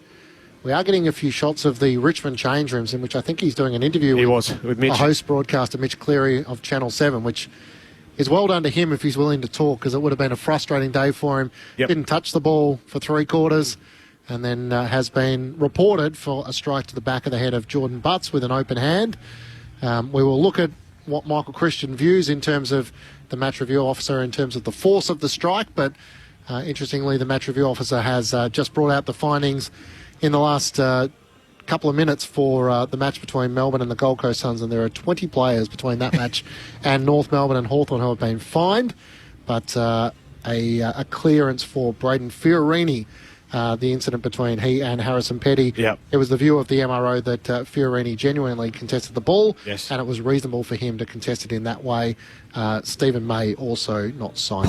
Poor technique from Petty, in my opinion, on that ball. And that key word there of reasonable again, that seems like the new approach for the MRO. Is it reasonable to make that action? I don't think it was for Tom Lynch to throw his arm back the way he did. Is there any more that can be said about it, or have we sort of summed it up as best we can? The Tom Lynch thing? Yeah. Oh, I've got nothing more to say on it. I didn't see the ongoing scuffle, so I'm not sure if there's anything more in that. My initial thought was, oh, wow, that's a big hit. The more you look at it, did he really get him? I'm not too sure. So it'll probably just go to the tribunal, I would have thought, and maybe he gets a week, or I have no idea. It's the age-old intent over injury, isn't it, where what he's done is pretty horrific, but he hasn't actually made contact. So yeah, so then is it horrific if you haven't really got someone? I don't know. It's probably just more they actually go, well, it's off ball. You don't swing your arms like that. Didn't have a closed fist. Didn't actually get him in the jaw. But anyway, that's not for my job to do. But my job is obviously to make a special comment on it, Clinchy, which my special comment initially was 1 week, and I'll stand by it. And maybe fortunate that he hasn't made more significant contact than what he might have intended to do. In frustration, Butts was with his arm over the shoulder, and he'd been wrestling all the first half. And Tom Lynch is a senior player, a premiership player in that Richmond lineup, to not be able to touch the ball in a half a footy. You could see it bubbling away with him. And so, the ball left the area. It was still being held on to. He hadn't had a touch. He's swung his arm around and obviously made some form of connection with him. Luckily, he didn't get him in the chin. Huge W for Butts, though, who is essentially playing for Nick Murray right now. So he's their only main injury, and many would feel that Muzz is probably ahead of him in terms of the pecking order. But Jordan Butts has played about 8 or 9 consecutive games with him out, and did a great job today against Richmond's talisman. Yeah, great result for him. And it just shows to their depth, doesn't it, which is what you need pressure on for spots. So it'll be back on Nick Murray to be able to get back into that team. Not a big crowd here at the MCG, 23,231. What would Richmond fans think? In fact, we'll come back to that. Let's head back down to the Adelaide Rooms with Lauren Borden. Thanks, Clint. I have got Sam Berry standing next to me as we celebrate a 68-point win here, Sam. You've come out of the meeting. You've got a big win. You're staying in the top 4. Was this exactly what you wanted to go out and do at the MCG today? Yeah, it was obviously our goal. I guess, we knew Richmond would throw it. Still a good team, and it's their home ground, and we were so excited to play on the G, so it was so great to get the result that we did. We just spoke about in that meeting and just how good of a team game it was. The coaches and staff were really proud of that. Was there any chaos in getting here? Maybe not for yourself, but a few of the support staff and the fog at Adelaide Airport, a little bit of a delay in some members getting to the ground today. It didn't show it on the field, but that's what we were hearing. Oh, yeah, first I've heard of it. They mustn't have told us, didn't want to stress us out. No, we were pretty locked in and ready to go. There you go. And one thing that surprised us was Max Michelani going down forward, and what a day he had out there. Just great set shot at goals. Tell us a little bit about him going forward. Yeah, no, we are stoked for Maxi. It's a long time coming. I think 50 games or so it's been, so it was nice to get his first goal, and how about 3? But no, I think the forward group though just showed the maturity, and I think Maxi did as well. Just to be able to go down there and contribute the way he did. But yeah, as I said, I think the forwards work so well as a unit. So yeah, it was really good to see. Send you upstairs now to some more questions from our ABC sport experts, Brett Delidio and Mark Murphy. Sam, well done on your game today. Mark Murphy here. Just the one thing I enjoyed from your midfield performance was just the spread of workload across the board. Just not one real star. Obviously, we know how good Dawson is, but I just thought the two man, just being able to get the job done and all pitch in and play your role. Yeah, no, it was very pleasing to see that. It was good to have JP back. But yeah, I think the positive thing as well was the variety of people that went through there. We had Lockie Murphy in there late, but I think so many boys can go in there. And I think the wings today played a huge role as well. And yeah, as we spoke about before, we're stoked. It was a solid team performance. Is that a usual thing for Nixie to get everyone in straight after singing the song? It wasn't sung with much gusto. I think it was a very professional performance. But is that something that Nixie does? And was it something that obviously you just spoke about him just being proud of the solid effort? But anything else that came out of that meeting that was a focus today? No, I think that was kind of the main thing. I think we spoke about some things before the game. We spoke about contest is king, obviously. So yeah, I think it just showed some stats there, and yeah, we're proud of our efforts with that. Yeah. And there was a comment made up here today, a bit of Scotty Thompson about you, the way in which you sort of moved. Not a bad endorsement.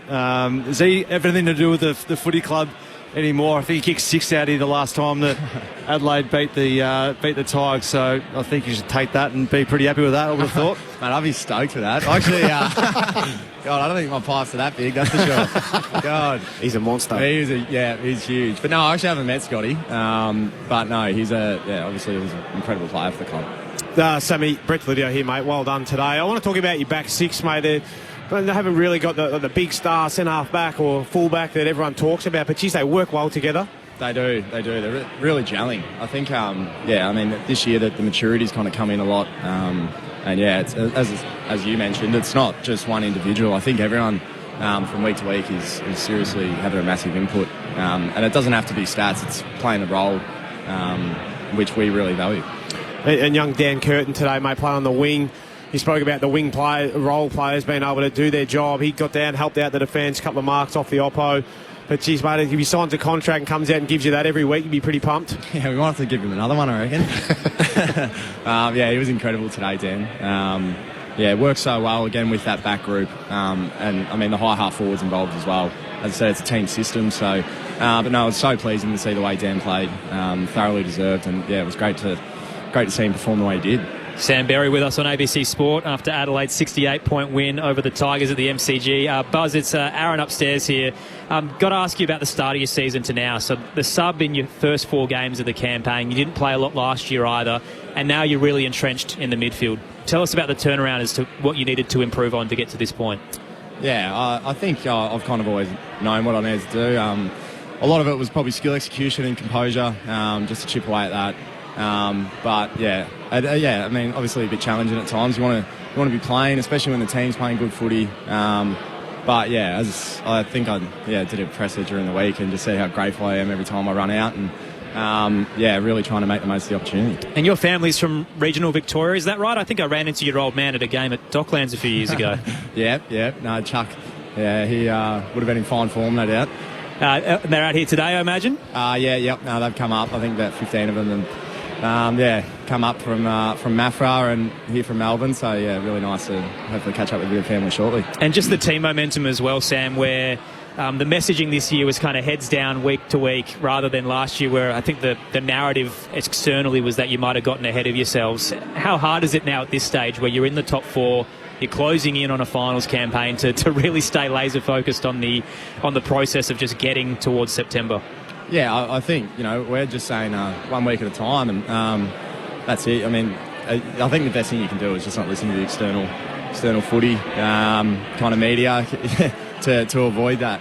But yeah, I mean, the thing is here, like we know what we value, we know what we need to do, so it's just doing it every week and making sure individually you prepare the best you can, and then as a team we're clear on the game plan. You're good to watch today, Sam. Congratulations on the win and safe trip back to Adelaide. Thank you very much. Cheers, guys. Sam Berry joining us from the Victoria's Crows Rooms, winners by 68 points, 18-14, 122 to the Tigers, 8-6-54. They took a little while to get going. They booted 2-5 to Richmond's 1 behind in the opening quarter. And then really it was in that second quarter where they took control with 6-2, 4-3 in the third quarter to lead by 53 points at three-quarter time. The game style was to sort of play that uncontested mark and to try and really use the width of the MCG to take the pressure away from the Tigers. And I guess the good sides all have various gears they can go to when they need to. So it was a chance for Matthew Nicks to try that, experiment with Max Michaelani forward. And do you think he'd go back to that in the next few weeks, or is that one he might put up his sleeve and think, well, I've got it there if I want to use it? Oh, I think it's more going into it, quarter to quarter, and as to whether you need to get control of the game back, or a side's got to run on. All right, let's go kick control. Let's see whether we can continue to march the ball around. Just hold on to the footy and take a bit of the sting out of the game. So, that's a gear, a lever that they can pull, no doubt. But I think ultimately, if you're trying to wear out a young side, it's doing that, isn't it? Make them defend for long periods and not allow them to have energy on defence and then therefore on offence as well. So. Yeah, I mean, they executed it today. I thought there might have been times where they got frustrated and tried to overdo it at times, but I mean, the scoreline in the end, 18-14, they've had a number of shots and they've won comfortably. In Perth, the match between the Fremantle Dockers and St Kilda will be taking there at the completion of this game. It's the Dockers who lead by 3 points, 5-5-35 to the Saints 4-8-32. It's halftime there right as we speak. Okay, the Tom Lynch incident. I think we can bring you a bit of his chat with Mitch Cleary, courtesy of Channel 7. The incident, I didn't want to cause harm or anything like that. I was just trying to get free or whatever, and frustration came out, and clearly there was a couple. As I said, I gave away too many free kicks, and it's not good enough as a leader. Richmond said half time, sorry boys, I thought we were playing pretty well in that second quarter, and pretty much stopped the momentum. I was just more frustrated with how he's defending me, I thought. And clearly it was within the rules because there's no free kicks awarded to me, and I went outside the rules. So, I've got to be better. Tom Lynch with his reaction there to the post-match with Mitch Cleary, courtesy of Channel 7. So acknowledging the fact that he gave away 5 free kicks in the first half, the frustration in which he felt he was being manhandled by Jordan Butts, and then the apology to the playing group at halftime that he felt like he had taken away from what they were trying to do. So it's probably all we can say in that scenario. Yeah, exactly. I think that it happens to everyone as you get older. You don't get the same separation, and therefore the defender's closer to you. You feel like they're holding and they're restricting you. But when you're only having 17 inside 50s for the half, your opportunities are drying up. Like if he's giving away those free kicks without having 40 inside 50s, and they're kicking 10 or 12 goals, it's a bit of a different story, isn't it? But when you're only kicking 1 or 2 for the half and you're not getting many chances, your frustration ball's over. But as he said, he's a leader, he's got to be better, and that's where he'll copy his right whack. He said he didn't mean any harm by what he did, but he was trying to get separation. So yeah, we'll see what comes of it. I'm in no position to understand or know what's going to come from that. Is that when, the obvious question is, do you start to question your football longevity when you are getting frustrated that you can't do the things you used to do? The end comes for everyone, doesn't it? So, if it continues on and spirals on, like I haven't watched a lot of his footy today, but this year, but I think that's the one thing that you just got to have to get used to is that the ball's not going to be coming in lace out, so you just got to have to steel the mind to understand that, try and break it down from 5 minutes. Little patches of going, just got to keep on resetting myself here as a forward, especially when it's not coming in the way in which you would like. But I thought it was pretty well handled then by Tom Lynch to get on the front foot, come out and speak. Well done by Richmond to put him out there to do that. Otherwise, people keep talking about it and they probably keep chasing him tomorrow, and it just keeps on spiralling on and on. He'll copy his whack at some point, but I thought that was pretty well handled. If he had made contact in the way in which he intended, that's where a send-off rule starts to get talked about. Yeah. As to whether those sort of actions are what we want on the field. I don't think we want those actions at all, but he didn't, and that's... Well, until that happens, I think we're talking in hypotheticals, aren't we? Absolutely. So it's a bit of optics v guidelines, isn't it? Yeah. There are rules in place, but for this incident, it just didn't look good. We don't want kids learning from it. We don't want it televised. But it probably isn't too damaging for him in terms of the MRO guidelines right now. It will be interesting as to how they grade it, because if it's graded as sort of medium impact, intentional, then he's looking at 2 weeks there. If it's not deemed as medium and low, then it's closer to 1 week. So that will be the interesting part. I think they've got a dartboard and they just throw it. And they just like, oh, well, that looks about right. Let's just go with that. Just on the contract situation as well, so I mentioned during the call, Mitch Cleary had reported last week that there's a 1-year deal being talked about for Tom Lynch. And you look at sides who completely commit to a rebuild and just go too young and it doesn't work, like North Melbourne. And, you know, Jonty Fall's coming along. Thomas Sims hasn't been overly damaging in his first couple of games. Harry Armstrong's due back in the VFL next week, but you probably still want Tom Lynch there for another year, don't you? Just to if his body can help hold them navigate some of the leadership. Yeah. If he's physically able and he's mentally, when he wants to be there and contribute, I think it's important having senior players there and helping your younger keys who are just learning their craft. Learning from a Tom Lynch is better than not having anyone there to try and learn from and support you when you're out there trying to play, because it's a tough enough game out there when you're a young kid, let alone we don't have a good senior player who's right there and who can take the big, what is it, the bear tamer you call it? Yes. My dad does, not me. You need that when you're a young player. I mean, you see these young players that when they're supported by senior players, they come along a lot quicker than guys who put all young players out there, fully rebuild. It takes a lot of time. Then you dealt with the issue of losing confidence as a young player. So I think having the senior guys there, as long as they're physically able and mentally wanting to be there and try and help grow these young players, I think it's a no-brainer having him there for next year. And unfortunately, McKelty Lafau picking up a calf injury in the second quarter. He's a bigger body forward, mature age recruit who could have provided some support to Tom Lynch, certainly with the Adelaide Crows key defenders. The Crows winners by 68 points, 18-14, 122 to the Tigers 8-6-54. The votes for the ABC Footballer of the Year. Who's got the job tonight? I think I've got that one tonight. There's a number of good players there for Adelaide. I don't think anyone from Richmond would have really snuck in there. I mean, no, I wouldn't. We'll just go with the Crows here on this one. I was trying to find a positive. Presty, I thought, was good. He cracked in for majority of the day, the 9 clearances, so not a bad performance. I thought he ran hard and worked his way into the game. I thought he was good from Richmond's point of view, but there probably wasn't a lot of other contributors that probably would stand out too much. Yeah, so one vote. We've gone with Riley, contentious last name, Thilthorpe. What do you reckon it is? Tilthorpe? Yeah, I do. It's like if someone put in a text, we don't say Ganocki. Marcus in South Melbourne was onto our pronunciation. Yeah. Nocky. We don't say. Yeah. Anyway, doesn't matter. Thilthorpe. That's what we're going with. One vote. 2 votes. The guys just signed a contract extension during the year. Dan Curtin. I thought he was fantastic today. Drapes. Yeah. 26 disposals, 2 goals, 11 score involvements. Really liked his work. And the best player on the ground, in my opinion, and Murph's as well. I did lean on him a little bit for this, but Jordan Dawson, I thought he was fantastic for nearly all of the afternoon. Spent a bit of time forward late, but 26 disposals, 11 contested balls, 7 clearances, 6 tackles, 8 inside 50s, and 12 score involvements. So good all-round game. A really good all-round game. How's that Brownlow race? Nick Dacos 34 last night against the Eagles, and Jordan Dawson backs it up with 30 of his own. Not sure if Nick gets the 3 last night. He was good, but it'll be interesting to see how the umpires view it. Scott Penderbury had 28 in a game which was pretty scrappy. He looked a class above. So I wonder whether Pendles might take some votes off him. 3 to Dawson, 2 to Curtin, 1 to Thilthorpe in the votes in the ABC Footballer of the Year. Fremantle leading St Kilda by 3 points. Halftime there at Perth Stadium. That's our next stop for the majority of our listeners. And, of course, it's available on the ABC Listen app, as so much is at the moment. With Wimbledon about to get underway, the second test between Australia and the West Indies next Thursday. You'll hear it all on the ABC Listen app. Just look for the dedicated cricket button.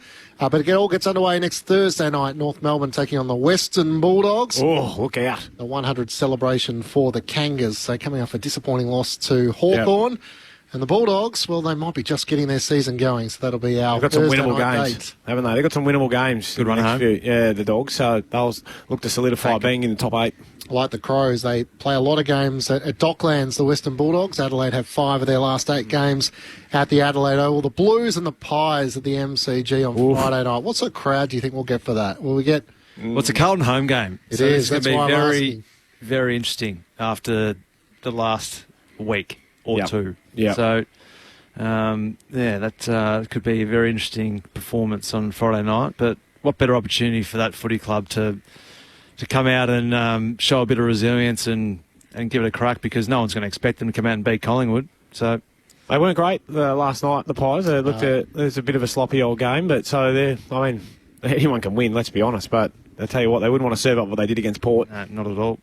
I mean, the good thing about Tom Lynch speaking is there's no one looking for a comment from him at Punt Road tomorrow or whatever. So it'll be interesting to see. The Blues are going to have the media camped out there all week, and the questions will be to Vossi. I'm not sure Brad Lloyd was all that compelling in terms of whether he and Michael Voss will be there next season. And we spoke with Alistair Clarkson on AFL Saturday, the North Melbourne coach, who said this is the time where, as a club, you don't want to splinter. You want your leaders to be strong and everyone to be on a united front. So it'll be further interesting as to how Carlton handle the week. Who's the person they put out, you reckon? Oh, Jacob Wiedering. Jacob Wiedering normally does the media. He did the doorstop at the airport. Yeah, well, I think Paddy Cripps did last week. Paddy Cripps did last week. I think they both probably did. I think the leaders, they're all speaking, but I mean, Who's what the do you next say? leader to speak, though, behind those two? So well, behind Sam Walsh Paddy not Cripps, playing, so that's he's what the I'm other saying. vice captain. So, Harry Mackay's not playing. Charlie Curnow doesn't speak really much at all. He's getting off scot-free there, isn't he? He's like Dusty. Can we get you? He's like, nope. Don't do media. I wouldn't have thought so. Well, I was just say, who knows what he's going to say? And not even he would know what to say. I reckon, Big Charles. But I don't know. Like but what do you say? They're just going to rely on actions, don't they, on Friday? And that's probably what they'll come out and say. They'll come out and say that we've said it all. We said enough last week and didn't come out and back it up. So it's down to Friday night to do that and train well for the week and come out and swing. So the Blues and the Pies on Friday night, and a lot of the top 8 sides play the bottom 8 sides. So the Eagles host the Giants, the Bombers take on the Suns, the Cats and the Tigers. Brisbane and Port Adelaide is probably one of the more intriguing games. The Port's recent form, Saints and the Hawks, Sydney and Freo, and Adelaide and Melbourne on Sunday. Thank you, Lids. Thank you, Murph. Thank you. Pleasure. We will see you on Thursday night for the Western Bulldogs and North Melbourne. Ads, great to have you in Melbourne. Travel safe. Thanks for having me. Thank you to Lee at the back of the box, to Lauren Borden down on the boundary, and Craig back at base. The Adelaide Crows win us by 68 points, 18-14, 122 to the Tigers, 8-6-54. For most of our audience, we're taking you west to the Perth Stadium, where the Fremantle Dockers lead by 3 points over the Saints. Enjoy the rest of your night on ABC Sport. The ball. The crowd will tell the story. He's put Fremantle back in front. This is ABC Sports coverage of the AFL. On your radio. ABC Sport Digital. And on the ABC Listen app. And a warm welcome to our listeners who've joined us from the rest of the nation after the Richmond-Adelaide game. Welcome to Perth Stadium. Overcast conditions. It's a coolish day, but there's plenty of heat in the contest. Not the prettiest of games, which shouldn't surprise anyone that has watched previous encounters between Fremantle and St Kilda, but nonetheless absorbing what's unfolding so far. It was 3 points the difference to the Dockers at quarter time. It's exactly the same at half time. About 18 degrees at the moment. Josh Tracy's kicked 2 goals for the Dockers. Nathan O'Driscoll, Murphy Reid and Jordan Clark, the other goal kickers for the Saints. Wanganeen Miller, Isaac Keeler, Liam Henry and Rowan Marshall has kicked one of the most ridiculous goals you were ever likely to see. The ball from a ruck contest, from a restart, it was thrown in. He's just hacked it out of midair and was able to, on the volley, soccer it through. Up into the air it went, almost into the second tier. Incredible effort, especially considering that at the same time he was trying to hold off Sean Darcy as he did so. So it is half-time here at Perth Stadium. The Dockers are 5-5-35 to the Saints 4-8-32. Ross the Boss, Ross Lyon, up against the Dockers for the first time in Perth since he took over again at St Kilda.